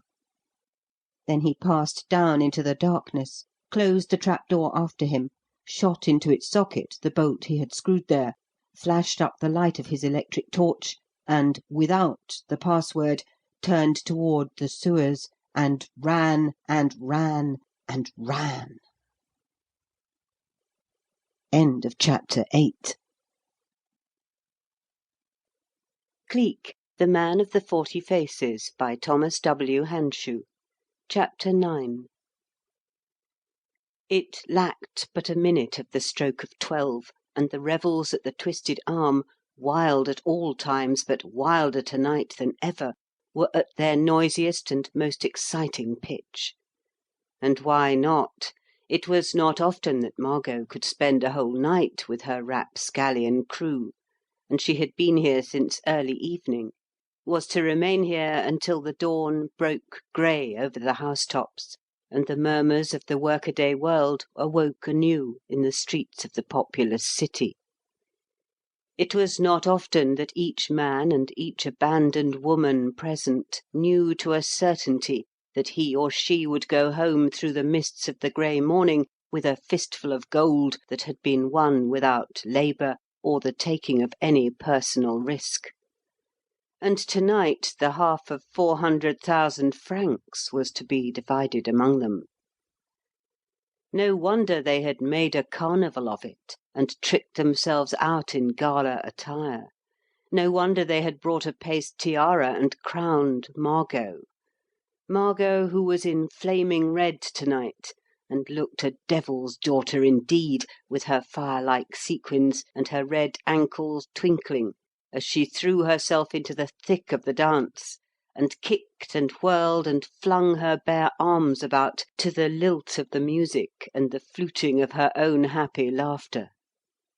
"Per Bacco, the devil's in her to-night," grinned old Marise, the innkeeper, from her place behind the bar, where the lid of the sewer trap opened. "She has not been like it since the cracksman broke with her, 'Toinette. But that was before your time, ma fille. Mother of the heavens, but there was a man for you! There was a king that was worthy of such a queen. Name of disaster that she could not hold him, that the curse of virtue sapped such a splendid tree, and that she could take up with another after him." Why not? cried 'Toinette, as she tossed down the last half of her absinthe and twitched her flower-crowned head. A kingdom must have a king, ma mère. And Dieu, but he is handsome, this Monsieur Gaston Merode. And if he carries out his part of the work to-night, he will be worthy of the homage of all. "If he carries it out, if!" exclaimed Marise, with a lurch of the shoulders and a flirt of her pudgy hand. "Soul of me, that's where the difference lies. Had it been the cracksman, there would have been no if. It was done as surely as he attempted it. Name of misfortune! I had gone into a nunnery had I lost such a man. But she—" The voice of Margot shrilled out and cut into her words. Absinthe, Marise, absinthe for them all, and set the score down to me," she cried.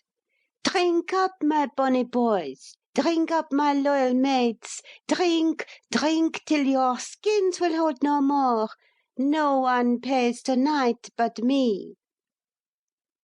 They broke into a cheer, and bearing down in a body upon Marise, threw her into a fever of haste to serve them. "To Margot!" they shouted, catching up the glasses and lifting them high. "Vive la reine des Apaches! Vive la compagnie! To Margot! To Margot!" She swept them a merry bow, threw them a laughing salute, and drank the toast with them. "Messieurs, my love, mesdames et mamselles, my admiration!" she cried, with a ripple of joy-mad laughter. "To the success of the Apaches, to the glory of 400,000 francs, and to the quick arrival of Serpice and Gaston." Then, her upward glance catching sight of the musicians sipping their absinthe in the little gallery above, she flung her empty glass against the wall behind them, and shook with laughter as they started in alarm and spilled the green poison when they dodged aside. "Another dance, you dawdlers!" she cried. "Does Marise pay you to sit there like mourners? Strike up, you mummies, or you pay yourselves for what you drink tonight. Soul of desire!" As the musicians grabbed up their instruments, and a leaping, lilting, quick-beating air went rollicking out over the hubbub. "A quadrille, you angels of inspiration! Partners, gentlemen, partners, ladies! A quadrille, a quadrille!" They set up a many-throated cheer, and flocked out with her upon the floor. And in one instant feet were flying, skirts were whirling, laughter and jest mingling with waving arms and kicking toes, and the whole place was in one mad riot of delirious joy. And in the midst of this there rolled up suddenly a voice crying as from the bowels of the earth, "Hola! Hola! La! La! Loi!" the cry of the Apache to his kind. "Mother of delight! It is one of us, and it comes from the sewer passage, from the sewer!" shrilled out Marise, as the dancers halted, and Margot ran with fleet steps towards the bar. "Listen, listen! They come to you, Margot! Serpice and Gaston! The work is done!" "And before even Clodoche or Von Hetzler have arrived!" she replied excitedly. "Give them light! Give them welcome! Be quick!"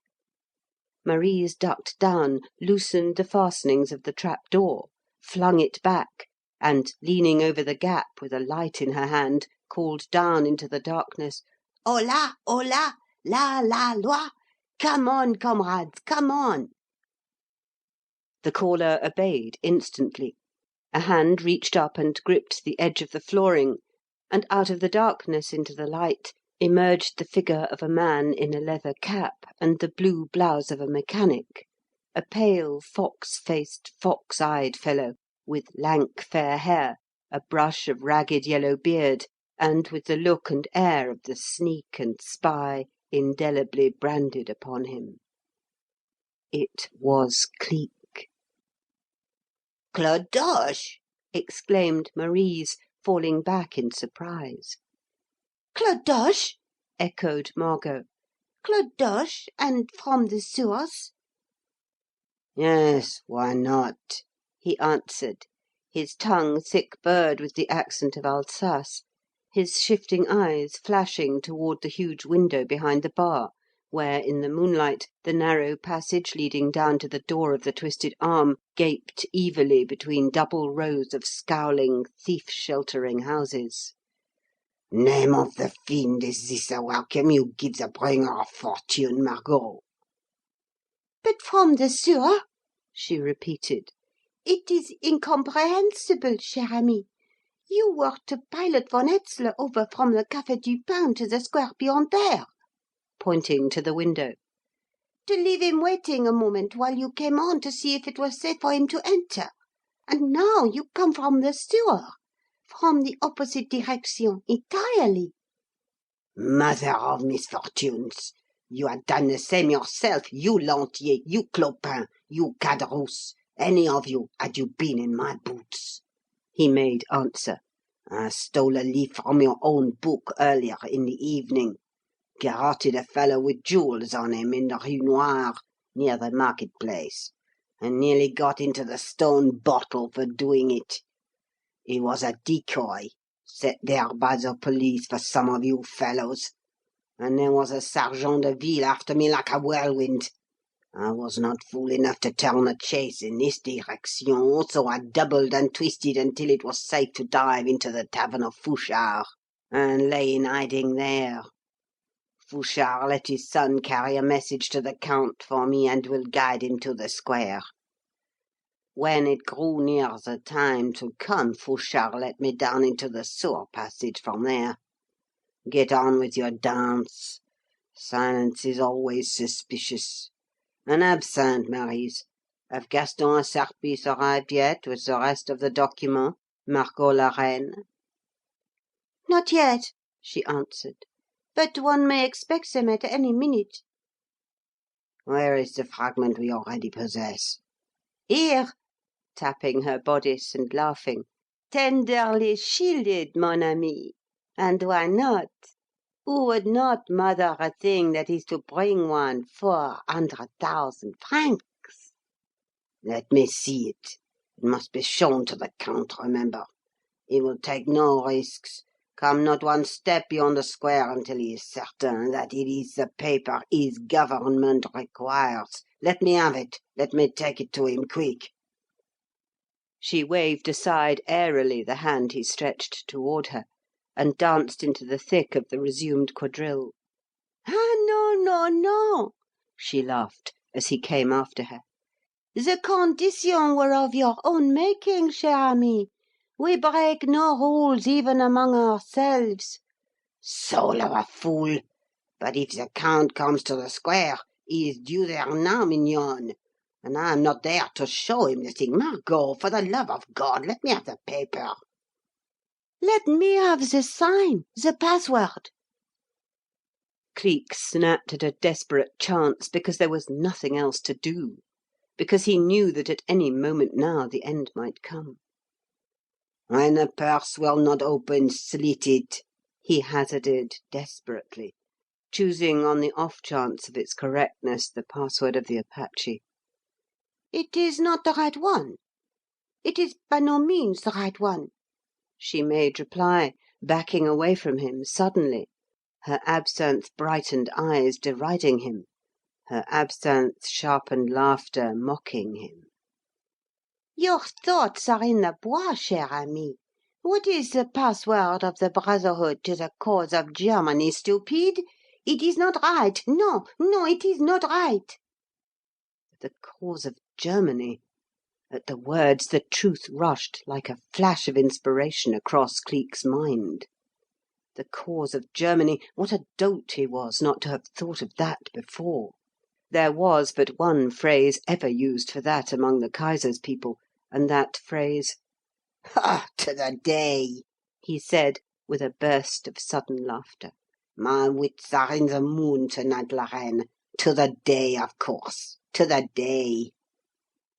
And even before she replied to him, he knew that he had guessed aright. "Bravo!" she said, with a little hiccup, for the absinthe of which she had imbibed so freely to-night was beginning to take hold of her. "A pretty conspirator! To forget how to open the door he himself locked. It is well I know thee. It is well it was the word of Les Apaches in the beginning, or I had been suspicious, silly. Wait but a moment," putting her hand to her breast and beginning to unfasten her bodice. "Wait but a moment, monsieur, twitching fingers, and the thing shall be in your hand." The strain, the relief, were all too great for even such nerves as Cleek's, and if he had not laughed aloud, he knew that he must have cheered. "Oh, you grin because one's fingers blunder with eagerness," hiccuped Margot, thinking his laughter was for the trouble she had in getting the fastenings of her bodice undone. Peste, monsieur! May not a lady well be modestly careful when— Name of the devil, what's that? It was the note of a whistle shrilling down the narrow passage without, the passage where Dollops, in a patchy garb, had been set on watch; and hearing it, Cleek clamped his jaws together and breathed hard. A single whistle, short and sharp, such as this one was the signal agreed upon that the real Clodoche was coming, and that he and Count von Hetzler had already appeared in the square beyond. "Soul of a sloth, will not that hurry you, la reine?" he said excitedly, in reply to Margot's startled question. "It is the signal Fouchard's son was to give when he and von Hetzler arrived at the place where I am to meet them. Give me the paper, quick, quick! Tear the fastenings if they will not come undone else. One cannot keep a von Hetzler waiting like a lackey for a scrap of ribbon and a bit of lace." Pardieu, they have kept better men than he waiting many an hour before this, she made reply. But you shall have the thing in a twinkling now. There, but one more knot, and then it is in your hands. And had the fates not decreed otherwise, so indeed it would have been. But then, just then, when another second would have brought the paper into view, another moment seen it shut tight in the grip of his itching fingers, disaster came and blotted out his hopes. Without hint or warning, without sign or sound to lessen the shock of it, the trapdoor behind the bar flew up and backward with a crash that sent Marise and her assistants darting away from it in shrieking alarm. A babel of excited voices sounded, a scurry of rushing feet scuffled and flashed along the shaking floor, and Merode and his followers tumbled helter-skelter into the room. Cleek, counting on the bolt which kept them from entering the passage from the corridor of the Château Larouge, forcing them to take a long roundabout journey to the Twisted Arm, had not counted on their shortening that journey by entering the passage from Fouchard's tavern, doing, in fact, the very thing which he had declared to Margot he himself had done. And lo, here they were, howling and crowding about him, dirks in their hands and devils in their eyes and hearts, and the paper not his yet. A clamour rose as they poured in, the dancers ceased to dance, the music ceased to play, and Margot, shutting a tight clutch on the loosened part of her half-unfastened bodice, swung away from Cleek's side and flew in a panic to Merode. Gaston! She cried, knowing from his wild look and the string of oaths and curses his followers were blurting out that something had gone amiss. Gaston, mon coeur! Name of disaster! What is wrong? "Everything is wrong!" he flung back excitedly. "That devil, that renegade, that fury Cleek, the cracksman, is here. He came to the rescue, came out of the very skies, and all but killed Serpice." Cleek! 50 shrill voices joined Margot's in that screaming cry. 50 more dirks flashed into view. Cleek in France? Cleek! Where is he? Which way did he go? Where's the knocker? Where? "Here, if anywhere." Here? "Yes, unless you've been fooled and let him get away. He knows about the paper and is after it, Margot. And if anyone has come up from the sewers within the past 20 minutes—" They knew. They grasped the situation instantly, and a roar of excited voices yelled out, "Clodoche! Clodoche! Clodoche!" as, snarling and howling like a pack of wolves, they bore down with a rush on the blue-bloused figure that was creeping towards the door. But as they sprang, it sprang also. It was neck or nothing now. Cleek realised it, and throwing himself headlong over the bar, clutched frantically at the lever which he knew controlled the flow of gas, jammed it down with all his strength, shut off the light, and grabbing up a chair sent it crashing through the window. The crowd surged on towards the wrecked bar with a yell, surged from all directions, and then abruptly stopped and huddled together in one. for the sudden flashing down of the darkness within had made more prominent the moonlighted passage without, and there, scuttling away in alarm from this sudden uproar and the outward flying of that hurled chair, a figure which but a moment before had come skulking to the window could now be seen. "There he goes! There!" shrilled out a chorus of excited voices as the yellow-bearded, blue-bloused figure came into view. "After him! Catch him! Knife him!" In an instant they were at the door, tumbling out into the darkness, pouring up the passage in hot pursuit. And it was at that moment the balance changed again. Those who were in the front rank of the pursuers were in time to see a lithe, thin figure, dressed as one of their own kind, spring up in the path of that other figure, jump on it, grip it, clap a huge square of sticky brown paper over the howling mouth of it, and bear it, struggling and kicking, to the ground. In another second they too were upon it, swarming over it like rats, and digging and hacking at it with their dirks. And so they were still hacking at it, although it had long since ceased to move or to make any sound, when Merode came up and called them to a halt. "Drag it inside. Let Margot have a thrust at it. It is her right. Pull off the dog's disguise and bring me the plucky one that captured him. He shall have absinthe enough to swim in, the little king. Off with it all, Lanchère. First the plaster, that's right. Now the wig and beard, and after that... What's that you say? The beard is real? The hair is real? They will not come off? Name of the devil, what are you saying?" "The truth, mon roi, the truth, mother of disasters. It is not the cracksman. It is the real Clodoche we have killed." For one moment a sort of panic held them, swayed them, befogged the brains of them.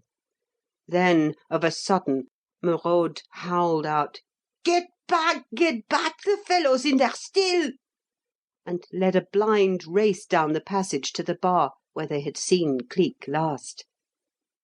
It was still in darkness, but an eager hand gripping the lever turned on the gas again, and matches everywhere were lifted to the jets. And when the light flamed out and the room was again ablaze, they knew that they might as well hope to call back yesterday as dream of finding Cleek again. For there on the floor, her limp hands turned palms upward, a chloroformed cloth folded over her mouth and nose, lay in a deep stupor the figure of Margot, her bodice torn wide open, and the paper for ever gone. It was 5 minutes later when the Count von Hetzler, crouching back in the shadow of the square and waiting for the return of Clodoche, heard a dull whirring sound that was unmistakably the purr of a motor throb through the stillness, and, leaning forward, saw an automobile whirl up out of the darkness, cut across the square, and dash off westward like a flash. Yet in the brief instant it took to go past the place where he waited, there was time for him to catch the sharp click of a lowered window, see the clear outlines of a man's face looking out, and to hear a voice from within the vehicle speak. "Herr Count," it said in clear, incisive tones, "a positively infallible recipe for the invasion of England. Wait until the Channel freezes, and then skate over. Good night." "One for his knob, that, governor, my hat, yes," said Dollops, with a shrill laugh, as he stuck a red head and a face all shiny with cocoa butter and half-removed grease paint out of the window; and despite the fact that the swift pace of the automobile had already carried it far past the place where the Count had been in hiding, made a fan of his 5 fingers and his snub nose. "Oh, mother uver, did you see him, sir? Bunked back in his hole like somebody had given him the hook, and cleared the blessed stage before the eggs began to fly. I don't think them Germans'll be sitting on the steps of St. Paul's this year, sir, not them." Cleek laughed, and ordering the boy to shut down the window and get on with the work of changing his clothes, set about doing the same thing himself.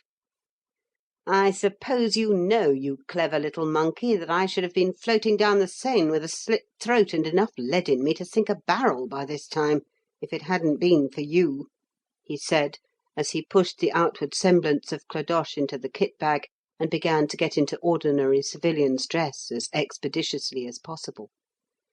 "If you had slipped up, if you had been 1/2 minute late, or if that fellow had had the chance to make one cry before you covered his mouth—" "Please, sir, don't," interposed Dollops with a sort of shiver. "If anything had happened to you, governor—" then stopped short, and made a sound as if he were swallowing something, and then grew very, very still. Cleek looked at him out of the corner of his eye, moved in spite of himself, hesitated a moment, and then, obeying an impulse, leaned over and gently tapped him on the shoulder. "Dollops, shake hands," he said. "Sir?" "Shake hands." "Gawd, governor, you don't never mean that, sir?" "Shake hands," said Cleek for the 3rd time. "Do you know, you little monkey, that you're the only soul in all God's world that could ever muster up a tear for me? Thank you, my lad. You're a brick." Then gripped the grimy hand that was reached out with a sort of awe, wrung it heartily, patted the astonished boy on the shoulder, and fell to whistling merrily as he went on with his dressing. "Sir, you do lick me, you fair do," said Dollops, laughing unsteadily, and drawing his sleeve across his eyes. "After what you've been and went through, a sitting there and whistling as merry as can be, like as if life was all beer and skittles and you hadn't a care in the world." "I haven't for the minute, my lad," said Cleek, with a laugh of utter happiness. "Beer and skittles? Lord, it's all roses, my boy, roses. I've had the good luck to accomplish a thing that's going to give me, well, at least one moment in paradise. And when a man has a prospect like that in view—" His voice trailed off. He laughed again, then fell to whistling once more, noisily, joyously, as if some schoolboy sort of madness was in his blood to-night, and was still whistling when the automobile pulled up sharply in front of the Hôtel du Louvre. End of chapter 9.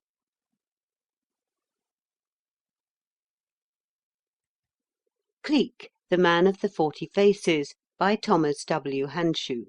Chapter 10.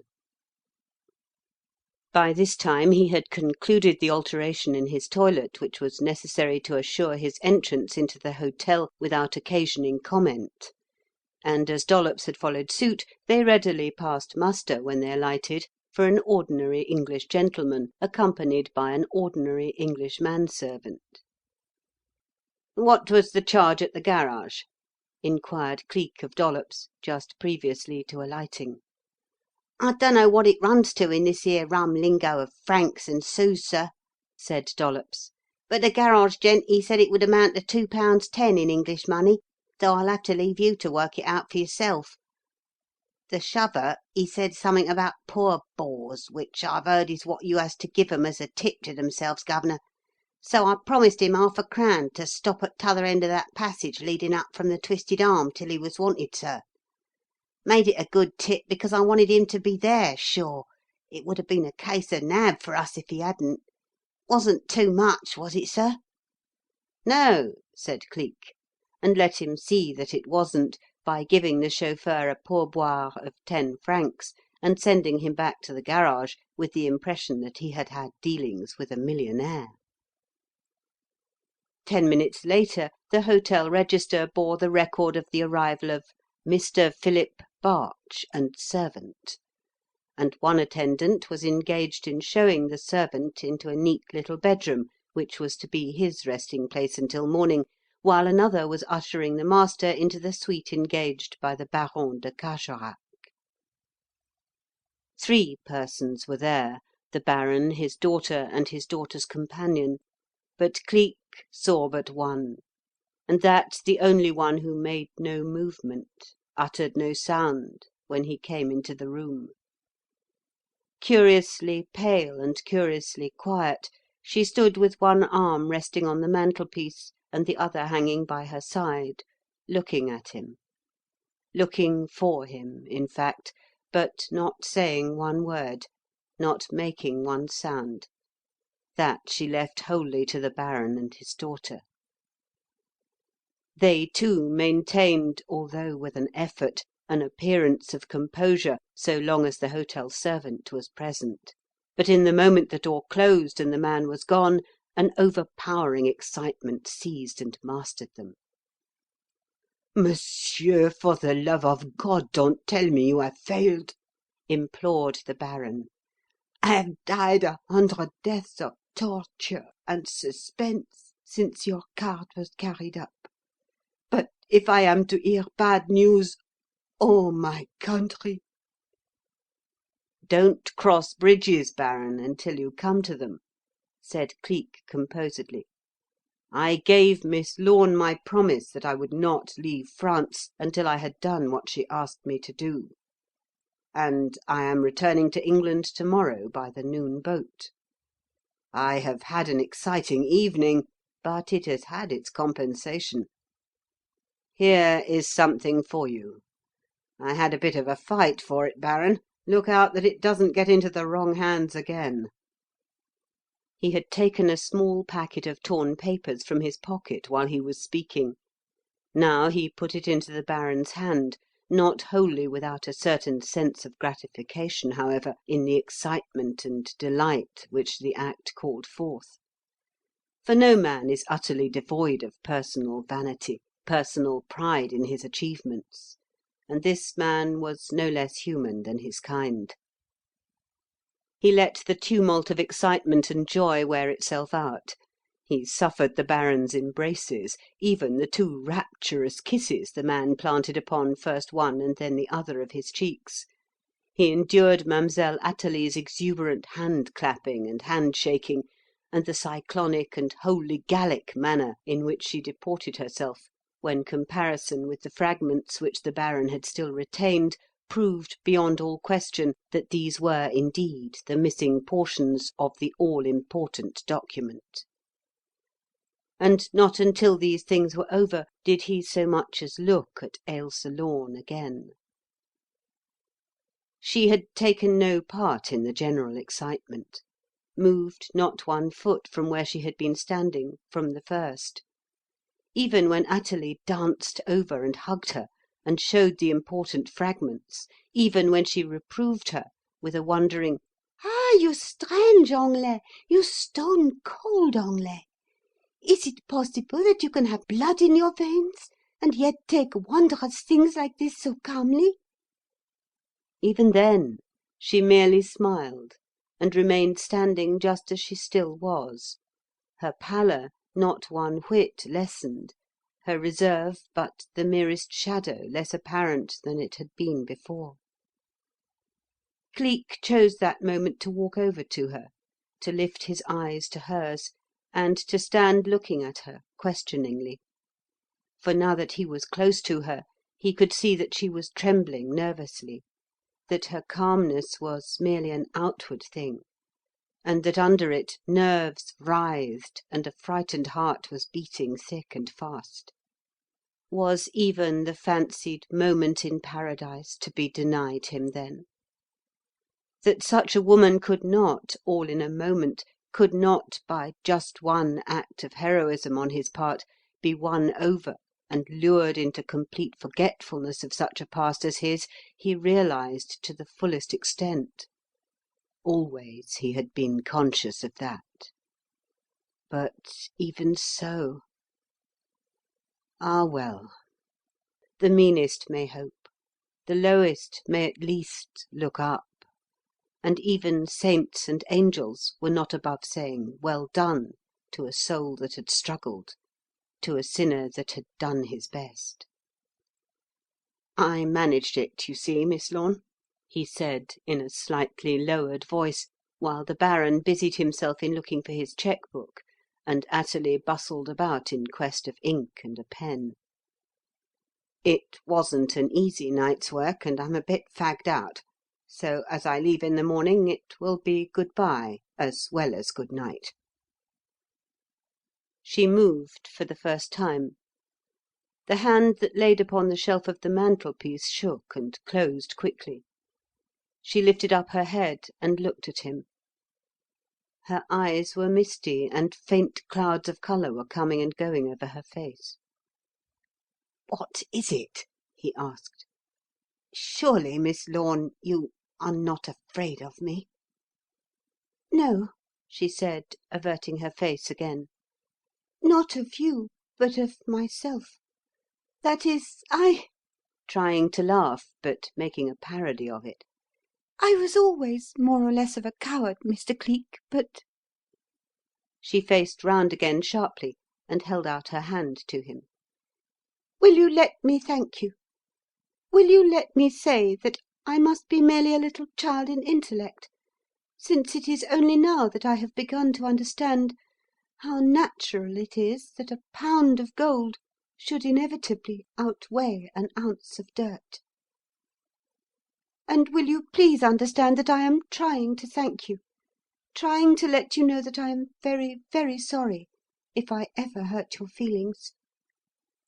I don't think I meant to. I couldn't see then so clearly as I do now. Please forgive me." He took the hand she held out to him, and so had his moment in paradise, after all. "Hurt me as often as you like, if it will always end like this," he said, with a queer little laugh that seemed to come from the very depths of his chest.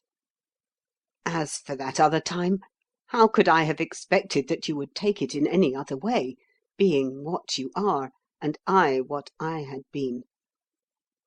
I am glad I told you. You could never have respected me for an instant if you had found it out in any other way, and I want your respect. I want it very, very earnestly, Miss Lorne. If you can ever give it to me, I'll do my best to be worthy of it." She had withdrawn her hand from his, and was drumming with her finger-tips upon the mantel-shelf. A little pucker was between her eyebrows. She was biting her underlip, perplexedly, and appeared to be hesitating. But of a sudden she twitched round her head sharply, and a sweep of red went up over her face. "Shall I show you how much I do respect you, then?" she said. "One may ask of a friend things one would not dream of asking of a mere acquaintance. And so, Mr. Cleek, this night of horror has been too much for me. I know now that I can no longer remain in this position in this dreadful city. I have already resigned my post, and will return to England, and, if I am not too late for it, make an effort to secure the post of governess to Lady Chepstow's little son. I shall start in the morning. Will you play the part of friend and guide, and see me safely across the Channel?"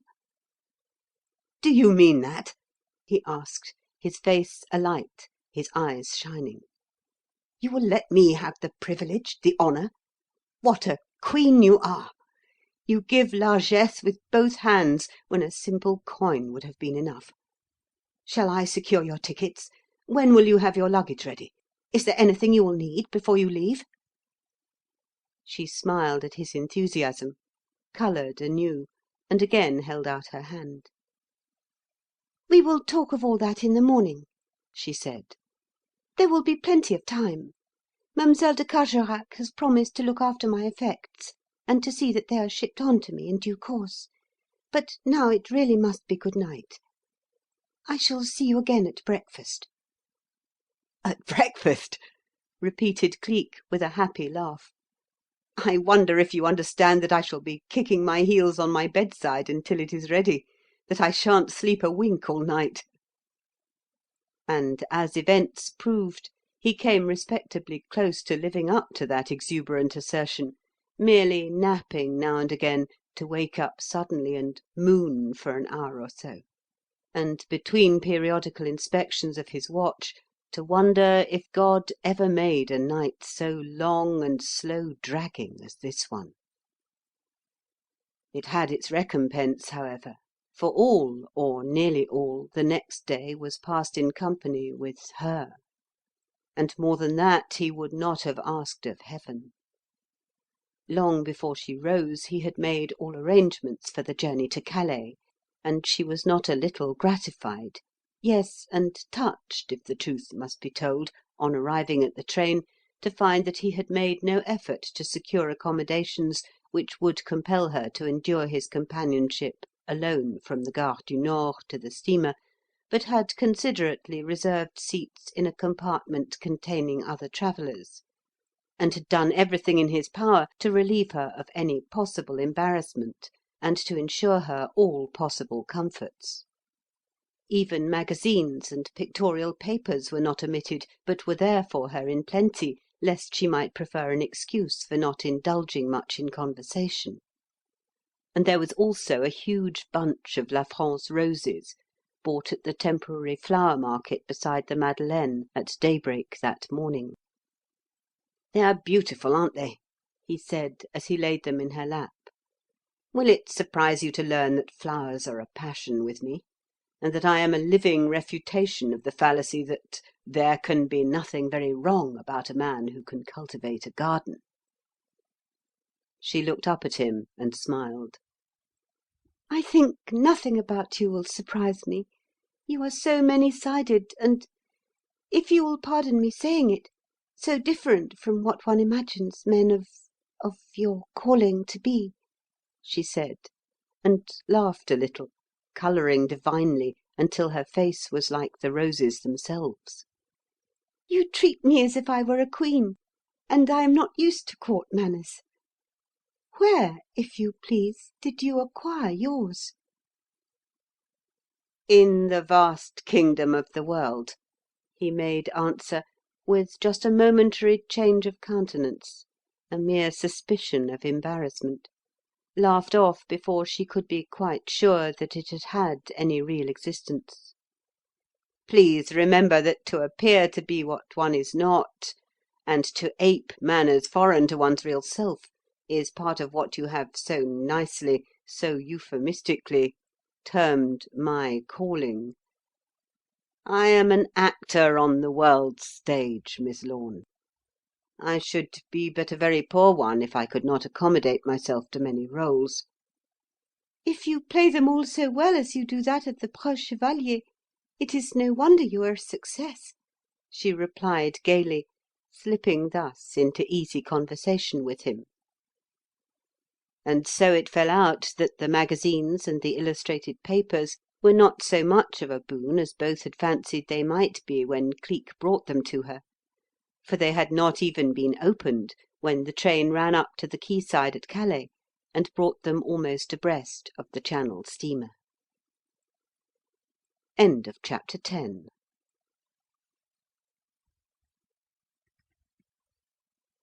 Cleek, the Man of the 40 Faces, by Thomas W. Hanshew. Chapter 11. It was not until they were aboard the boat and the shores of France were slipping off into the distance that Miss Lorne saw anything at all of Dollops. As he had travelled down from Paris to Calais in a separate compartment, there had been no opportunity to do so. He had, too, held himself respectfully aloof, even after they had boarded the steamer, and but that once, when a lurch of the vessel had unexpectedly disturbed Cleek's equilibrium and knocked his hat off, she might not have seen him even then. But the manner in which he pounced upon that hat, the tender care with which he brushed it, and the affectionate interest in both voice and eyes when he handed it back and inquired eagerly, "Didn't hurt yourself, Governor, did you, sir?" compelled her to take notice of him, and in doing so to understand the position in which they stood to each other. "You are travelling with a servant?" she inquired. More than a servant, a devoted henchman, Miss Lorne. They say you can't purchase fidelity for all the money in the world, but I secured the finest brand of it in the universe by the simple outlay of 2 half-crowns. It is the boy of that night on Hampstead Heath. The boy who stood at the turning point. The devil didn't get him, you see. He kept his promise and has been walking the straight road ever since." She turned round and looked at him, realising more of the man's character in that moment than 100 deeds of bravery, 1,000 acts of gentle courtesy, could ever have made her understand. "And you took him in?" she said slowly. "You gave him a chance? You helped him to redeem himself? How good of you!" "How good for me, you mean?" he laughed. "It was bread on the waters with a vengeance, Miss Lorne. I should have lost my life last night but for that boy." And told her briefly and airily how the thing had come to pass. "Don't think it vindictive of me, but I am sorry, I am very, very sorry you were not able to hand that dreadful woman Margot over to the authorities, Mr. Cleek," she said, with an expression of great seriousness. "She is not likely to forget or to forgive what you have done, and some day, perhaps... Oh, do be on your guard! It was really foolhardy to have attempted the thing alone. Surely you might have appealed for assistance to the Paris police, and not only have minimised your personal risk, but made sure of the woman's arrest." "Not without allowing the authorities to learn exactly what the Baron de Carjorac was so anxious to keep them from learning, Miss Lorne. They must have found out what I was after, what really had been lost, if I had applied to them for assistance. I had either to do the thing alone, or drop the case entirely. And drop it I would not, after you had asked me to accept it. And—" "Pardon?" "No, Miss Lorne, I do not know who the woman Margot really is. Even that name may be fictitious, as was the one of Comtesse de la Tour. I only know of her that she is one of the great figures of the underworld, that money is her game, money alone, money first, last, and all the time. That her personal history is as much of a mystery to her closest associates as was—well, no matter. People of that ilk are not fit subjects to discuss with you. All that I know of the woman is that she has travelled pretty well over the world, that some 6 or 8 months ago she was in Ceylon with a certain member of her crew, and came within an ace of falling foul of the law. She had put up a plan to loot the depository of the Pearl Fisheries Company at a period when there were thousands of pounds' worth of gems awaiting transport. With her usual luck, she slipped out of the net and left the country before she could be arrested. But she will have found something there that will repay her for the visit in one way or another. Luck of that kind seems to follow her always." And a long time afterward he had reason to remember what he said. For the present, however, he had banished from his mind all things but the happiness which was his today, and gave himself up to that happiness with his whole heart.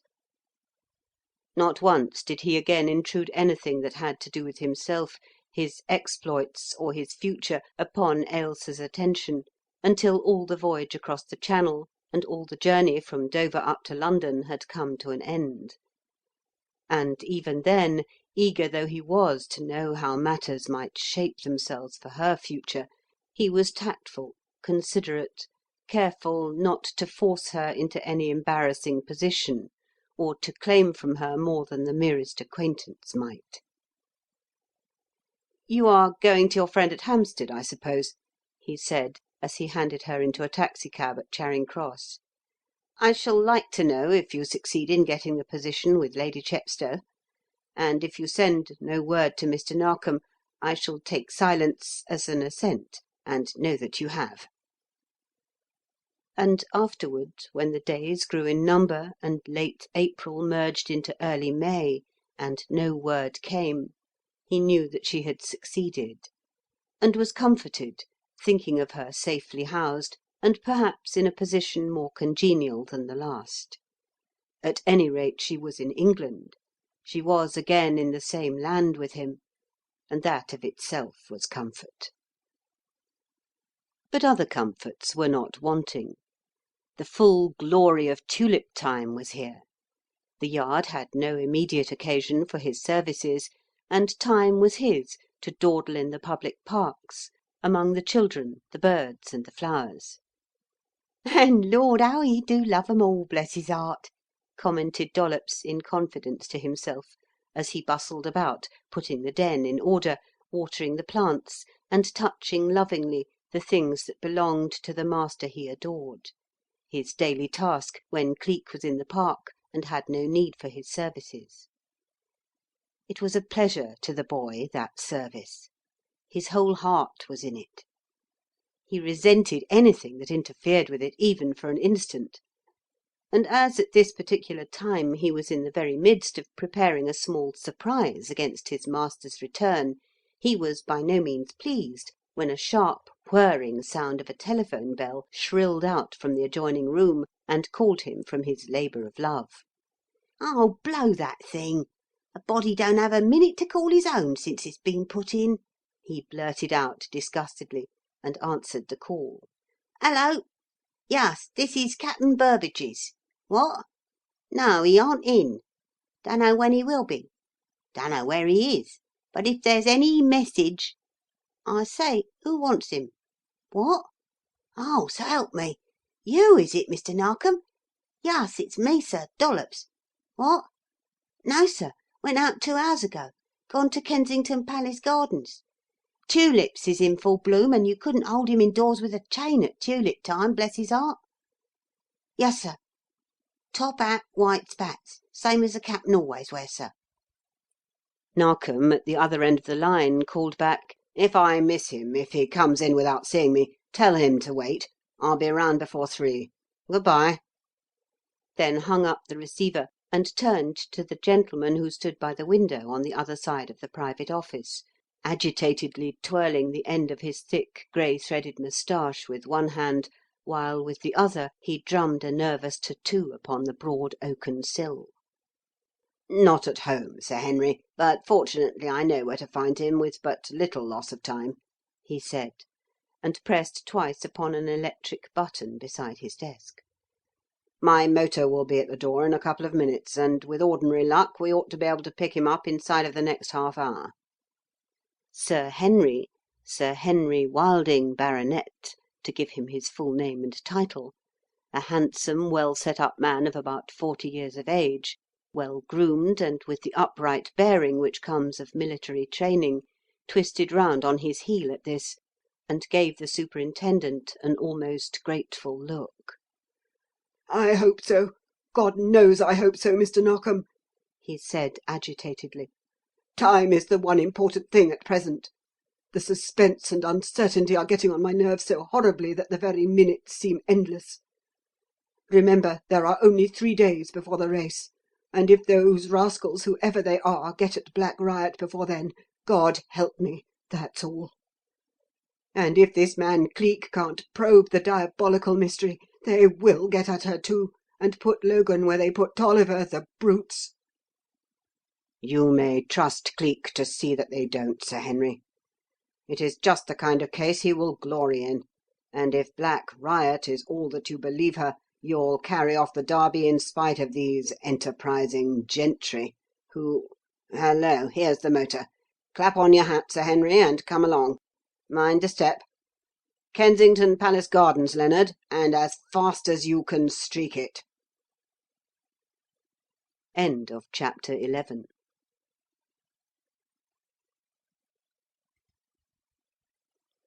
Cleek, the Man of the 40 Faces, by Thomas W. Hanshew.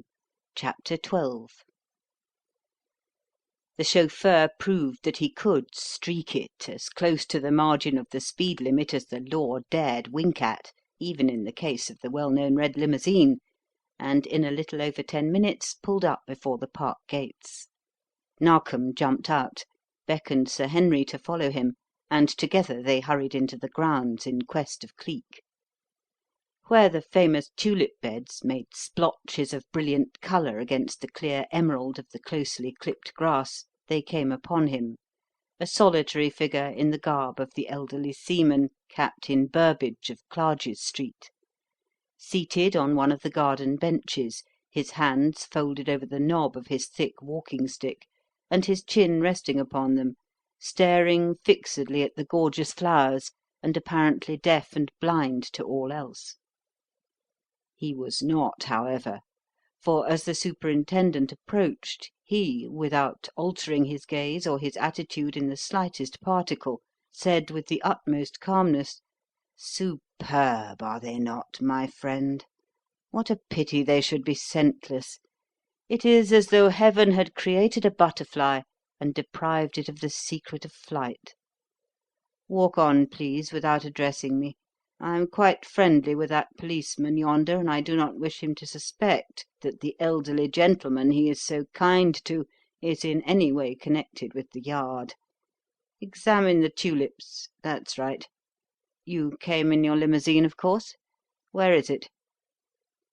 "Just outside the gates, at the end of the path on the right," replied Narkom, halting with Sir Henry, and appearing to be wholly absorbed in pointing out the different varieties of tulips. "Good," replied Cleek, apparently taking not the slightest notice. "I'll toddle on presently, and when you return from inspecting the flowers you'll find me inside the motor, awaiting you." "Do, old chap, and please hurry. Time is everything in this case. Let me introduce you to your client. Keep looking at the flowers, please, Sir Henry. I have the honour to make you acquainted with Sir Henry Wilding, Cleek. He needs you, my dear fellow." "Delighted in both instances. My compliments, Sir Henry. By any chance that Sir Henry Wilding whose mare, Black Riot, is the favourite for next Wednesday's Derby?" "Yes, that very man, Mr. Cleek. And if—" "Don't get excited, and don't turn, please. Our friend the policeman is looking this way. What's the case? One of nobbling? Somebody trying to get at the mare?" "Yes, a desperate somebody who doesn't stop even at murder. A very devil incarnate who seems to possess the power of invisibility and who strikes in the dark. Save me, Mr. Cleek. All I've got in the world is at stake, and if anything happens to Black Riot, I'm a ruined man."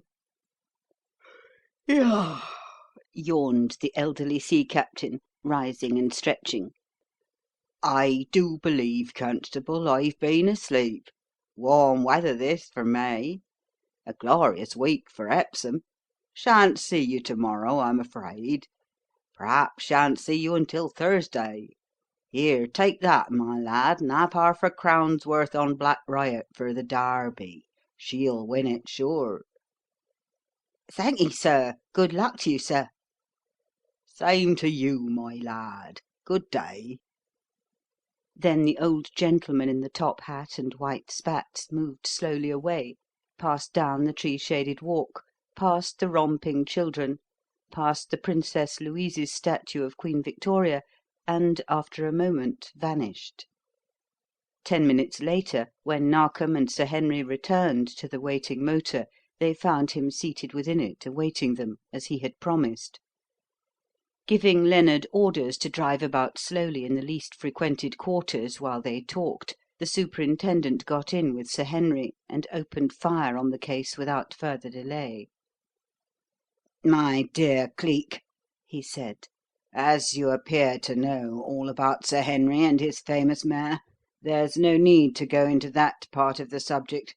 So I may as well begin by telling you at once that Sir Henry has come up to town for the express purpose of getting you to go down to his place in Suffolk to-night, in company with him, as his only hope of outwitting a diabolical agency which has set out to get at the horse and put it out of commission before Derby Day, and in the most mysterious, the most inscrutable manner ever heard of, my dear chap.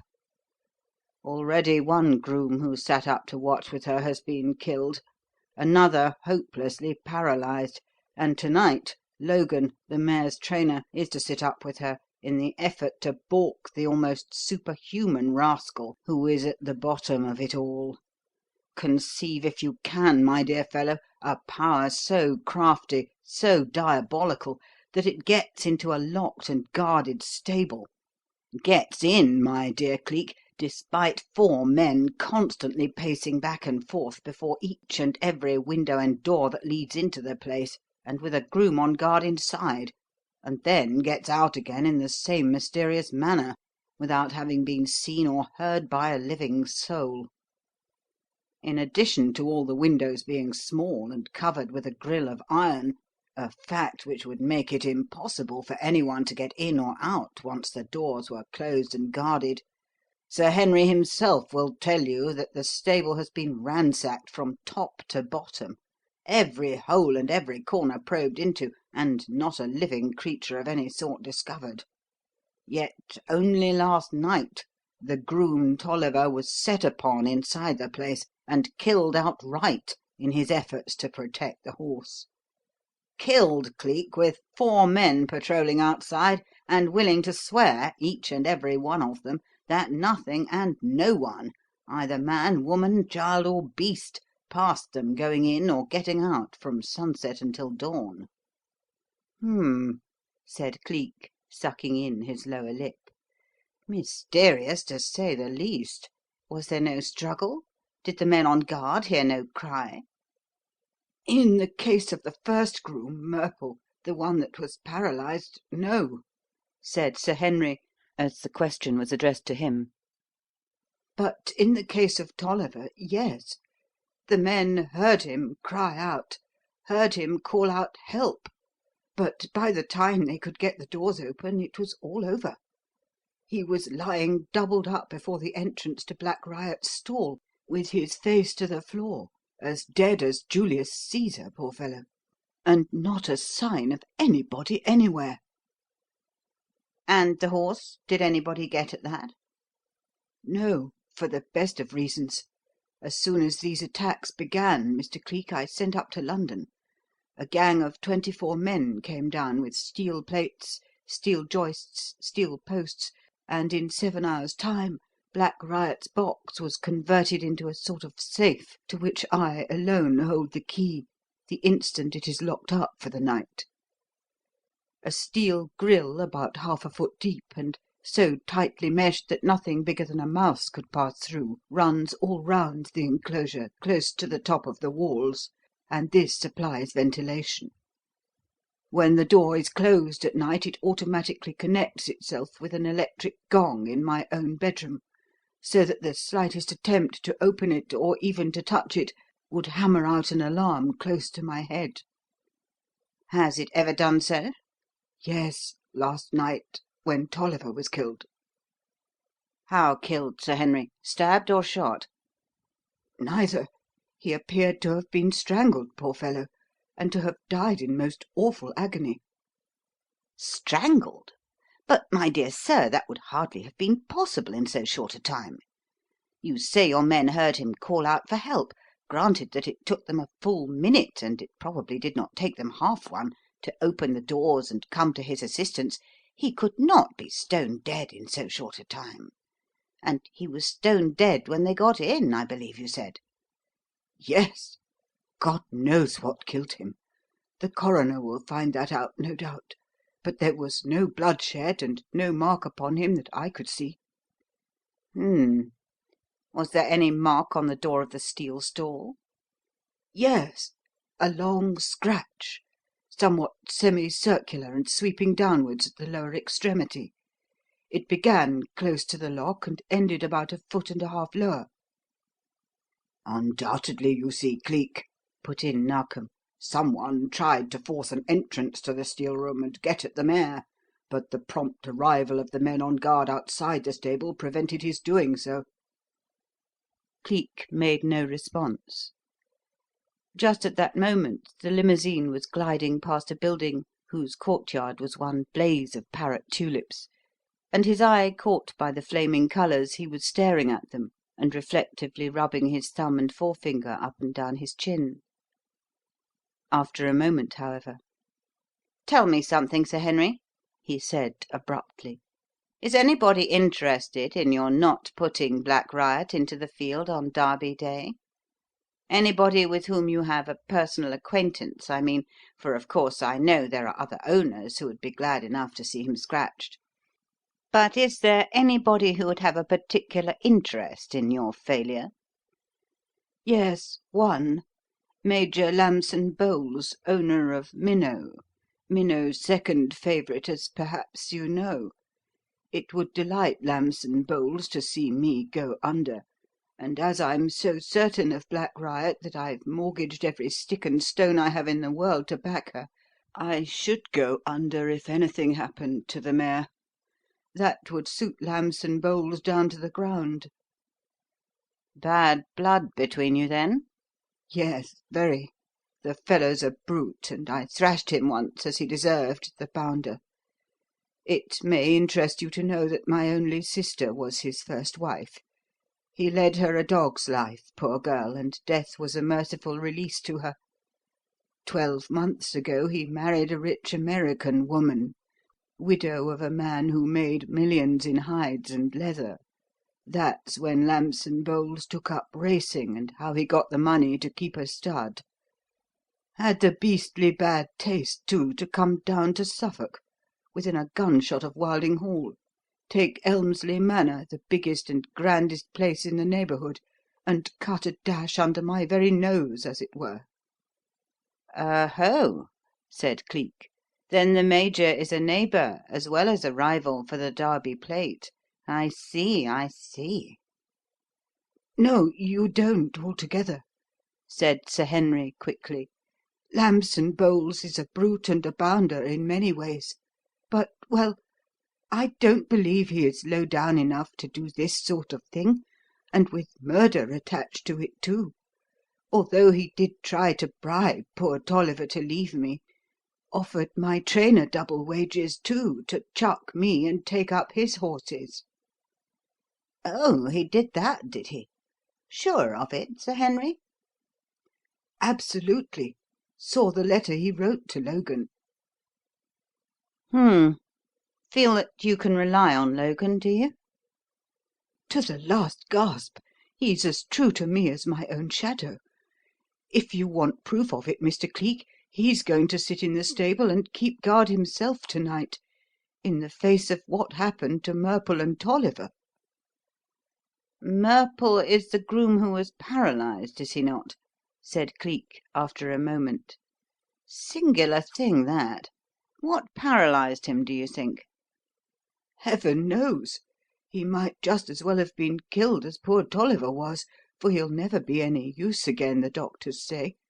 Some injury to the spinal column, and with it a curious affection of the throat and tongue.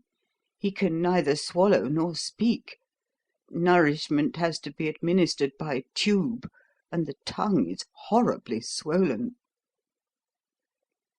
"I'm of the opinion, Cleek," put in Narkom, "that strangulation is merely part of the procedure of the rascal who makes these diabolical nocturnal visits. In other words, that he is armed with some quick-acting infernal poison, which he forces into the mouths of his victims. That paralysis of the muscles of the throat is one of the symptoms of prussic acid poisoning, you must remember." "I do remember, Mr. Narkom," replied Cleek enigmatically. "My memory is much stimulated by these details, I assure you. I gather from them that whatever is administered, Murple did not get quite so much of it as Tolliver, or he, too, would be dead.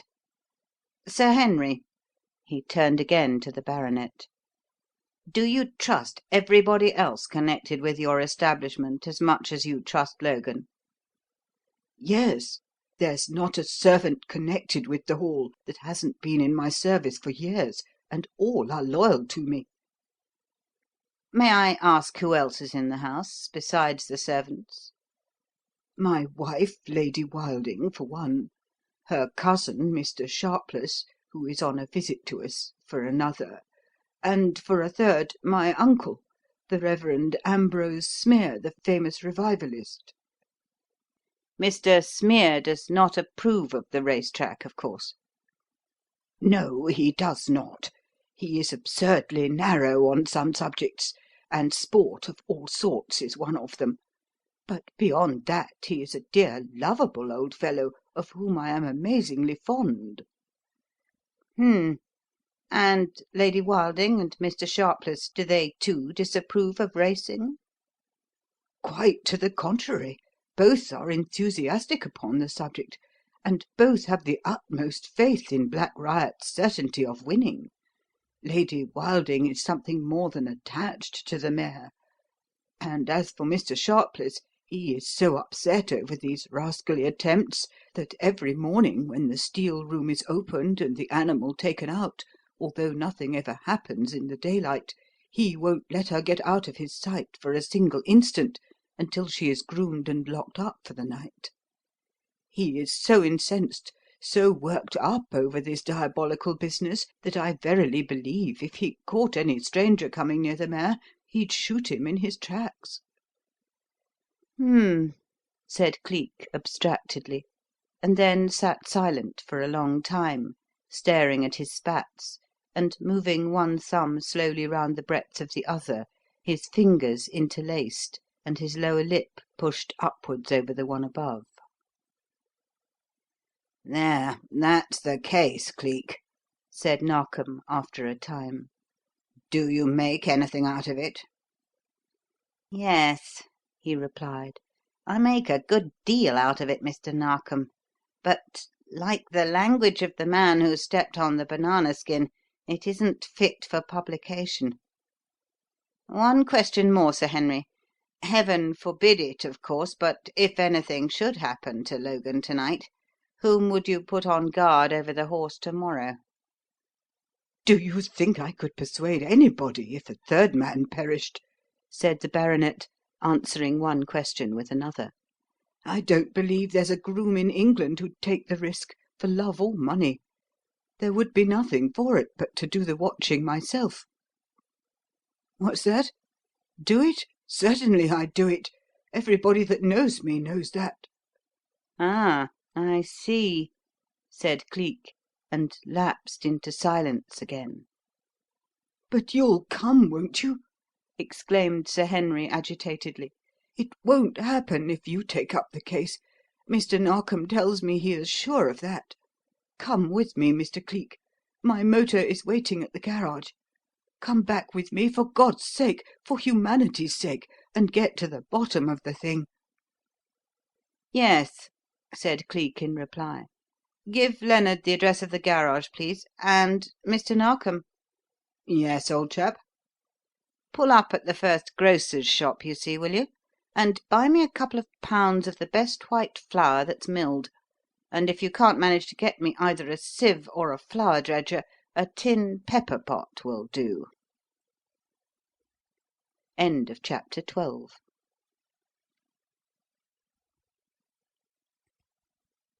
Cleek, the Man of the 40 Faces, by Thomas W. Hanshew. Chapter 13.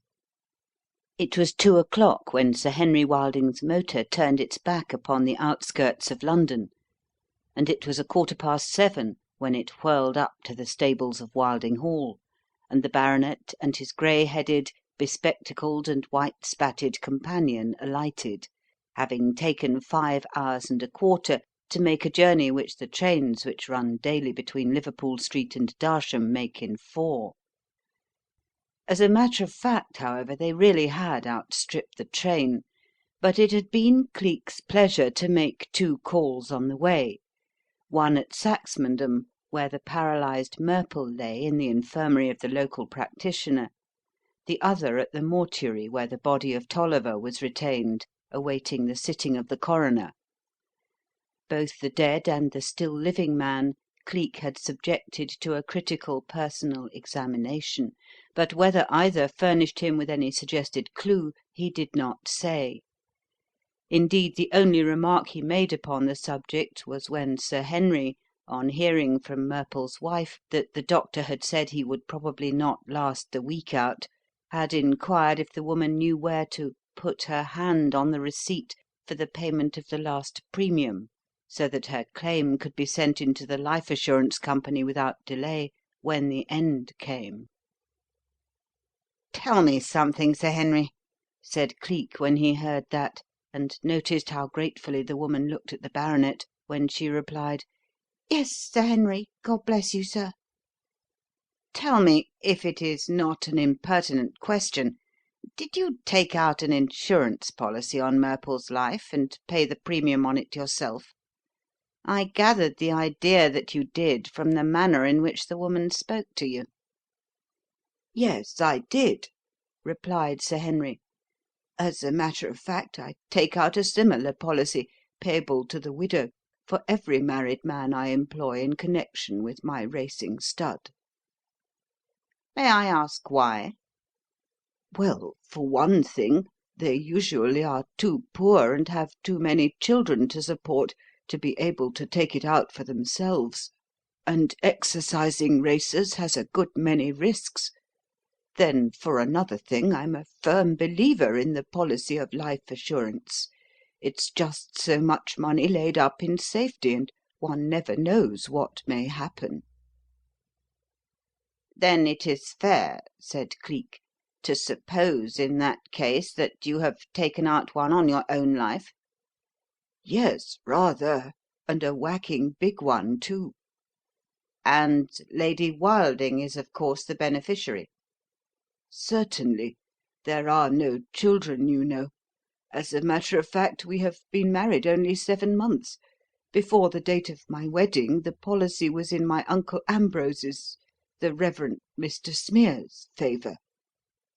"Ah, I see," said Cleek reflectively; then fell to thinking deeply over the subject, and was still thinking of it when the motor whizzed into the stable yard at Wilding Hall and brought him into contact for the first time with the trainer Logan.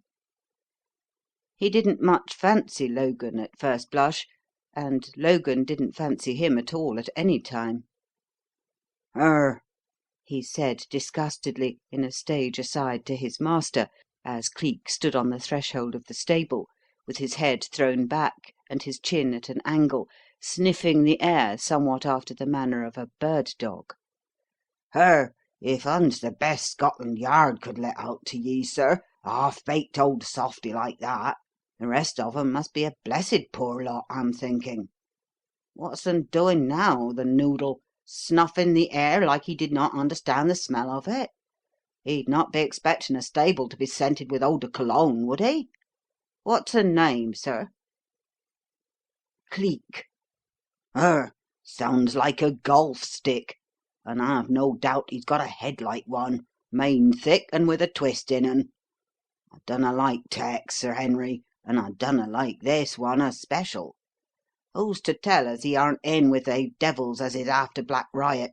No, I dunna like him at all." Meantime, serenely unconscious of the displeasure he had excited in Logan's breast, Cleek went on sniffing the air and "poking about," as he phrased it, in all corners of the stable; and when, a moment later, Sir Henry went in and joined him, he was standing before the door of the steel room, examining the curving scratch of which the baronet had spoken. "What do you make of it, Mr. Cleek?" "Not much in the way of a clue, Sir Henry. A clue to any possible intruder, I mean. If your artistic soul hadn't rebelled against bare steel, which would, of course, have soon rusted in this ammonia-impregnated atmosphere, and led you to put a coat of paint over the metal, there would have been no mark at all, the thing is so slight. I am of the opinion that Tolliver himself caused it. In short, that it was made by either a pin or a cuff button in his wristband when he was attacked and fell. But enlighten me upon a puzzling point, Sir Henry. What do you use coriander and oil of sassafras for in a stable?" Coriander? Oil of sassafras? I don't know what the dickens they are. Have you found such things here?" "No, simply smelt them. The combination is not usual. Indeed, I know of but one race in the world who make any use of it, and they merely for a purpose which, of course, could not possibly exist here, unless—" He allowed the rest of the sentence to go by default, and turning, looked all round the place. For the first time he seemed to notice something unusual for the equipment of a stable, and regarded it with silent interest. It was nothing more nor less than a box covered with sheets of virgin cork, and standing on the floor just under one of the windows, where the light and air could get to a weird-looking, rubbery-leaved, orchid-like plant, covered with ligulated scarlet blossoms which grew within it. "Sir Henry," he said, after a moment, "may I ask how long it is since you were in South America?" "I? Never was there in my life, Mr. Cleek, never."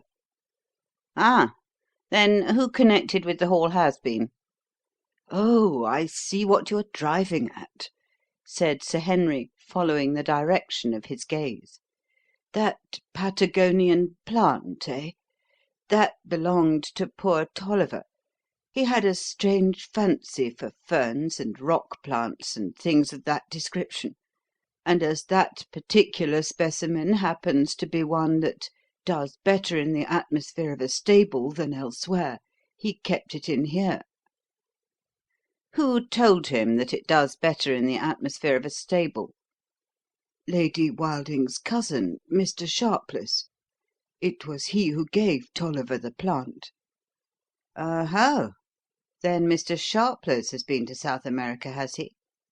"Why, yes. As a matter of fact, he comes from there. So also does Lady Wilding. I should have thought you would have remembered that, Mr. Cleek, when— But perhaps you have never heard. That is—" stammering confusedly and colouring to the temples. "Up to 7 months ago, Mr. Cleek, Lady Wilding was on the music hall stage. She and Mr. Sharpless were known as Signor Morando and La Belle Creole. They did a living statue turn together. It was highly artistic. People raved. I fell in love with the lady, and that's all." But it wasn't. For Cleek, reading between the lines, saw that the mad infatuation which had brought the lady a title and an over generous husband had simmered down, as such things always do sooner or later, and that the marriage was very far from being a happy one.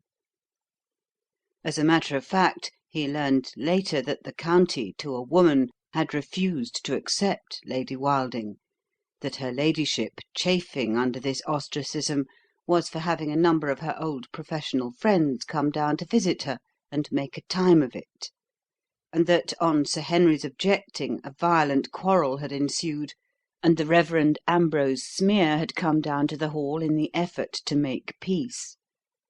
And he learned something else that night which gave him food for deep reflection. The Reverend Ambrose Smeer, too, had been to South America, and when he met that gentleman, well, in spite of the fact that Sir Henry thought so highly of him, and it was known that his revival meetings had done a world of good, Cleek did not fancy the Reverend Ambrose Smeer any more than he fancied the trainer, Logan. But to return to the present. By this time the late falling twilight of May had begun to close in, and presently, as the day was now done and the night approaching, Logan led in Black Riot from the paddock, followed by a slim, sallow-featured, small moustached man bearing a shotgun and dressed in grey tweeds. Sir Henry, who it was plain to see had a liking for the man, introduced this newcomer to Cleek as the South American, Mr. Andrew Sharpless. "That's the English of it, Mr. Cleek," said the latter jovially, but with an undoubted Spanish twist to the tongue. "I wouldn't have you risk breaking your jaw with the Brazilian original. Delighted to meet you, sir." I hope to heaven you will get at the bottom of this diabolical thing. What do you think, Henry? Lamson Bowles' jockey was over in this neighbourhood this afternoon, trying to see how Black Riot shapes, of course, the bounder. Fortunately, I saw him skulking along the other side of the hedge, and gave him 2 minutes in which to make himself scarce. If he had come a step nearer to the mare, I'd have shot him down like a dog. That's right, Logan. Put her up for the night, old chap, and I'll get out your bedding." "Aye," said Logan through his clamped teeth. "And God help man or devil that comes anigh her this night. God help him, Lunnon mister, that's all I say." Then he passed into the steel room with the mare, attended her for the night, and coming out a minute or two later, locked her up and gave Sir Henry the key. "Broke her and trained her, I did, and willing to die for her I am, if I can't pull un through no other way," he said, pausing before Cleek and giving him a black look. "A Derby winner her's cut out for, Lunnon mister, and a Derby winner her's goin' to be, in spite of all the Lamson Bowleses and the low-down horse nobblers in Christendom." Then he switched round and walked over to Sharpless, who had taken a pillow and a bundle of blankets from a convenient cupboard and was making a bed of them on the floor at the foot of the locked steel door. "Thank'ee, sir. 'Bliged to un, sir," said Logan, as Sharpless hung up the shotgun and, with a word to the baronet, excused himself and went in to dress for dinner. Then he faced round again on Cleek, who was once more sniffing the air, and pointed to the rude bed. "There's where Ted Logan sleeps this night.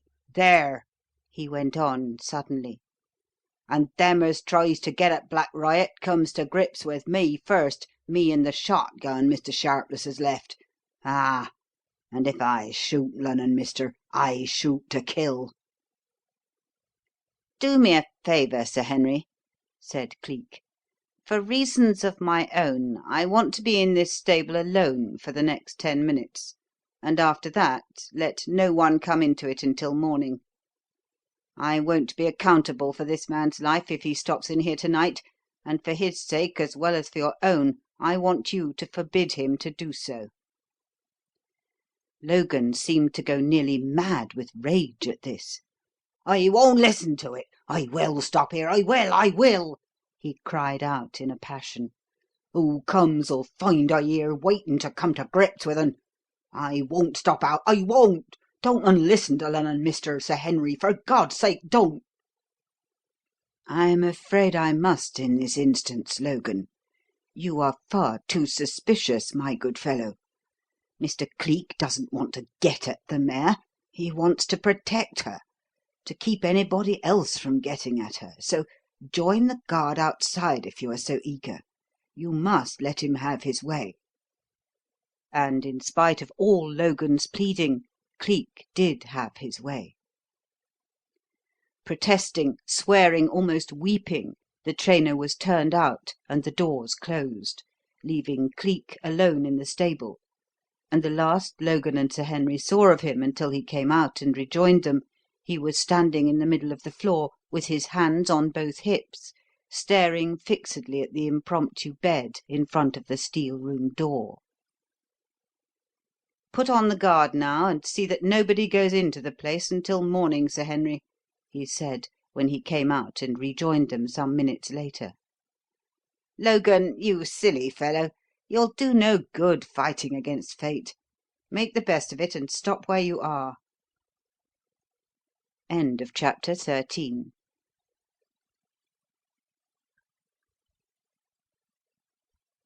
Cleek, the Man of the 40 Faces, by Thomas W. Hanshew. Chapter 14. That night Cleek met Lady Wilding for the first time. He found her what he afterwards termed a splendid animal, beautiful, statuesque, more of Juno than of Venus, and freely endowed with the languorous temperament and the splendid earthy loveliness which grows nowhere but under tropical skies and in the shadow of palm groves and the flame of cactus flowers. She showed him but scant courtesy, however, for she was but a poor hostess, and after dinner carried her cousin away to the billiard room, and left her husband to entertain the Reverend Ambrose and the detective as best he could. Cleek needed but little entertaining, however, for in spite of his serenity he was full of the case on hand, and kept wandering in and out of the house and upstairs and down until 11 o'clock came and bed claimed him with the rest. His last wakeful recollection was of the clock in the lower corridor striking the first quarter after 11. Then sleep claimed him, and he knew no more until all the stillness was suddenly shattered by a loud-voiced gong hammering out an alarm, and the sound of people tumbling out of bed and scurrying about in a panic of fright. He jumped out of bed, pulled on his clothing, and rushed out into the hall, only to find it alive with people, and at their head Sir Henry, with a dressing-gown thrown on over his pyjamas and a bedroom candle in his shaking hand. "The stable!" he cried out excitedly. "Come on, for God's sake! Someone has touched the door of the steel room, and yet the place was left empty, empty!" But it was no longer empty, as they found out when they reached it, for the doors had been flung open, the men who had been left on guard outside the stables were now inside it, the electric lights were in full blaze, the shotgun still hanging where Sharpless had left it, the impromptu bed was tumbled and tossed in a man's death agony, and at the foot of the steel door Logan lay, curled up in a heap and stone dead. "He would get in, Sir Henry. He'd have shot one or the other of us if we hadn't let him," said one of the outer guards, as Sir Henry and Cleek appeared. "He would lie before the door and watch, sir. He simply would. And God have mercy on him, poor chap. He was faithful to the last." "And the last might not have come for years, the fool, if he had only obeyed," said Cleek, then lapsed into silence and stood staring at a dust of white flour on the red-tiled floor and at a thin wavering line that broke the even surface of it.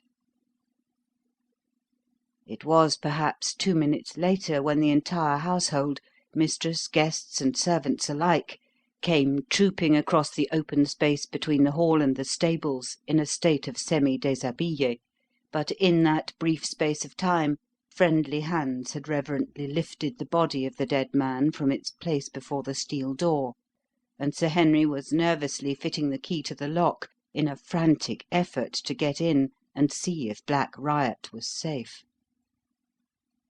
"Dios! What is it?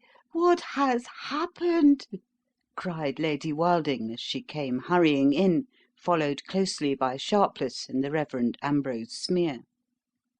Then, catching sight of Logan's body, she gave a little scream and covered her eyes. "The trainer, Andrew! The trainer now!" she went on half hysterically. "Another death! Another! Surely they have got the wretch at last!" The mare, Henry! Is she safe?" exclaimed Sharpless excitedly as he whirled away from his cousin's side and bore down upon the baronet. "Give me the key. You're too nervous." And taking it from him, unlocked the steel room and passed swiftly into it. In another instant Black Riot was led out, uninjured, untouched, in the very pink of condition, and in spite of the tragedy in the dead man's presence, one or two of the guards were so carried away that they essayed a cheer. "Stop that! Stop it instantly!" rapped out Sir Henry, facing round upon them. "What's a horse, even the best, beside the loss of an honest life like that?" and flung out a shaking hand in the direction of dead Logan. "It will be the story of last night over again, of course. You heard his scream, heard his fall, but he was dead when you got to him. Dead, and you found no one here." Not a soul, Sir Henry. The doors were all locked. No grill is missing from any window. No one is in the loft. No one in any of the stalls. No one in any crook or corner of the place." "Send for the constable, the justice of the peace, anybody," chimed in the Reverend Ambrose Smeer at this. "Henry, will you never be warned, never take these awful lessons to heart, this sinful practice of racing horses for money?" "Oh, hush, hush! Don't preach me a sermon now, uncle," interposed Sir Henry. "My heart's torn, my mind crazed by this abominable thing. Poor old Logan! Poor faithful old chap! Oh!" He whirled and looked over at Cleek, who still stood inactive, staring at the flour-dusted floor. "And they said that no mystery was too great for you to get to the bottom of it, no riddle too complex for you to find the answer. Can't you do something? Can't you suggest something? Can't you see any glimmer of light at all?" Cleek looked up, and that curious smile which Narkom knew so well, and would have known had he been there was the danger signal, looped up one corner of his mouth. "I fancy it is all light, Sir Henry," he said. "I may be wrong, but I fancy it is merely a question of comparative height. Do I puzzle you by that?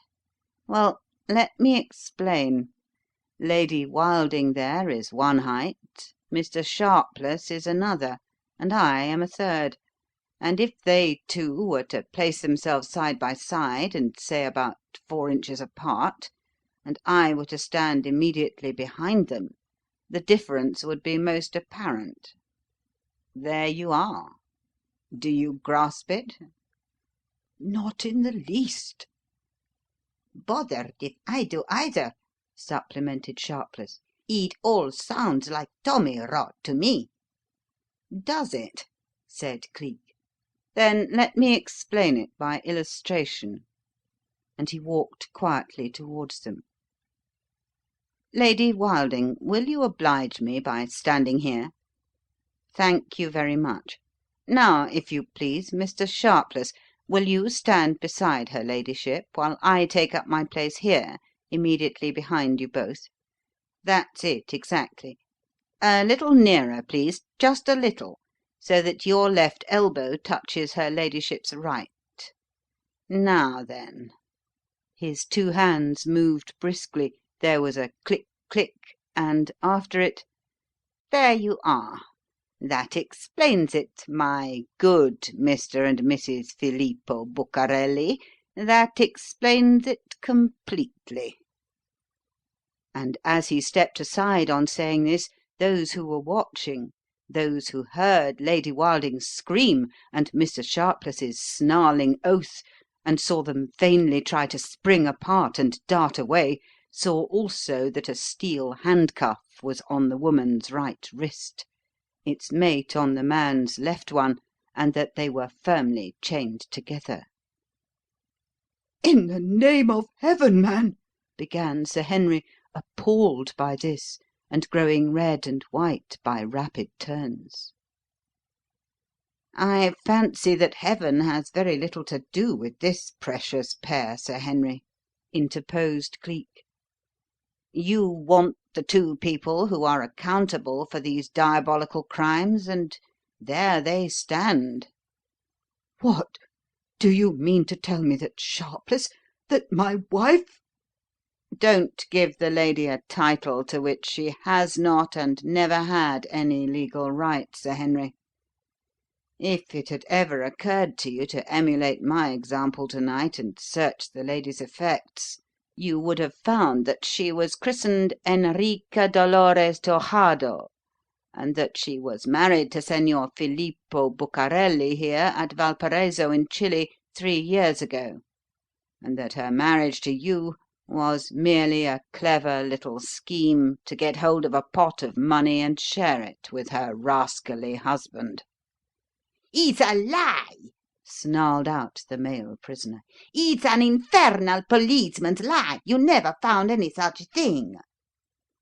"Pardon me, but I did," replied Cleek serenely. "And what's more, I found the little phial of coriander and oil of sassafras in your room, señor, and I shall finish off the Minga worm in another 10 minutes." Bucarelli and his wife gave a mingled cry, and, chained together though they were, made a wild bolt for the door, only, however, to be met on the threshold by the local constable, to whom Cleek had dispatched a note some hours previously. "Thank you, Mr. Philpotts, you're very prompt," he said. "There are your prisoners, nicely trussed and waiting for you. Take them away. We are quite done with them here. Sir Henry," he turned to the baronet, "if Black Riot is fitted to win the Derby, she will win it, and you need have no more fear for her safety. No one has ever for one moment tried to get at her. You yourself were the one that precious pair were after, and the bait was your life assurance. By killing off the watchers over Black Riot one by one, they knew that there would come a time when, being able to get no one else to take the risk of guarding the horse and sleeping on that bed before the steel room door, you would do it yourself, and when that time came they would have had you." "But how? By what means?" "By one of the most diabolical imaginable. Among the reptiles of Patagonia, Sir Henry, there is one, a species of black adder, known in the country as the Minga worm, whose bite is more deadly than that of the rattler or the copperhead, and as rapid in its action as prussic acid itself.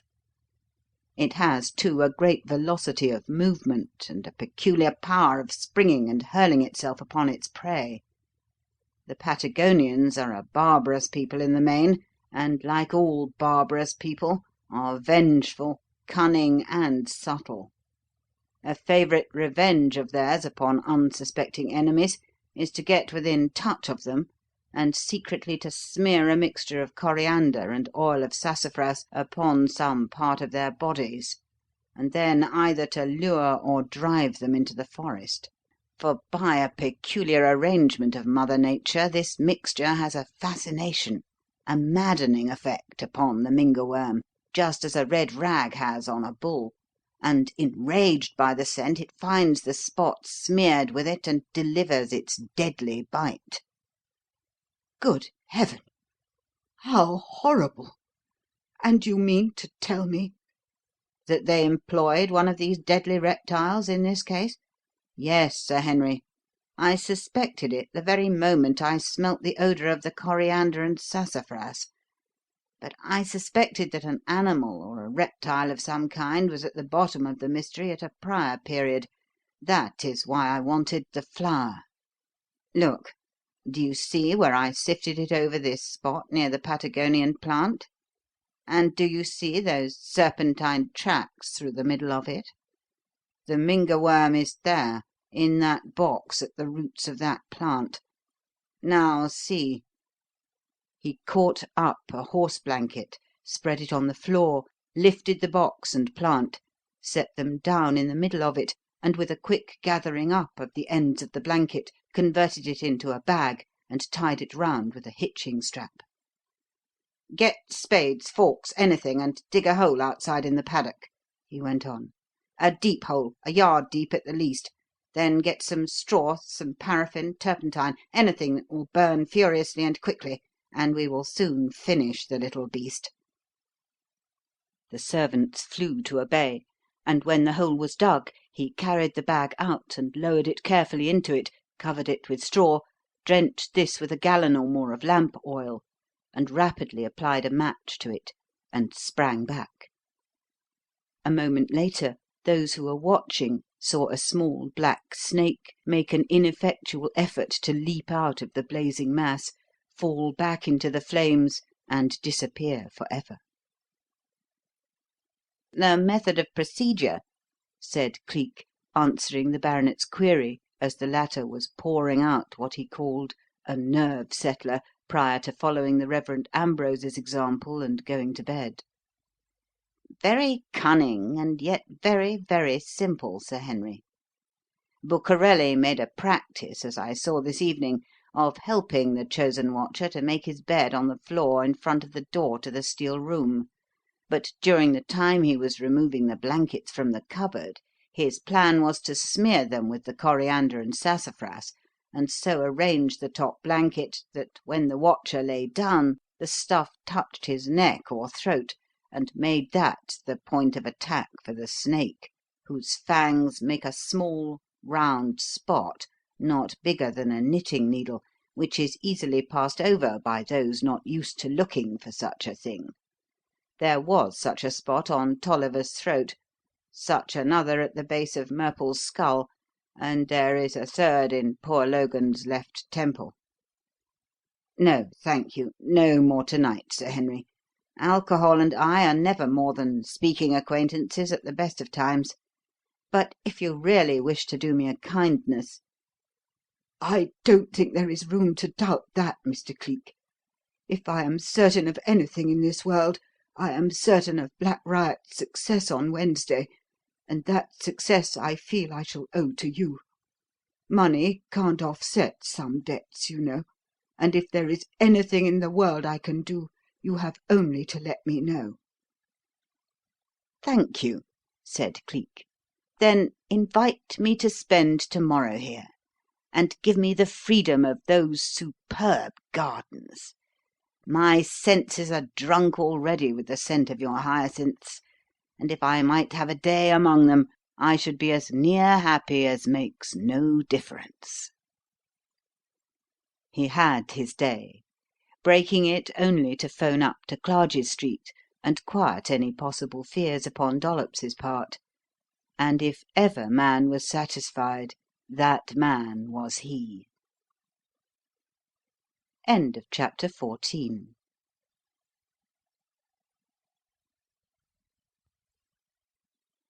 Cleek, the Man of the 40 Faces, by Thomas W. Hanshew, Chapter 15.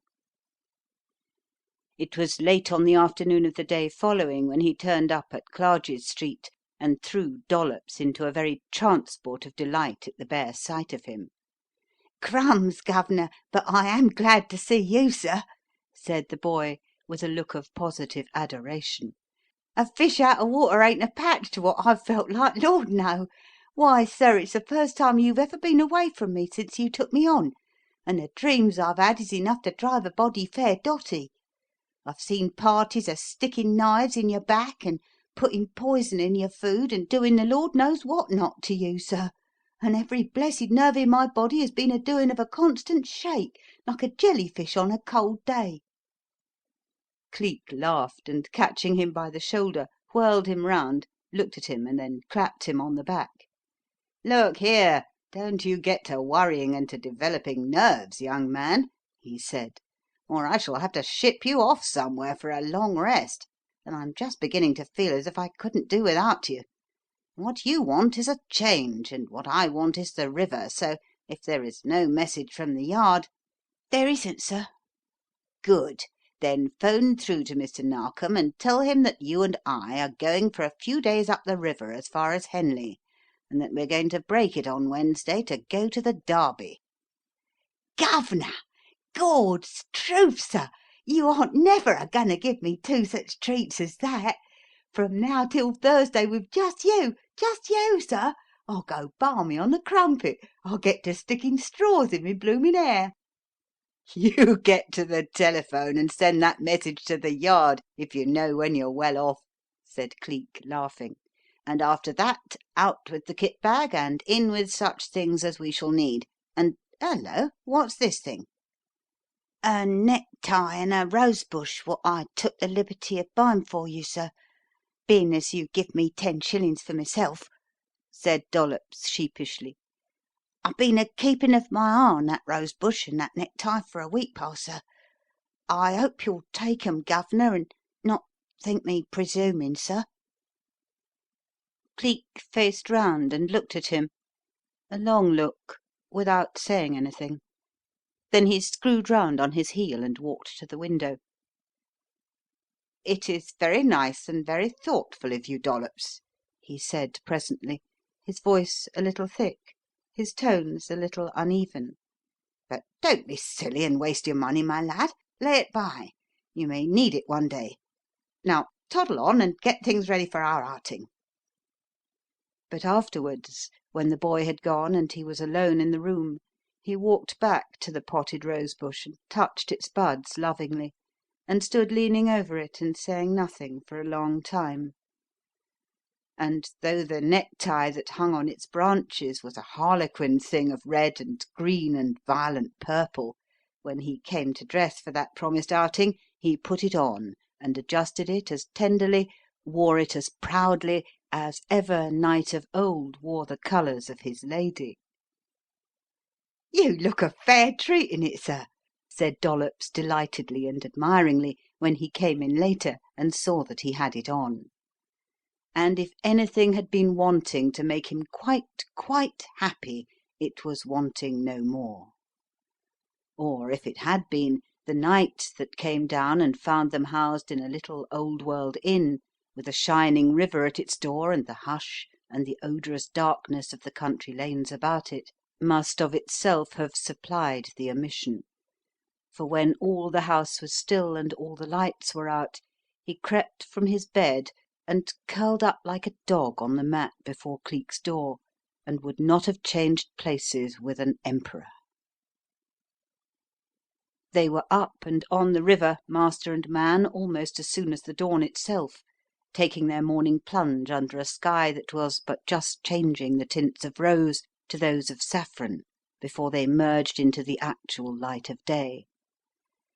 And to the boy the man seemed almost a god in that dim light, which showed but an ivory shoulder lifting now and again as he struck outwards and deft his way through a yielding yellow-grey waste that leapt in little lilac-hued ripples to his chin, and thence wavered off behind him in dancing lines of light.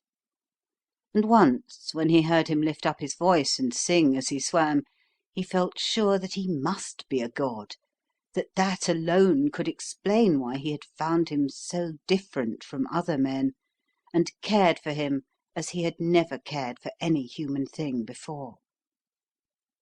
From dawn to dark that day was one of unalloyed delight to him. Never before had the starved soul of him, fed all his life, when it was fed at all, from the drippings of the flesh-pots and the leavings of the city, found any savour in the insipid offerings of the country. Never before had he known what charms lie on a river's breast, what spells of magic a blossoming hedge and the white candles of a horse-chestnut tree may weave, and never before had a meadow been anything to him but a simple grass-grown field. To-day nature, through this man who was so essentially bred in the very womb of her, spoke to his understanding and found her words not lost on air. The dormant things within the boy had awakened. Life spoke, hope sang, and between them all the world was changed. Yesterday he had looked upon this day of idling in the country as a pleasant interlude, as a happy prologue to those greater delights that would come when he at last went to Epsom and really saw the famous race for the Derby. To-day he was sorry that anything, even so great a thing as that, must come to disturb such placid happiness as this. And yet, when the wondrous Wednesday came, and he was actually on his way to Epsom Downs at last, ah well, joy is elastic. Youth is a time of many dreams, and who blames a boy for being delighted that one of them is coming true at last? Cleek did not, at all events. Indeed, Cleek aided and abetted him in all his boisterous outbursts from first to last, and was quite as excited as he when the event of the meeting, the great race for the famous Derby Stakes, was put up at last.